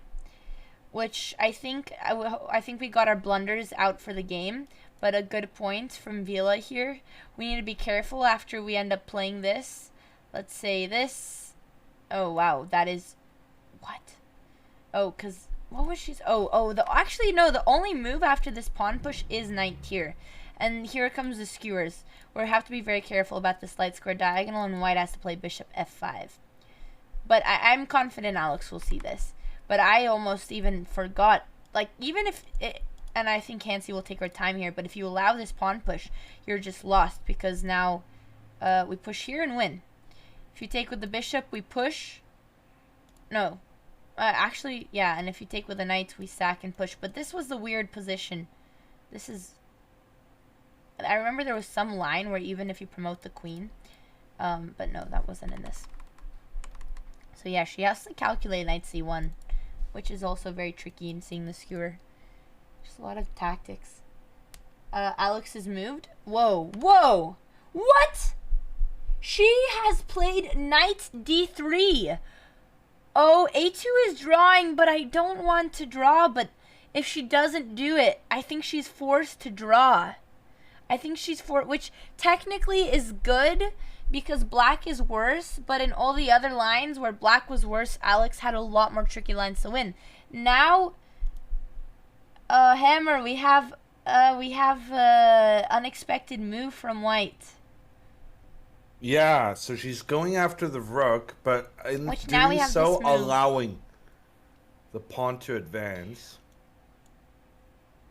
Which, Are we liking this or not? I'm just confused. This is not a draw. I got baited. This is how is this even? Because there's only one pawn left, and this pawn is struggling to become a queen. Probably white should just rush the king over to try and stop this pawn. Yeah, and I guess with the knight... Yeah, and even if all of white's pawns are gone, a knight versus a rook is a draw. So that's all white needs to do. Yeah. Wow. But actually... Oh! What? Oh, is... This isn't... I'm just playing. Moving. Yeah, I'm just playing. Yeah, I see. Yep. And... Wait. Oh, this is crazy. Somehow this looks like it's... White has 3 pawns. And... can't win this. This is insane. Here you go. I'm just calculating. Here you'd go for these pawns. Yeah. Oh my goodness. I mean, black is fighting for the draw in this There was case. actually a situation at a top level tournament not too long ago where the rook managed to beat the knight. Haha. In just a rook. Wait, was there any more pawns on the board? No, rook versus knight. Wow. No pawns. Do you have the game? We can pull it up. No, I don't remember the game. But it was something about the knight being on the fianchetto square, like G7 or B7 or G2 or B2. And so I had no idea. I always thought rook versus knight is like the easiest draw in the history of chess. But you can actually kind of try to hope to trick your opponent. And I think if Alexandra goes down this path, I She really hope pushed. she puts her opponent to the test and actually makes sure she's able to defend. Now that I think about it, honestly, it makes a lot of sense that I'm assuming Hansi's planning. I mean, she has to sack. It makes Well, sense yeah. that Hansi pushed for the draw because the only other option this was really hard, as we could see. Yeah. In this position to calculate and have confidence that it's going to be a draw, which, like Hammer said, even a GM would struggle. So it makes sense that she's pushing for this sack, and it happened. So this is where we are in the game. You think if Alex is Topalov lost to Ding, Rook versus Knight? Yeah, that's probably it. That's probably the one I was referring to. If it's a Rook versus Who Knight, is you it think, who just knows stuff like this? Who in chat? Never, or like, just- Kamsky versus Backrot. There's some who are correcting you. That was Asian Andrew. Of course he's Asian. Just kidding. I had to make the joke because it's a running joke. I swear. It's not. Oh. Don't take it out of context. It's from the earlier stream, and I had to let it go. Oh no, now it's gonna get clipped and shipped. But I swear, we were talking about this earlier, how most of Alex's competition is Asian, and people, when she said, okay, I guess I shouldn't bring this back up. So, I'm still think? stressed. Yeah, that was a risky move. Yeah, Viola, no, I don't think I that's think, working. I think the best Alexandra can hope for now is that while The clock. the white king spends its time going after the black pawn, the black rook in return should start going after the white pawns. So like we have this situation where the pawn advances, and then you just gotta. Well, yeah, it's not so easy to get to these pawns. And then, like, there's also situations where if the rook tries to attack the pawn on f3, like, suddenly you can create a situation where the knight is kind of defending everything, right? While the king goes after the pawn. So yeah, it's not entirely clear to me how Alexandra gets the rook versus knight endgame, but that's probably the maximum she can hope for at the moment. Yeah, it's unfortunate that she's still fighting for the draw here. Topalov Ding in the 2019 Gashimov Memorial. So yeah, it can happen even at the very, very top level. Ding is number 2 in the world right now. And he managed to win. What the hell is... with How a did rook this... versus a knight. How did this person post the clip? How was that allowed? Alex just wants this game to be done. Well, considering the mess that we were in earlier, even though a draw doesn't feel like a good result, we've come a long way. You could say neither player really deserved to win. Oh, this you're allowed game. to share Twitch clips in the chat. Oh, I didn't know that. Yeah, I mean, it was hard. She had 2 tunnel visions. The rook a2, which honestly I think was just consequence of being like mentally defeated.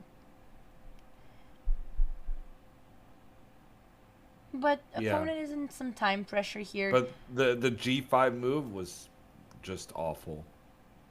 Oh yeah. Yeah, the G5. Yeah, it's just, I mean, I've had that happen to me many times in tournament, even when I'm playing well. Like, yeah. I was gonna say at my level, probably still pretty likely to get some sort of blunder like that once a tournament, but I don't know, maybe that's not accurate, but at least in my history of tournaments. So we're still kind of waiting on White's move, but she needs to get her king closer to that black pawn. For instance, if it was Black's turn to move here, Black wins. That's how close this is. for instance, let's see what happens if white just pushes the pawn on the side of the board. Then black will continue with their pawn forward, exploiting the fact that this pawn cannot be captured by the white knight, because then the rook can attack the knight and the knight cannot move, because moving the knight would put the king in check. This is actually great because sometimes there's instances where having a rook against first 3 pawns can't win, but the fact that black's king is also in front of these pawns, if we do fall for any of these traps, Alex could win this endgame, but of course only if she falls for a tactic. Yeah. If the knight cannot take the pawn, well, you need to rush over with the king. But the king is unable to stop in time. And if the knight tries to sacrifice itself on either the rook or the pawn, then we can just ignore that. We can give away our rook because our main priority is getting a new queen.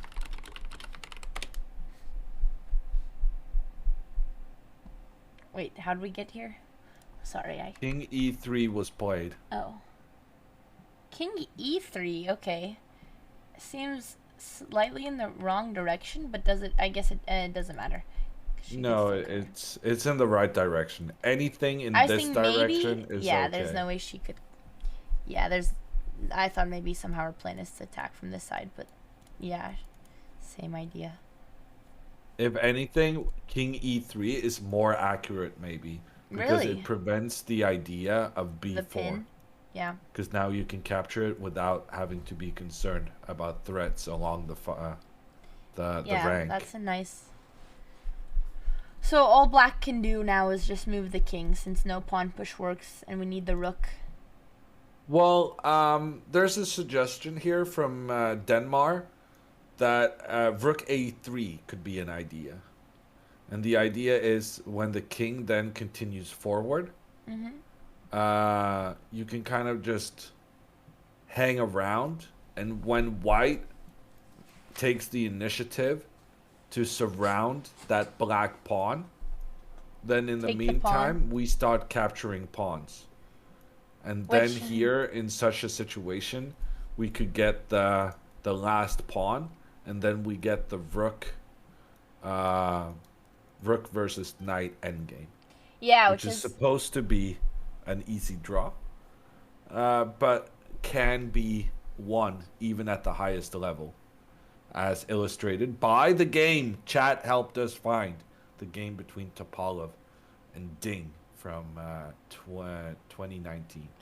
Question, Hammer. If we get to this position, do you think Alex will take the draw, or do you think she'll play on rook versus knight?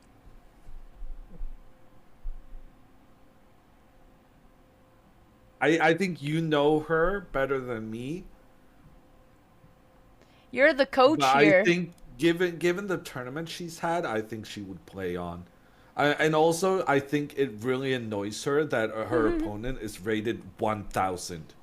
Like 1,000 Yeah. is literally the lowest feeder rating you can have. Really? I didn't know I think that. so. I think I didn't know 1,000 is FIDE. the limit. Wow. Like So we I said, think chat, they're Alexandra is underrated. just gonna keep playing on, just to kind of, as long as there's just an inkling of hope, I think Yeah. she's gonna keep playing on. We're gonna be here a while. That is the message I'm getting. Yeah. Wait. Oh no. Wait. She played King E4, which is strange, instead of King D4. But I don't think it makes a difference.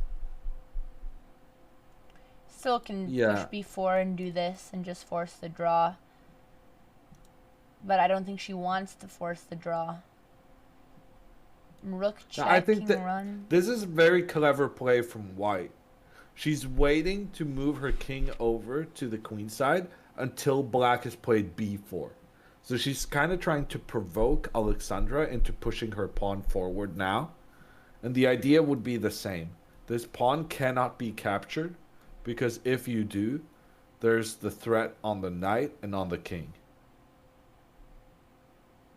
So instead, if you push this pawn, white then needs to come in with the king.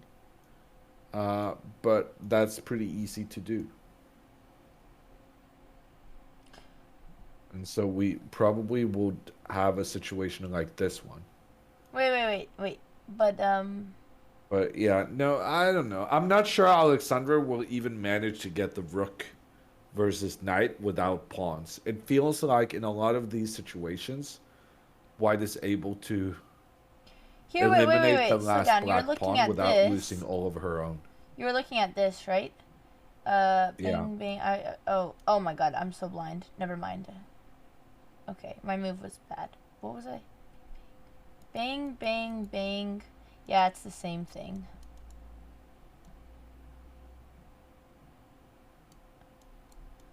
Yeah, it's the same setup. Okay. Yeah. What do you think is the best strat for her here? No, I mean, she's going to have to give away her pawn and try to get all of white's pawns in return. But I'm not sure how to do it. I would maybe play... So right now we have this position here, right? And Yeah. I would probably play something like rook a8. Kind of just keeping the status quo and not kind of revealing our strats moving forward. Yeah, in the And case now of king if the d5, you have if the rook king check. yeah, if the king moves over to the right side, then I can use the rook here and attack here. Someone asked rook a4. Why isn't that a play? Rook a4 is definitely possible. Yeah, the hard thing is just rook a4, but then you still don't want to push. Or actually, maybe you do. I mean, even king d5 here. Like, Rook a4 is immediately trickier. after that pawn pushes, you just get closer to it. No, it's gonna be a long game, huh? I know, it's gonna be a long drop. So, here's I'm the just rules. getting for slightly, yeah. if Alexandra makes it to the knight versus rook endgame, then Hammer she goes has to bed. 50 moves. 50 moves to make a checkmate. And if she's not successful within 50 moves, the game is declared a draw. So she doesn't get to keep going forever. 50 moves is the limit. I But- guess with time pressure, yeah, she's gonna Yeah, play that endgame. And with each player getting an additional 30 seconds per move, those 50 moves will take 50 minutes. And considering that they already have over 30 minutes left on their clock, we're looking at this game lasting another hour and a half. I want to grab another cup of coffee. But she might win. So can you really afford to miss out on the epic moment What is chess? when she wins? You're right. If she mates with the rook versus the knight, could happen.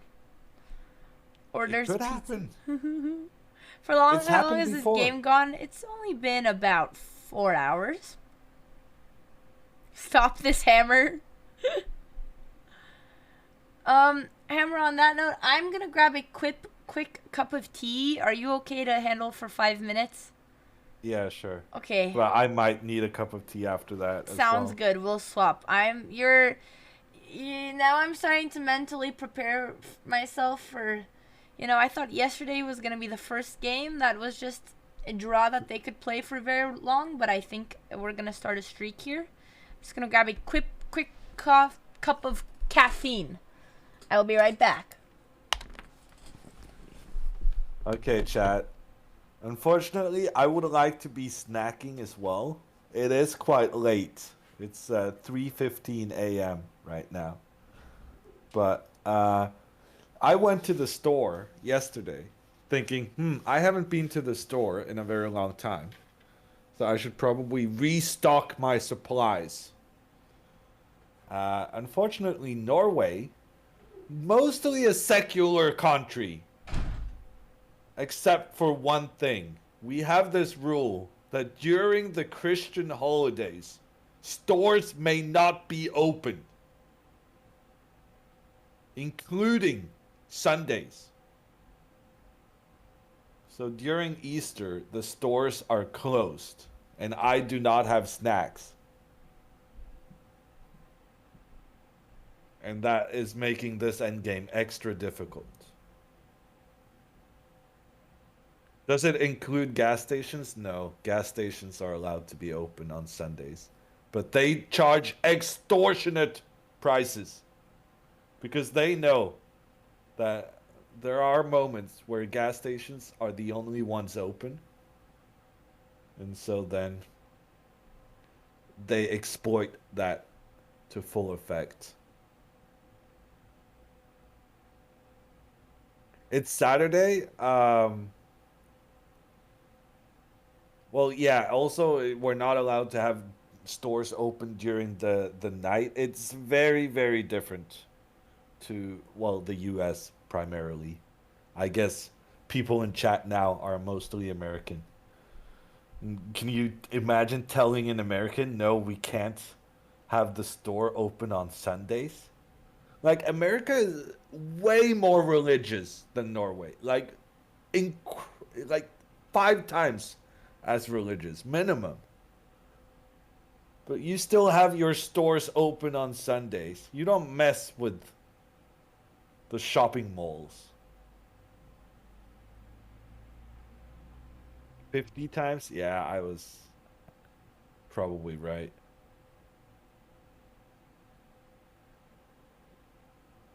But as a result of this way to organize our society, I'm sitting here at 3:20 a.m. without snacks, running very low on energy after a long day. And that is my complaint about Norwegian politics and how it has caused an unfortunate situation right now.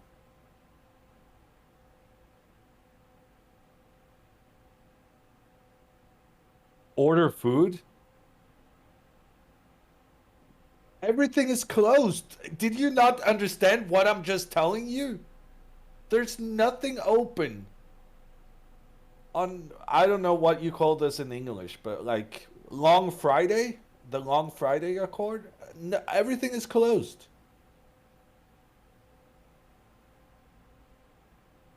Good Friday. Ah, darn. Long Friday is Norwegian. Good Friday is English.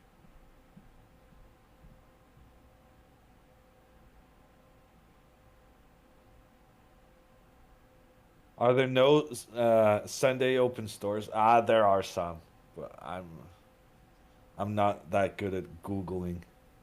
She moved? Oh, she moved. B4 has been played.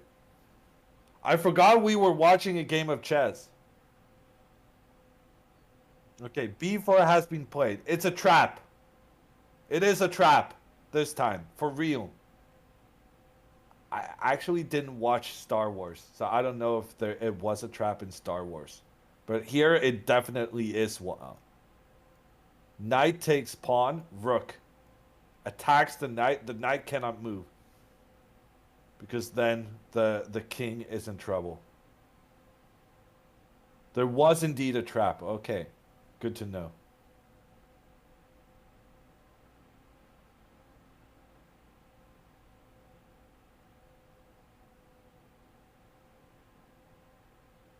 So, what is white going to do? White needs to get the king closer to the pawn.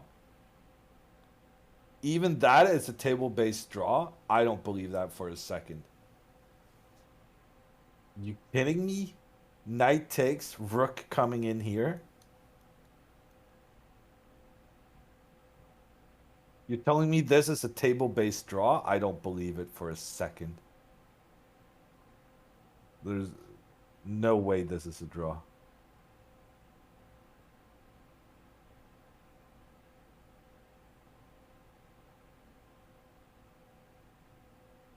Seriously, this is a draw? Moving your king back?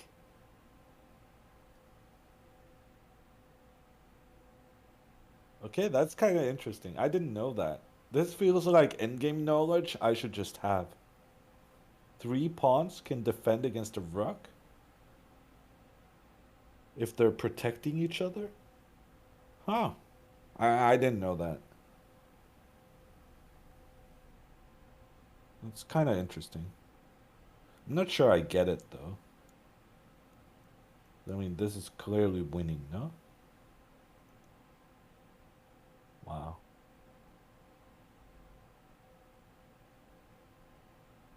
Huh.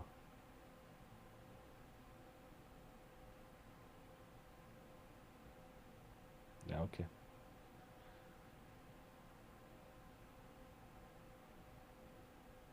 Okay, but she's not going to do that, of course.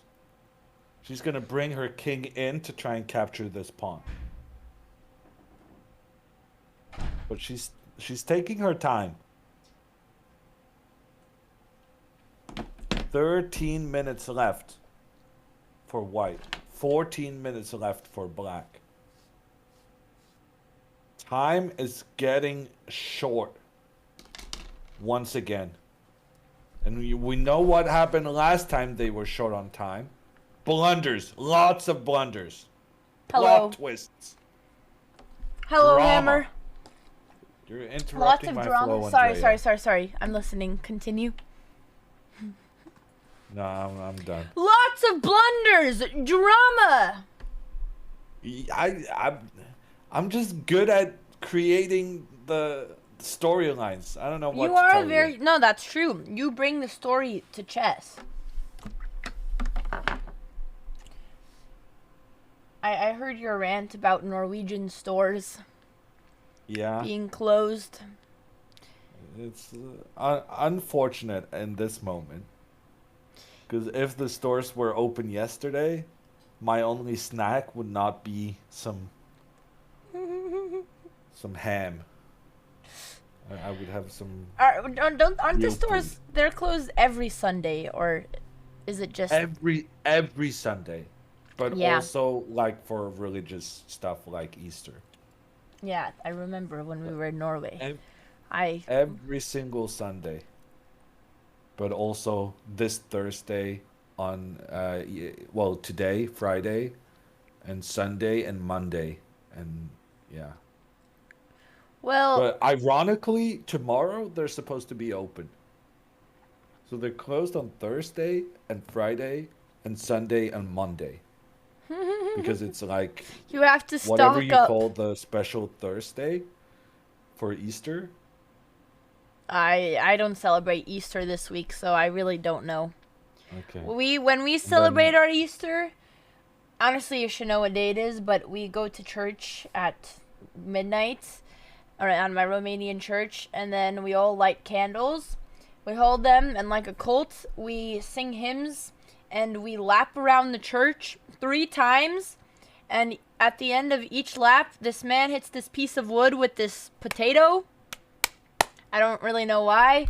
And then we go in, we sing, we eat, and that's all I really... Oh, and I thought then... you're Catholic. Romanian Orthodox.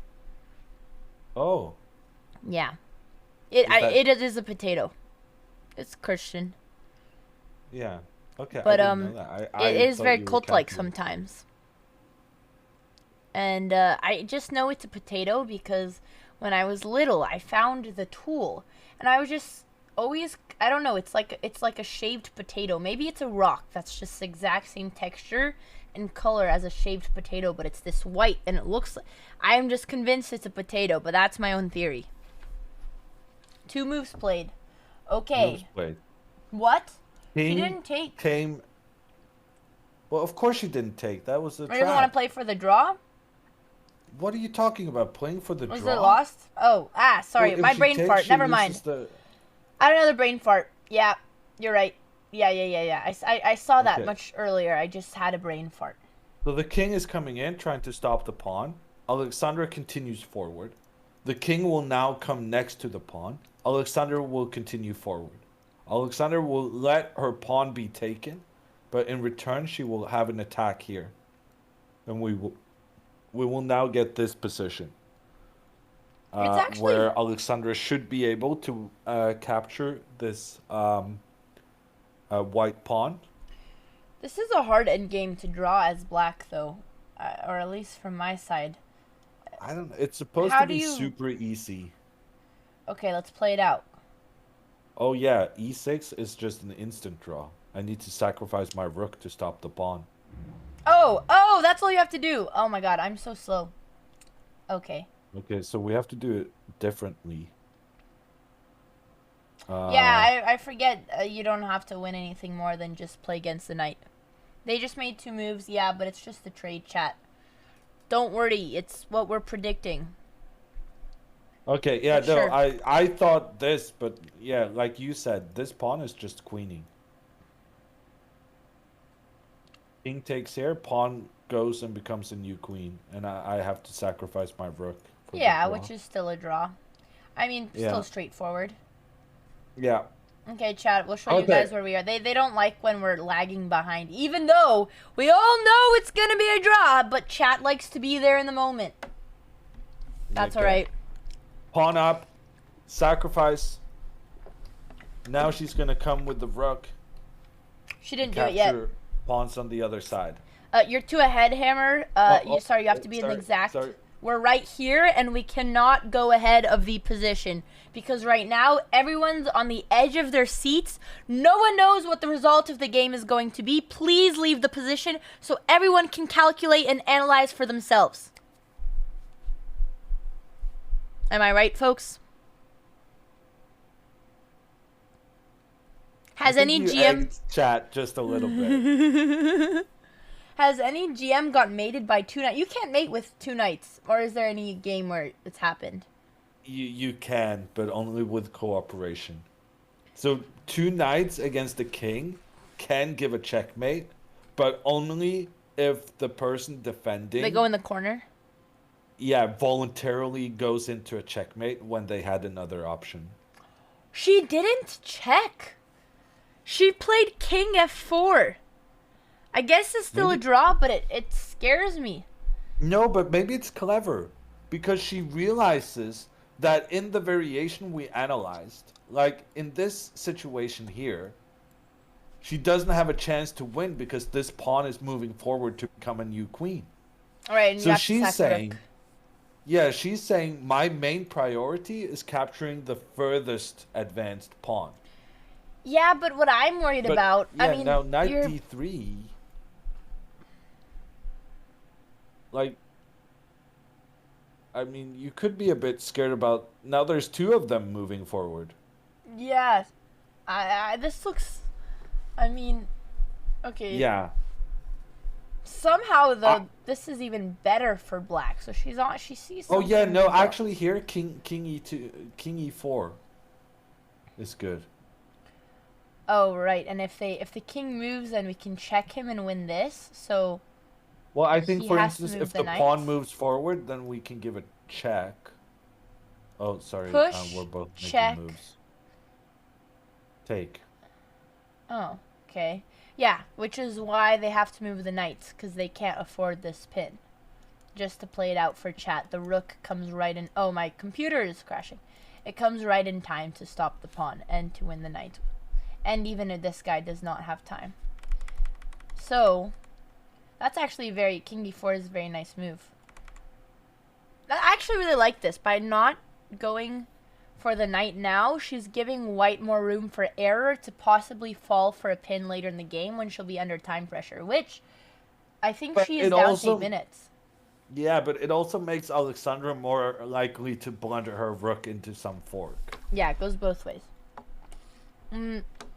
Well, though, I mean, okay, here they're lining up for the pin. So the only other option would be to defend this pawn like this.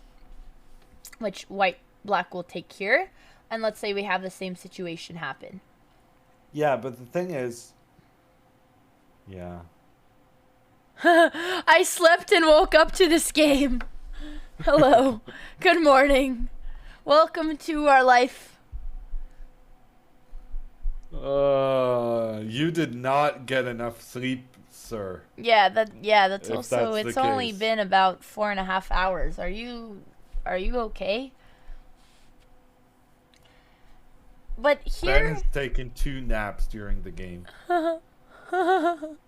Probably not even a record for people in chat. There's probably someone here who's done 3 naps. I also woke up to this game, but I'm in Australia, so it's actually not even lunchtime. There are people who don't know there were 2 games. Yeah, once again, props to Hammer. He's been here since early in the morning. What time did you... I don't even know what time the round started in my time this morning. But It's 7 a.m. your time, I think. 4 p.m. my almost time. 12 hours. 12. I average 3 hours a night. My human psychology professor wants me to study based off my diet and sleep. I know one person in my life who can function like that. Oh, oh! I thought they were shaking hands. I got so excited, but no, their slights just hit, their hands slightly overlapped as she moved her piece. Oh, we're not updated on the board. Uh-oh. Okay. We're gonna get So in trouble with the after police. King F4 was played, Alexandra's opponent, she moved her knight up to protect her pawn. Alexandra continued forward with her king to capture the pawn. And now there is an option for white to run with this furthest pawn. But the problem is, if you do so, the rook will come in from behind the pawn and simply capture it very soon. So Alexandra is doing a very good job to get the rook versus knight endgame, which is unfortunate for those of us who want to sleep. But good news for those who enjoy a 5% chance of winning. Chess in a nutshell. Okay. King d4 was played instead. King D4. Alexandra now capturing another white pawn. The king continues moving up the board.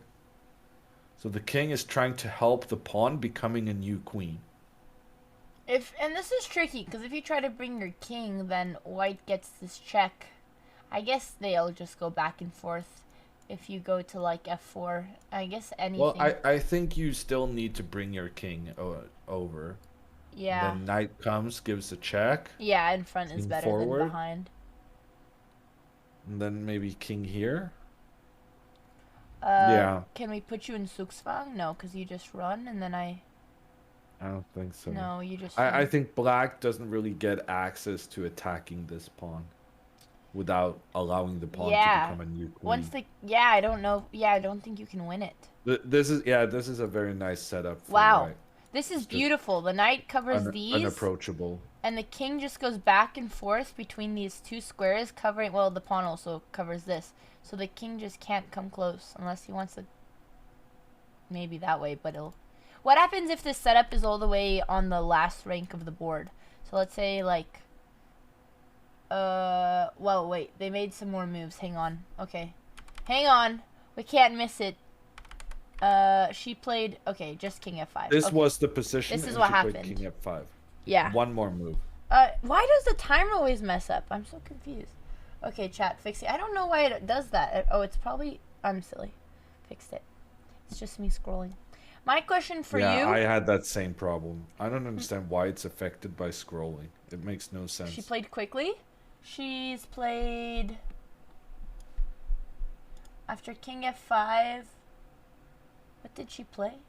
Oh, knight d6 has been played. Yep, what we were just looking at. Okay, my question... So now I think we know that we're going to end up in this position. If this is on the back rank and the king is here, the knight's here, the pawn's here, I guess it doesn't change anything. And the king is here and the rook can be anywhere. Is there anything black could do to try to win the pawn? No. So it doesn't matter? Yeah. I was thinking maybe. Yeah, no, there's nothing because the king can just go back and forth. Wow, it's the same But- problem. It doesn't matter where the pieces will be because the knight and pawn, no matter how much they advance, always prevents the king. So she played here. She just played king G. Well, she hasn't played king e6 yet. Oh, no, she And I just feel played like king if G6. she doesn't play Sorry. king e6, then Alexandra has some hope still. Like king e6, I think is the Thanks, only Jay Witt, move. for the prime ding dong clock. She is getting to She time did go pressure. king e6 But this now. is just so solid. Now just she can make all her moves. She's getting 30 seconds every move, and these are just very clear. Yeah. Okay, so in order to break this up, I think you got to start with the rook to a5, putting pressure on e5. And then when the knight moves, I Oh. guess you have to Sorry. I have to. try and get your king back around. Well, And then your king cannot go this direction. I You need to mean, come you're- from yeah. behind. the king cannot attack this pawn. Yeah, I think maybe That's the king just- comes to like f4. Yeah, but if your king comes up to f4, then I play here. Oh. And you, I'm not even sure how to construct that. like this. Like even here, when with the king coming up, then the pawn just promotes to a new queen. Yeah. So yeah, Now you yeah. have to- Well done by Hansi defending here. Honestly, I'm surprised she managed to defend that, considering the position we had a bit earlier.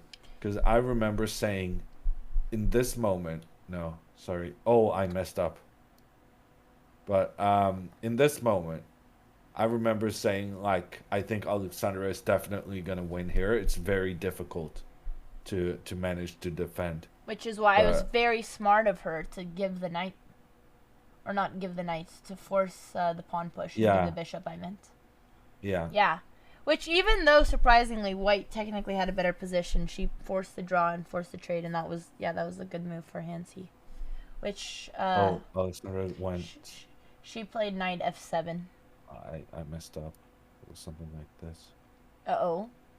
Hammer, have you failed to properly remember the game? Yeah, a little bit. Just like to make Hammer admit to his flaws. Okay, I'm Once in a back while at the to game. humble him. Knight f7 played. Rook f2 attacking the knight. The knight just goes back. Yeah, And there's now, no hope. now it's definitely a draw. Hype train. I hope I'm not- Another one. Oh my goodness. Are you Level having one. to up the? You know, you can decide how common a hype train is, right? Oh, no, I haven't looked into it very often. You can select the settings to make it kind of more difficult I didn't to happen. see any alerts, but I don't know how to thank people if there's anything. Okay. Yeah, this is... There was 100 bits from Jimmy. Thanks, Jimmy. Appreciate it. How do you have our alerts? I don't have alerts. I can just scroll chat. Oh. Have you invited Hansi to stream? Hansi has no rating. I don't have information on the opponents. Except for the top two. I know those girls well. Okay, we gotta move. Rook F1. We're waiting for something. Not sure what. Let's see. Yeah, it's just Coming There's no behind way the pawn, it doesn't... yeah, there's just no way to attack the pawn. So white has a very sound setup with her pieces. Is white... Do they need to advance the pawn, or should she just go back and forth? Or I'm You should assuming just both sit work. there. Yeah. Like, Going just back and forward forth would with the actually king. be a big mistake. Really? Why? Yeah. Because of rook f6? No. No, because of king f6. Oh, we're saying once the king is gone. I Yeah. was okay. So like if Alex just waits here, and pushes forward, then the rook attacks. And if the king Oh, moves yeah. aside to let the pawn go forward, then the king can come Yeah, in. yeah, But which is actually, yeah, you have it doesn't knight still doesn't e8, work. There's so just so you many don't. ways. Yeah. Yeah, it's a draw. It's a draw. It's over. It's done. Thank you for There's the nothing to be 1,000 done. bits. Thank you so much, Billy Jupiter AGX. I appreciate it. We finished our level 1 hype train. Woo! If anyone can do it, Alex can. I like that attitude, Domo. I don't know how accurate it is, but I like the attitude. Hot Rod Hooligan also coming in with the 500 bits. Thank you so much, Hot Rod Hooligan. Oh, I see you now. Appreciate you Andrea guys. never misses a chat, people. So when she didn't say those bits, it's because she didn't like them. She I didn't said like the chat hot rod. message, not bits. So Oh, technically, that's so much worse, though. the argument was that I said I never miss a message. Thanks, Billy Jupiter. Alex is awesome. I'll tell her that. Thanks, and thank you, Tier EXO, for the prime.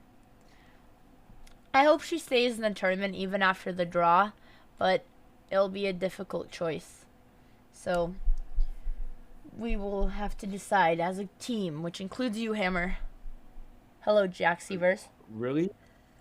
What do you think? Do you think Okay. after this game, do you think she should withdraw, save her energy, return home since there's no chances, or play on with maybe playing against Save her 4-1? energy? You know what's going to happen if she withdraws, right? Huh. She's just going to be going back to having 12-hour work days. Yeah, but I mean, she's gonna be going back to that regardless, whether it's after the tournament or not. That is just life. That is just the cycle, and that's not true all easy. Yeah. She's always gonna return to that. It's just delaying the Yeah, imminent but- cycle of work. Then maybe it's nice to have a vacation getting crushed by kids. That's what I well losing see. rating. At least if she would. Okay. It's not the vacation I would have chosen, but it's the one she has chosen. And who am I to Well, it's not a pass vacation. judgment on her vacation choices? See, that's why we come back to my question. Here's what happened, chat. We had king back and rook in front of the pawn. Exactly. If she was to withdraw, she could use these days for real vacation, which actually I think she is getting like 1 day off, which is why I'm asking as coach, would you think it's worth it to fight on with the hope maybe to score a win versus board 1, or would you leave and save your energy for better things? What would you Well, recommend? I mean, she should play against Thanks for the Prime Miley, Warden. right? Yeah, that's the strongest player. Yeah. I updated the board. Wait, no, I didn't. Frick, I've messed up. It's oh God. Okay. We have stuff happening. So 58. Let me make sure that I put the moves. Knight f7, rook f2, knight d6, rook f1, king e7, rook e1 was the correct move. Sorry. Rook e1, then king e6, and rook a1. It's coming to the side, but it's not going to make a difference because the king can still go back and forth, and this king still can't enter.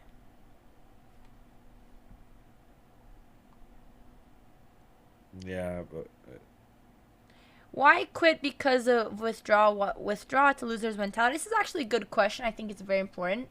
Well, in a tournament, if you have no chances to aim for the prize, which here her goal was to qualify for Olympiad, you're not only risking more rating, but you're just kind of, it's also you're playing where there's just no motivation, because even if you win every game, you're not going to qualify. So at that point, especially if you have, you know, a schedule that you're juggling with other priorities, is this worth your time? If you know you're not playing for anything, it's also hard to play.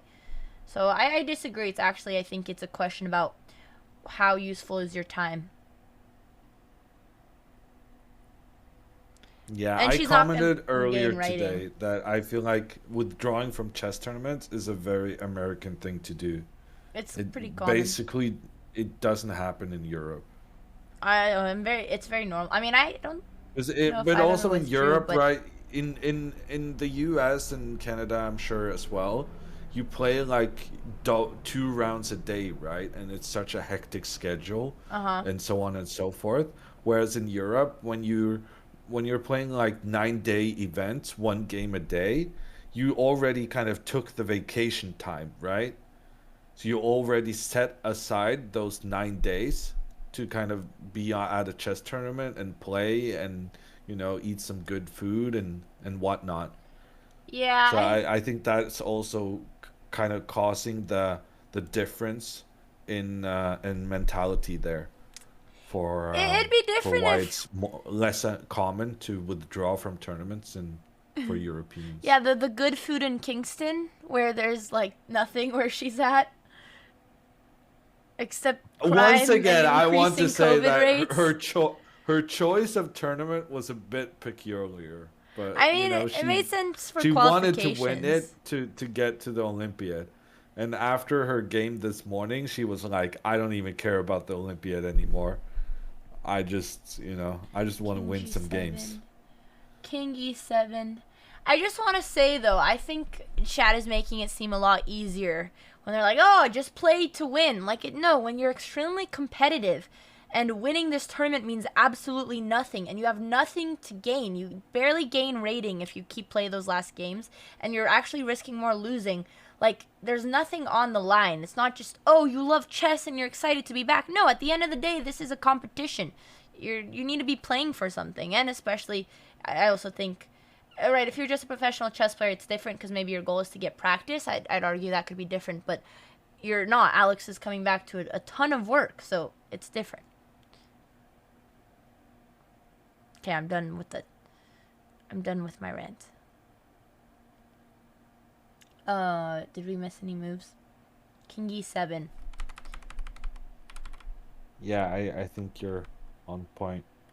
I think Alexandra also just needs to accept a draw here. She was losing for Rook just as A7. long and if not longer than she was winning. So it's She goes time back. to go for the draw and recharge the batteries for the next one. Never give up, never surrender. I do appreciate, thanks Earth's people. I do appreciate you guys being engaged in the game, but I just see it from a practical point of view, and I can understand how Alex is feeling. Thank you for the 5 gifted, Mellifluous. So Alexandra managed to get her king kind of in front of the pawn, which is one of the plans I was highlighting earlier. Mm-hmm. The problem is just that now the king is so far away from white's pawn, so you don't actually manage to attack it. And this knight might just not move, right? Even if you pin it, the king's just going to go back and forth. She did move the knight, though. She just moved here, allowing this. Check, bang, check. I mean, not check. King comes in front. And now you've pushed the king away, but... Well, I think you want to do something like rook f7 here. Rook f7 comes back. And we're... And then... wait. What if... h7, probably. Oh, I guess check, you just block with the knight. I'm silly. I was thinking maybe we push the king and we bring the king to e6, but no, it doesn't matter because check, the king's not going to run, which probably slow drop, but they'll just block. Oops. Yeah. Oopsie daisy. God, this notation is like, there's so many lines. I think this is main line. Nope. Man, I've lost the game. We're missing out, chat. Is it this? I think it's this. God, so many. This happened, and then she played king. Wait, isn't this what happened? Why does... There's so many lines in here, chat. Yeah, no, I messed it up a little bit. I'm sorry, Andrea. Don't blame yourself. I can't play it down from here. I mean... Okay, I'm gonna paste their game, because this is just... Chat, if I showed you how much notation there is... Actually, I think I can. I know you're missing out, but I just want you guys to see the lines that, from looking over, these are all just this. All these moves. So I'm going to copy pasta really quick. That wasn't even that much. No. No. PGN download. Okay. I'm gonna load the PGN. Oh god, I don't think.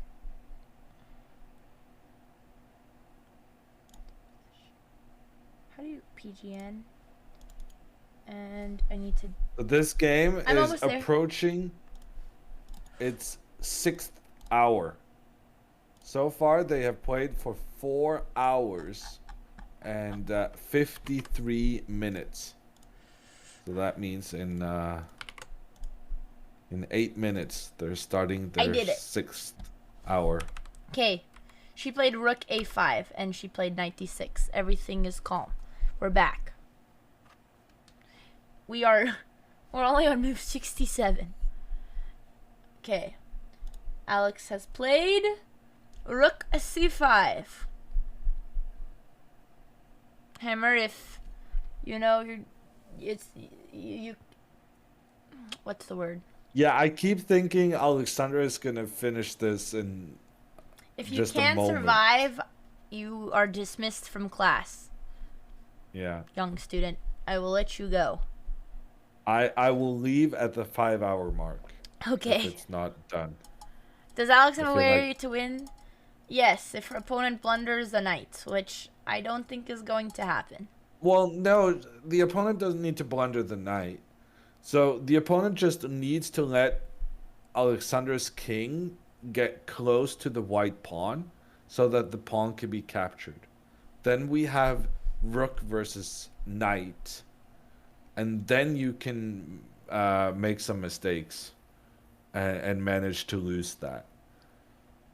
It's just that Hansi here with the white pieces, she's made a very nice construction of her pieces that prevents the black king getting close to the white pawn. And so right now she's also being very correct in her play of not pushing her pawn forward. She's just keeping her pieces where they are, moving her knight back and forth, back and forth. Chad, I see they're moving, but not all their moves are updating. Yeah. Good try here from Alexandra. I think she's just going Getting back the and rook. forth. No, she's not going back With and the- forth. She's trying to give checks from the side. And Hansi, okay, so she's going to use her knight to block. And it'll just be the same. But does it? Well, Now the it's rook is not on the the shorter same. side.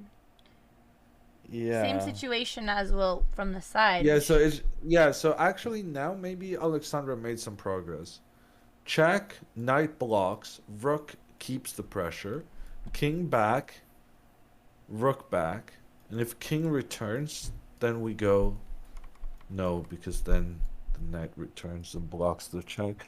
No, it's still a draw. That knight is just blocking all the time. In the Um, game we have just knight f6.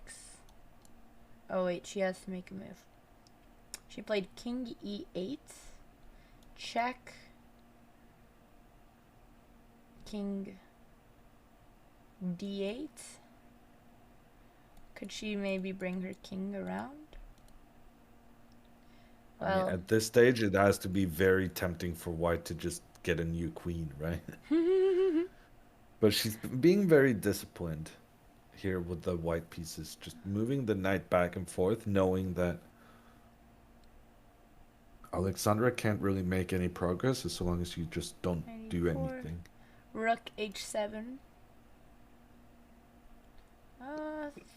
Turning a check, but king can just Yeah, go. so this is clever. If the knight returns to f6, then we have this check, and then we go with the rook on the long side.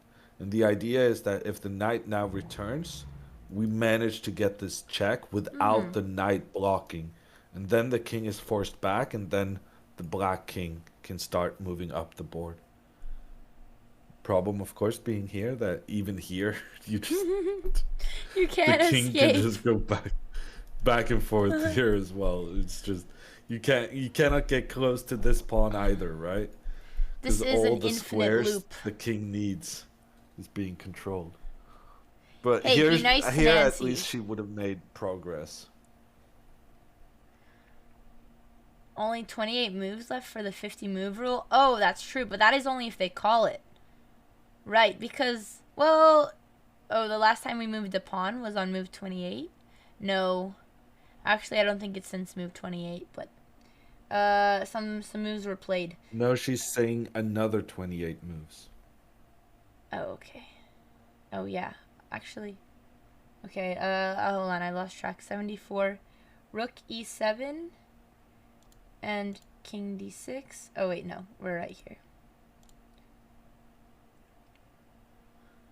Oh, she fell for this trap Alexandra was setting up. Alexandra did just what we were analyzing. Yep. And she managed now to force the king back. Which the knight But will end up actually, blocking the again. king doesn't have to go back. The king can also move forward and help the pawn.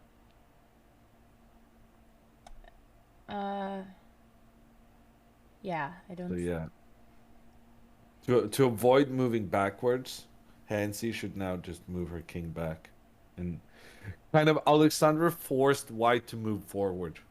But the problem with forcing white to move forward is that in that case, white is getting a new queen. Unless you sacrifice your rook.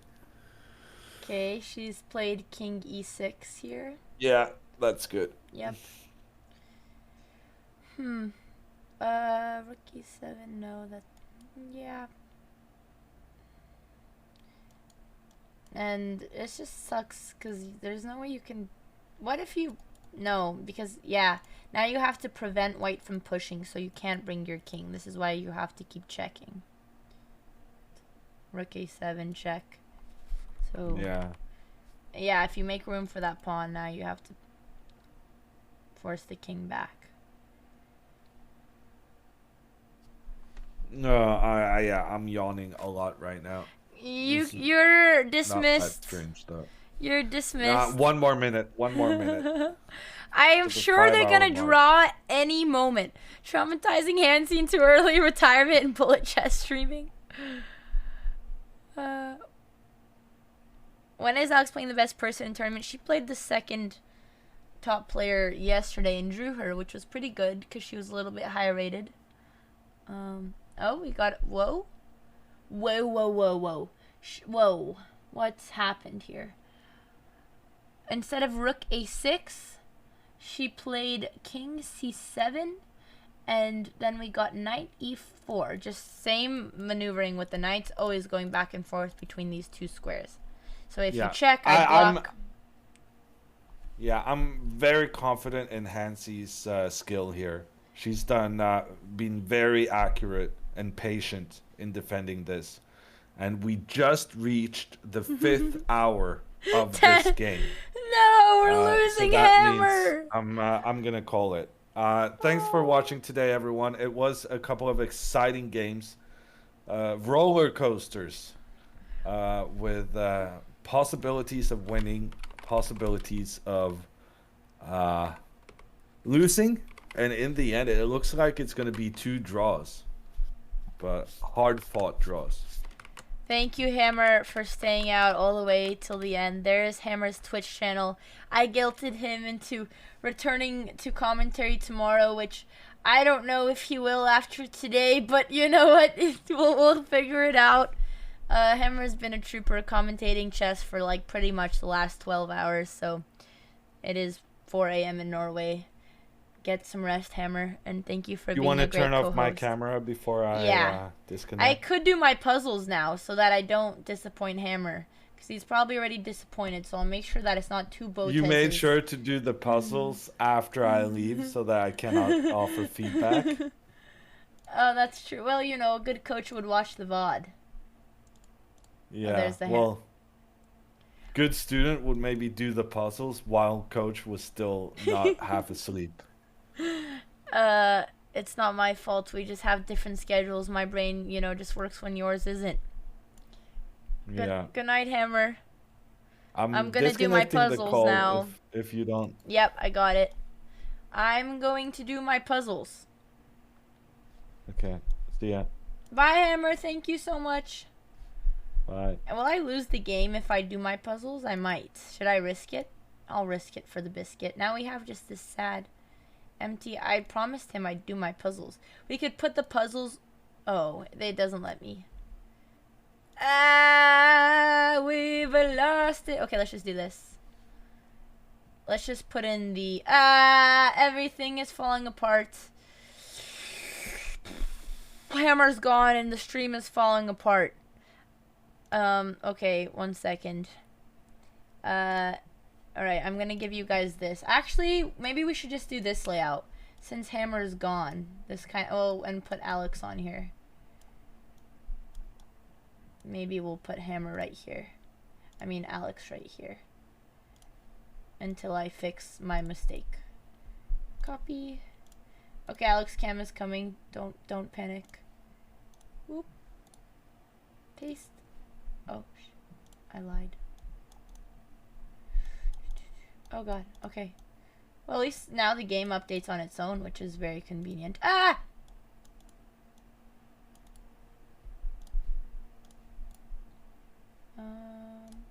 Why isn't her... Oh, there she is. Okay. Problem solved. Oh, every time they reach a little bit too much, I get really excited thinking that they're shaking hands. And I'm never right. You guys want to see... Chat, what do we like better? This layout or the other layout? Because now we have to make Alex Cam a little bit smaller. Or we could cut out this extra space. There we go.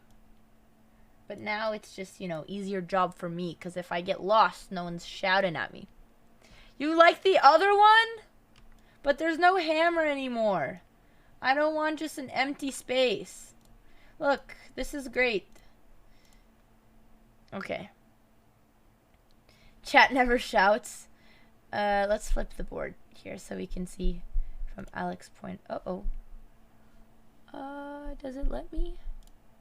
Settings. Does it? I don't think it lets me flip the board. This is so confusing. Oh, no.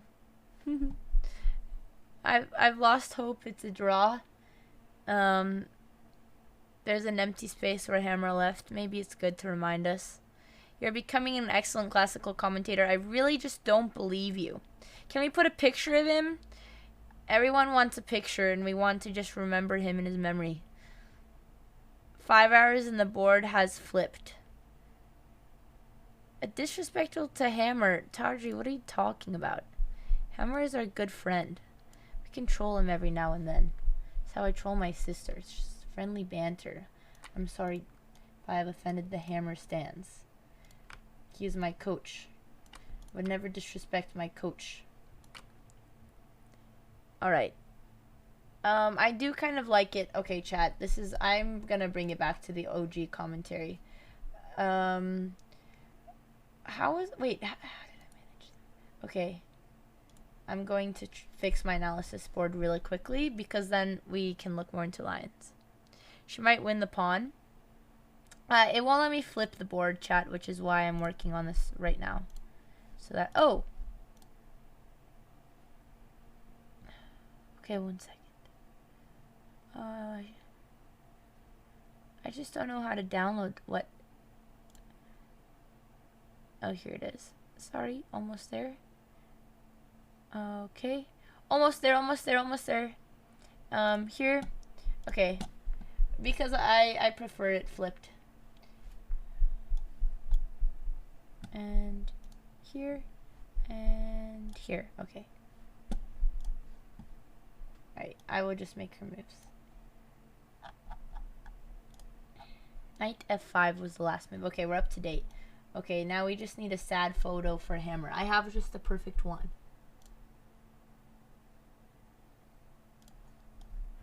Oh.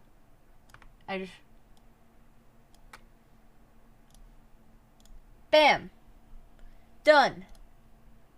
Oh. Ugh, the clocks. Everything was going so well. I should have never played with any of this. Now I have to reset the clocks. Oh god, now we're getting behind. Why is this on a Yamaha piano dealer? I should have just never.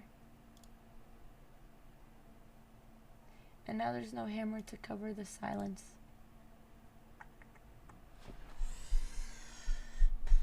Canada zonals. Okay, here it is. Here's the clocks. I'm so sorry, chat, for the scuffness.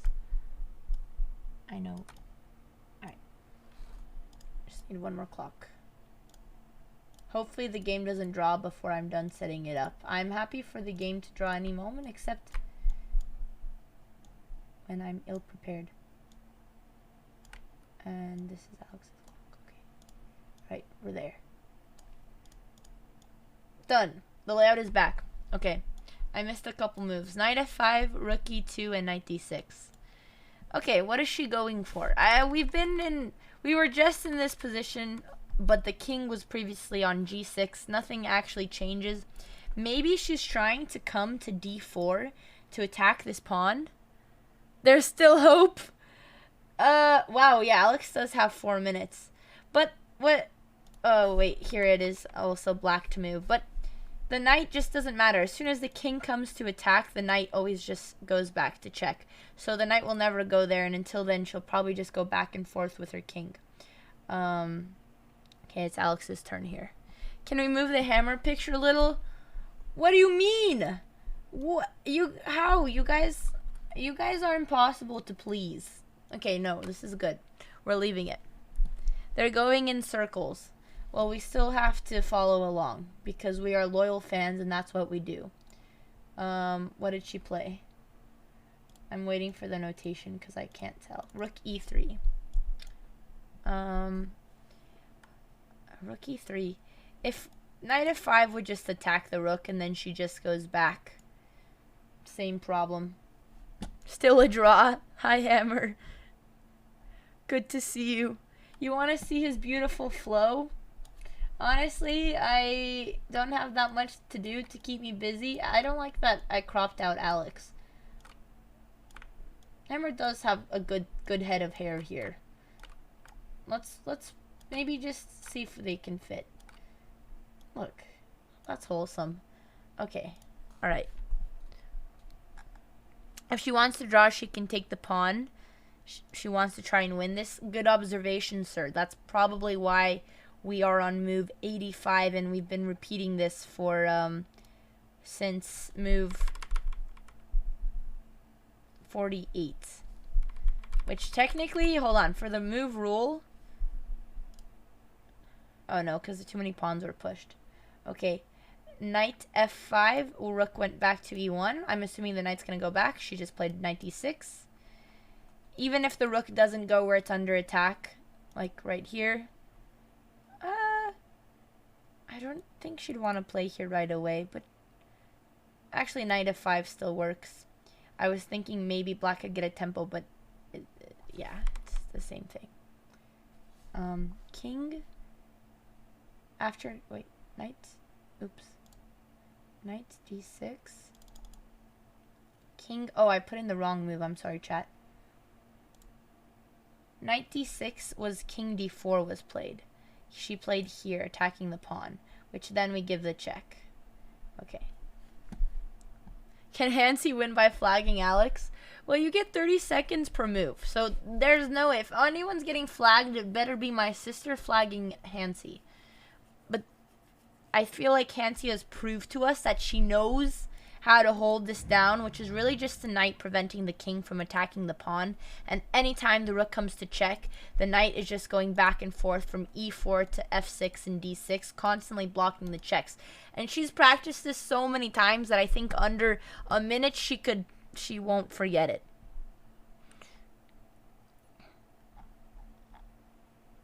If the game goes 50 moves without a pawn moving, the game gets declared a draw. Yeah, I was trying to find what move the pawn stopped moving. I'm just hoping it'll be a mutual agreement. King e4, knight d6 was played. The king's coming to the other side, which actually is a little bit tricky now. If the king's coming to f4, does the knight defend from c4 or from f7? Oh, sorry. Wait. Knight f7? This actually looks interesting. But I guess the king is going to go back and forth. And if the rook wants to force the king out, he has to stop attacking this pawn. So now the knight just stays on f7. But I see why she's playing on, because there's different ways now that she's trying to attack this pawn. But I don't think Hansi is going to throw. King f4. Okay, she hasn't played yet. 51 was the last pawn move, and we are on move 90. But that is only if the players call it by move 101, which I have a feeling, unless Hansi calls it, I don't know. It'd be poor Andrea stuck with this game. What do you mean? I love chess. Maybe we should play some background music to make this more hype. We're not even on Twitch homepage. Oh, but I have I don't know how to upgrade my YouTube membership, and all I get is ads, so I have to use Spotify. I've upgraded my YouTube membership so many times, and they're still giving me ads, and I'm so confused. They just want me to suffer. Let's see what Spotify. Oh, God. Dramatic music. Why is only one of my earbuds? It's called an ad blocker. Does it work for YouTube? Okay. Knights f7, defending the pawn. Who would have guessed? Wow. I don't know it works on YouTube ads. How is it? What? This is the best stream. It's up there with the spider suit. I'm surprised it works on YouTube, but not on Twitch. Do your puzzles? I can't. I tried, and I broke the entire layout. Rook A1. What's she gonna do? Perhaps check from the side? It's like we've never seen this before. Chess is just a fantastic game. I never know what's going to happen. She moves her king to the side. Is Alex going to attack? Guess what? It doesn't matter, because we're just gonna block. Alex is leaning in. She is hunching her back, concentrating even more. Her time under 5 minutes, which doesn't matter because it's an endless cycle where she's constantly getting time, which makes us feel like we've been here for eternity. Now let's commentate on the kids in the back. Okay, Alex has moved her king e4, thinking this time I'm going to come back to this side, which we've also been there quite a couple times. Maybe she's searching for gold. I don't know what she's gonna find over here, but maybe she sees something I don't. Hello, welcome back to the game, Fezzle. This is getting dangerous. White is gonna advance her pawn. If white advances her pawn... Actually, wait, you have a point. I don't think... It is scary because white can get away with this now. Actually. But I think that it's just going to be the same thing. The king goes in front. But now Alex is kind of putting herself in a little bit of a mess. King d5. If pawn push, I think we have this and everything's okay. And now we're threatening rook here anyways.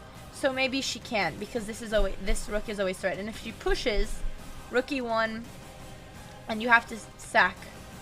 Wait, how is this a draw? Knight e5, take king here, and that's the draw. I mean, if she pushes a pawn, actually I'd get excited because it looks like it's a faster way to simplify.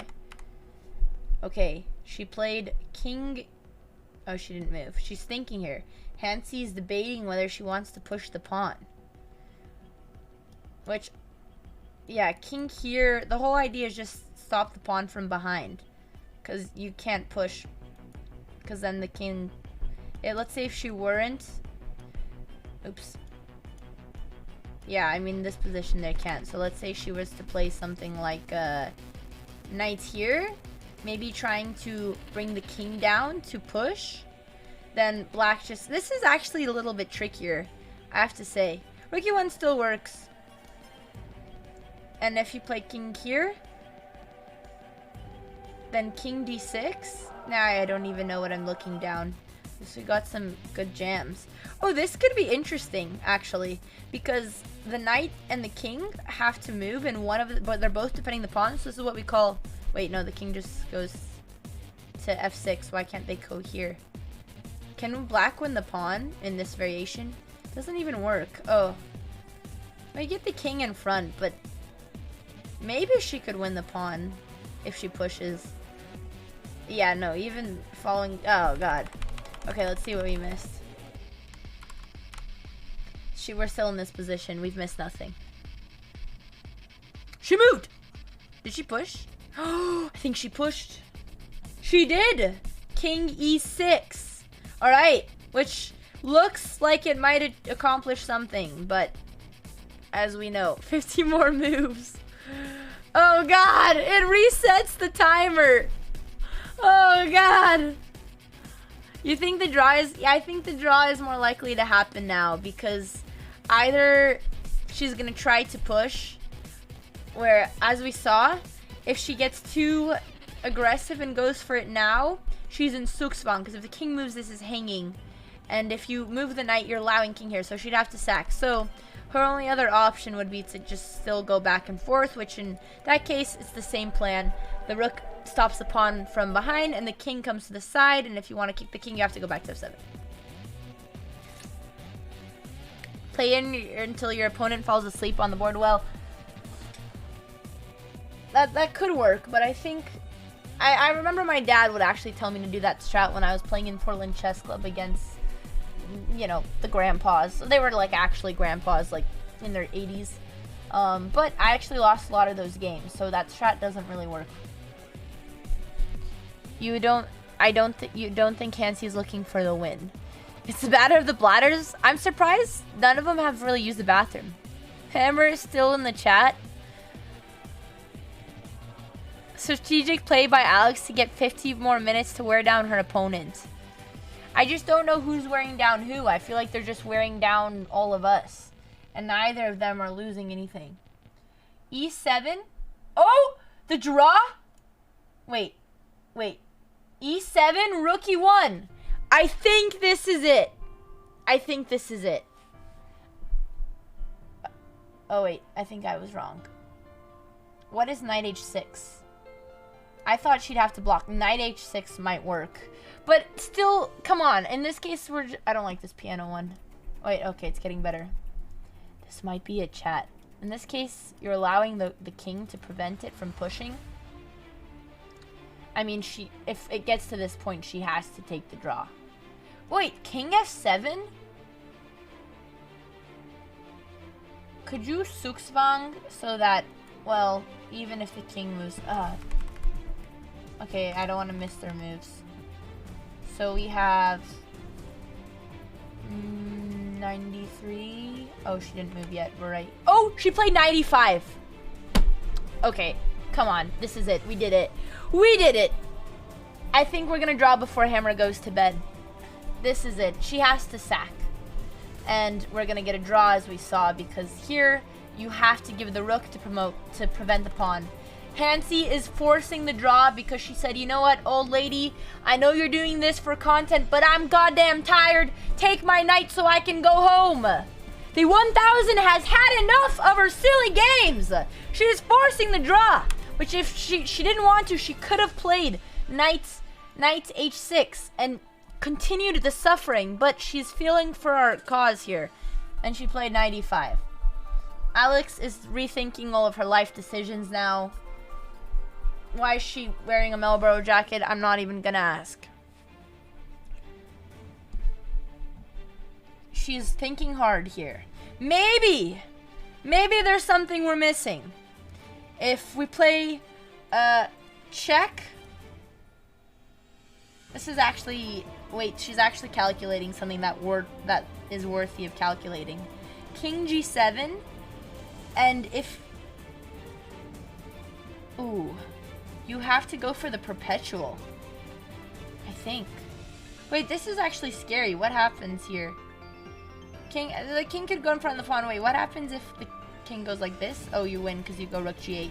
Oh, actually, she could maybe mess this up if she allows the rook in front, which I think is still a draw. But maybe she's going to not take the rook, not take the knights, and go for the check.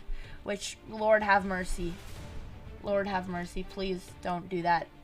But she's calculating it.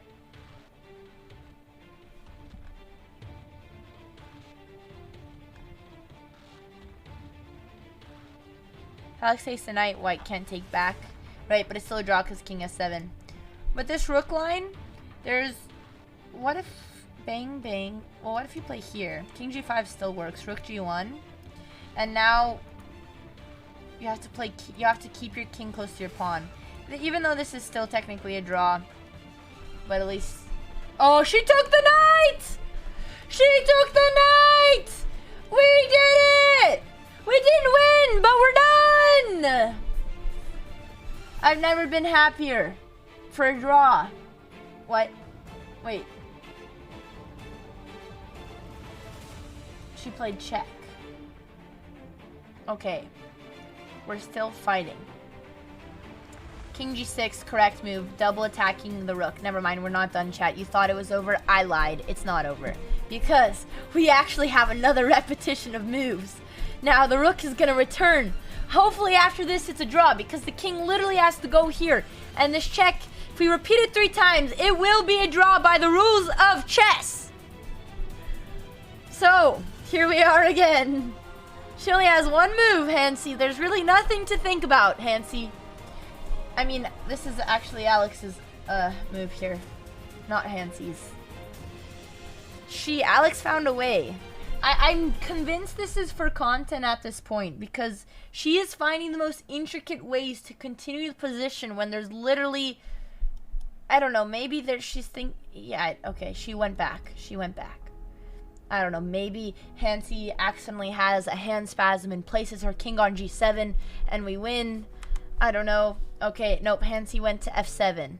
If we repeat this 2 more times, but this is where Alex should lend out her hand. She loves chess so much she doesn't... I think she's just addicted to the adrenaline rush. She can't stop. Just like yesterday.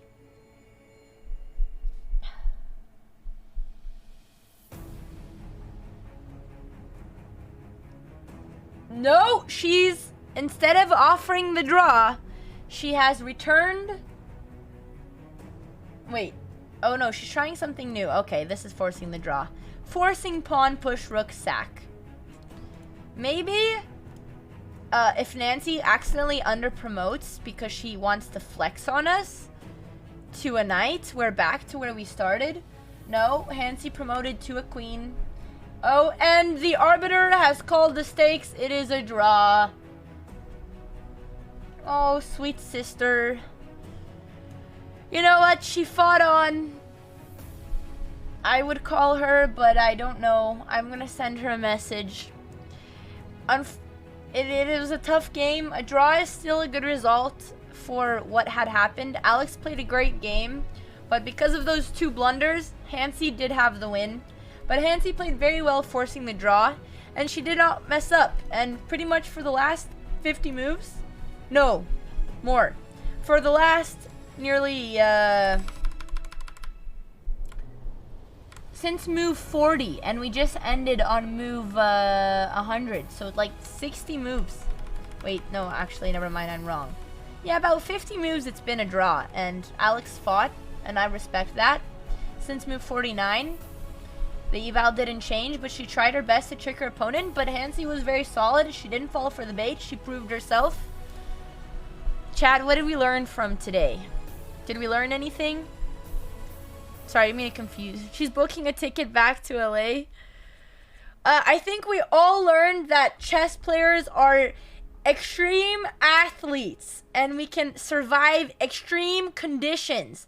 That you chatters are simply not as alpha as us and would give up, but because we're simply better and stronger, we play till the end. That's my conclusion. Alright, Alex is going to hang up on us on Zoom. I don't know if we should ask for any post-game. There, she's gone. No, I don't think she wants to. Who won? It was a draw. It was a draw. Alright. I'm gonna send Alex a message. See who we should raid. Well, actually, no. You guys learned what chess is like in the real world, okay? It's a very important lesson. So if you ever want to play a tournament yourself, you're prepared for this. I wonder if Hammer is sleeping peacefully now. But I do respect Alex for fighting on. I know we're memeing a lot and saying, oh, come on, we all know this is a draw. But, you know, there are instances where they do mess up under time pressure. Alex did push under time pressure, but especially when you're getting tired. But these girls were just too strong. The Canadian girls, I don't know what they're eating for breakfast, but they're insane. Who should we raid, chat? Second. NBA. Mayfriel, thank you for the 5,000 bits. Appreciate it. We raided Cutie last time, so we should raid someone new. Let me see. Is there anyone? Maybe we could raid Ginny. Karina Koff streaming. Tyler 1. You must be new here. Maybe Ginny. Puzzles? Oh god, I have to do my puzzles. You're right. Okay, we'll raid Ginny after. Oh, you're right. You're right. Okay, chat. You thought you were done with the chess. Guess what? Wow, he really didn't go to bed. You know, if you thought that was enough suffering, well, you're in for a ride. I promised GM Hammer that I would do my puzzles, so I'm gonna do a quick 3-minute puzzle rush to not disappoint my coach, because he has been disappointed. Alright. Just 3 minutes, chat. You can bear with me till the end. Okay? 3 minutes. This song is for you, Hammer. Go to bed. Alright, last... Oh, actually, I have a chess commentary. Wait, do I? No, I don't. Wait, I kind of did, but this is good. I feel... Feel something on me. I'm scared there's a spider. Alright, the chest doesn't stop. You know what? It's not the snakes. Shut up. Alright, we're gonna do 3 minutes. Alright, Hammer. Oh. Okay, that's better. Alright, I'm gonna do my training for the day that I promised Hammer yesterday. And sorry if you can't follow along. Oh gosh, almost did not see that. Mates, fork, mates, black to move, I push block with the knight, win the queen, mates, check, he runs, I don't have a mate, shouldn't be missing, oh there's a queen, haha! We don't see those around here. He can escape here, so we have to check with the bish. Check, he blocks, and I mate on G. I take, he takes, or I push and trap the bish. I think we're trapping the bish. Nice. The rook is hanging. Actually, these puzzles are kind of reinvigorating me. Why can't I take? Oh, because we're mating? Like this. Check, bang. After all that draw chess, I kind of want to play some bullet, but I'm starving. Bang, bang.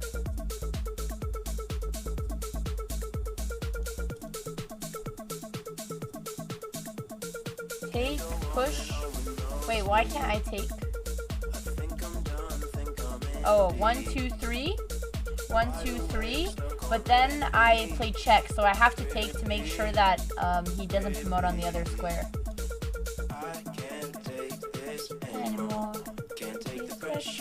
Bang, bang, bang. Oh, fuck, I should have been more careful here.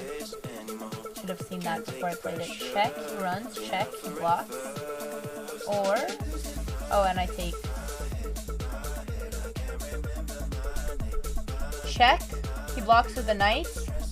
Then, I take, he takes, I take. I'm sure that's it. Just probably slightly. Bang, bang. Take, take. Rook takes. Wait.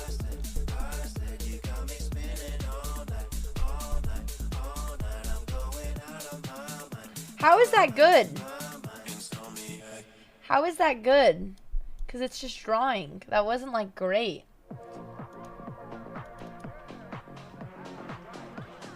There must be a mate with the bishop, Bang, bang, bang.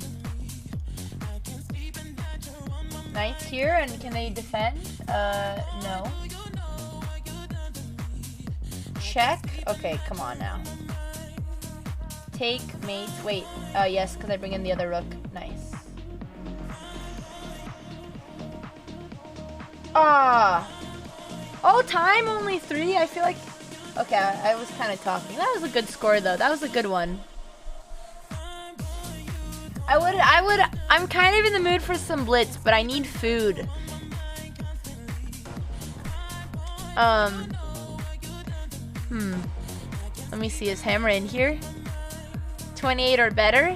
Did we have a, yeah, I'll end the stream here, but puzzles, honestly, after, like, sitting and watching, it made me kind of want to play chess. But maybe I'll be more prepared for tomorrow, and we could do a chess stream after. It is 7:30. Alright, chat, we're going to raid Ginny. Those puzzles were fun, but I think it means a lot when, well, actually, Puzzle Rush is typically a lot of fun, but I think that raid just made the puzzles feel 20 times better. Thank you guys for hanging out. We are gonna raid Ginny. She came on our stream for our little circus stream the other day, and would you like, and we never gave her a proper thank you, so this will be it. Thanks guys for hanging out. We're gonna be back with Hammer if he's alive at tomorrow 2 p.m. PT, and if my sister doesn't book a flight. I'm gonna call her right now and make sure that she's okay. What do you mean not happy with Andrea? What are you saying? 30 was good. Thanks, food stamps. I appreciate your positivity. Please take care of her. I will. I'll send her chat's condolences. 3 puzzles, he said. Bye, Domo. Thanks for hanging out.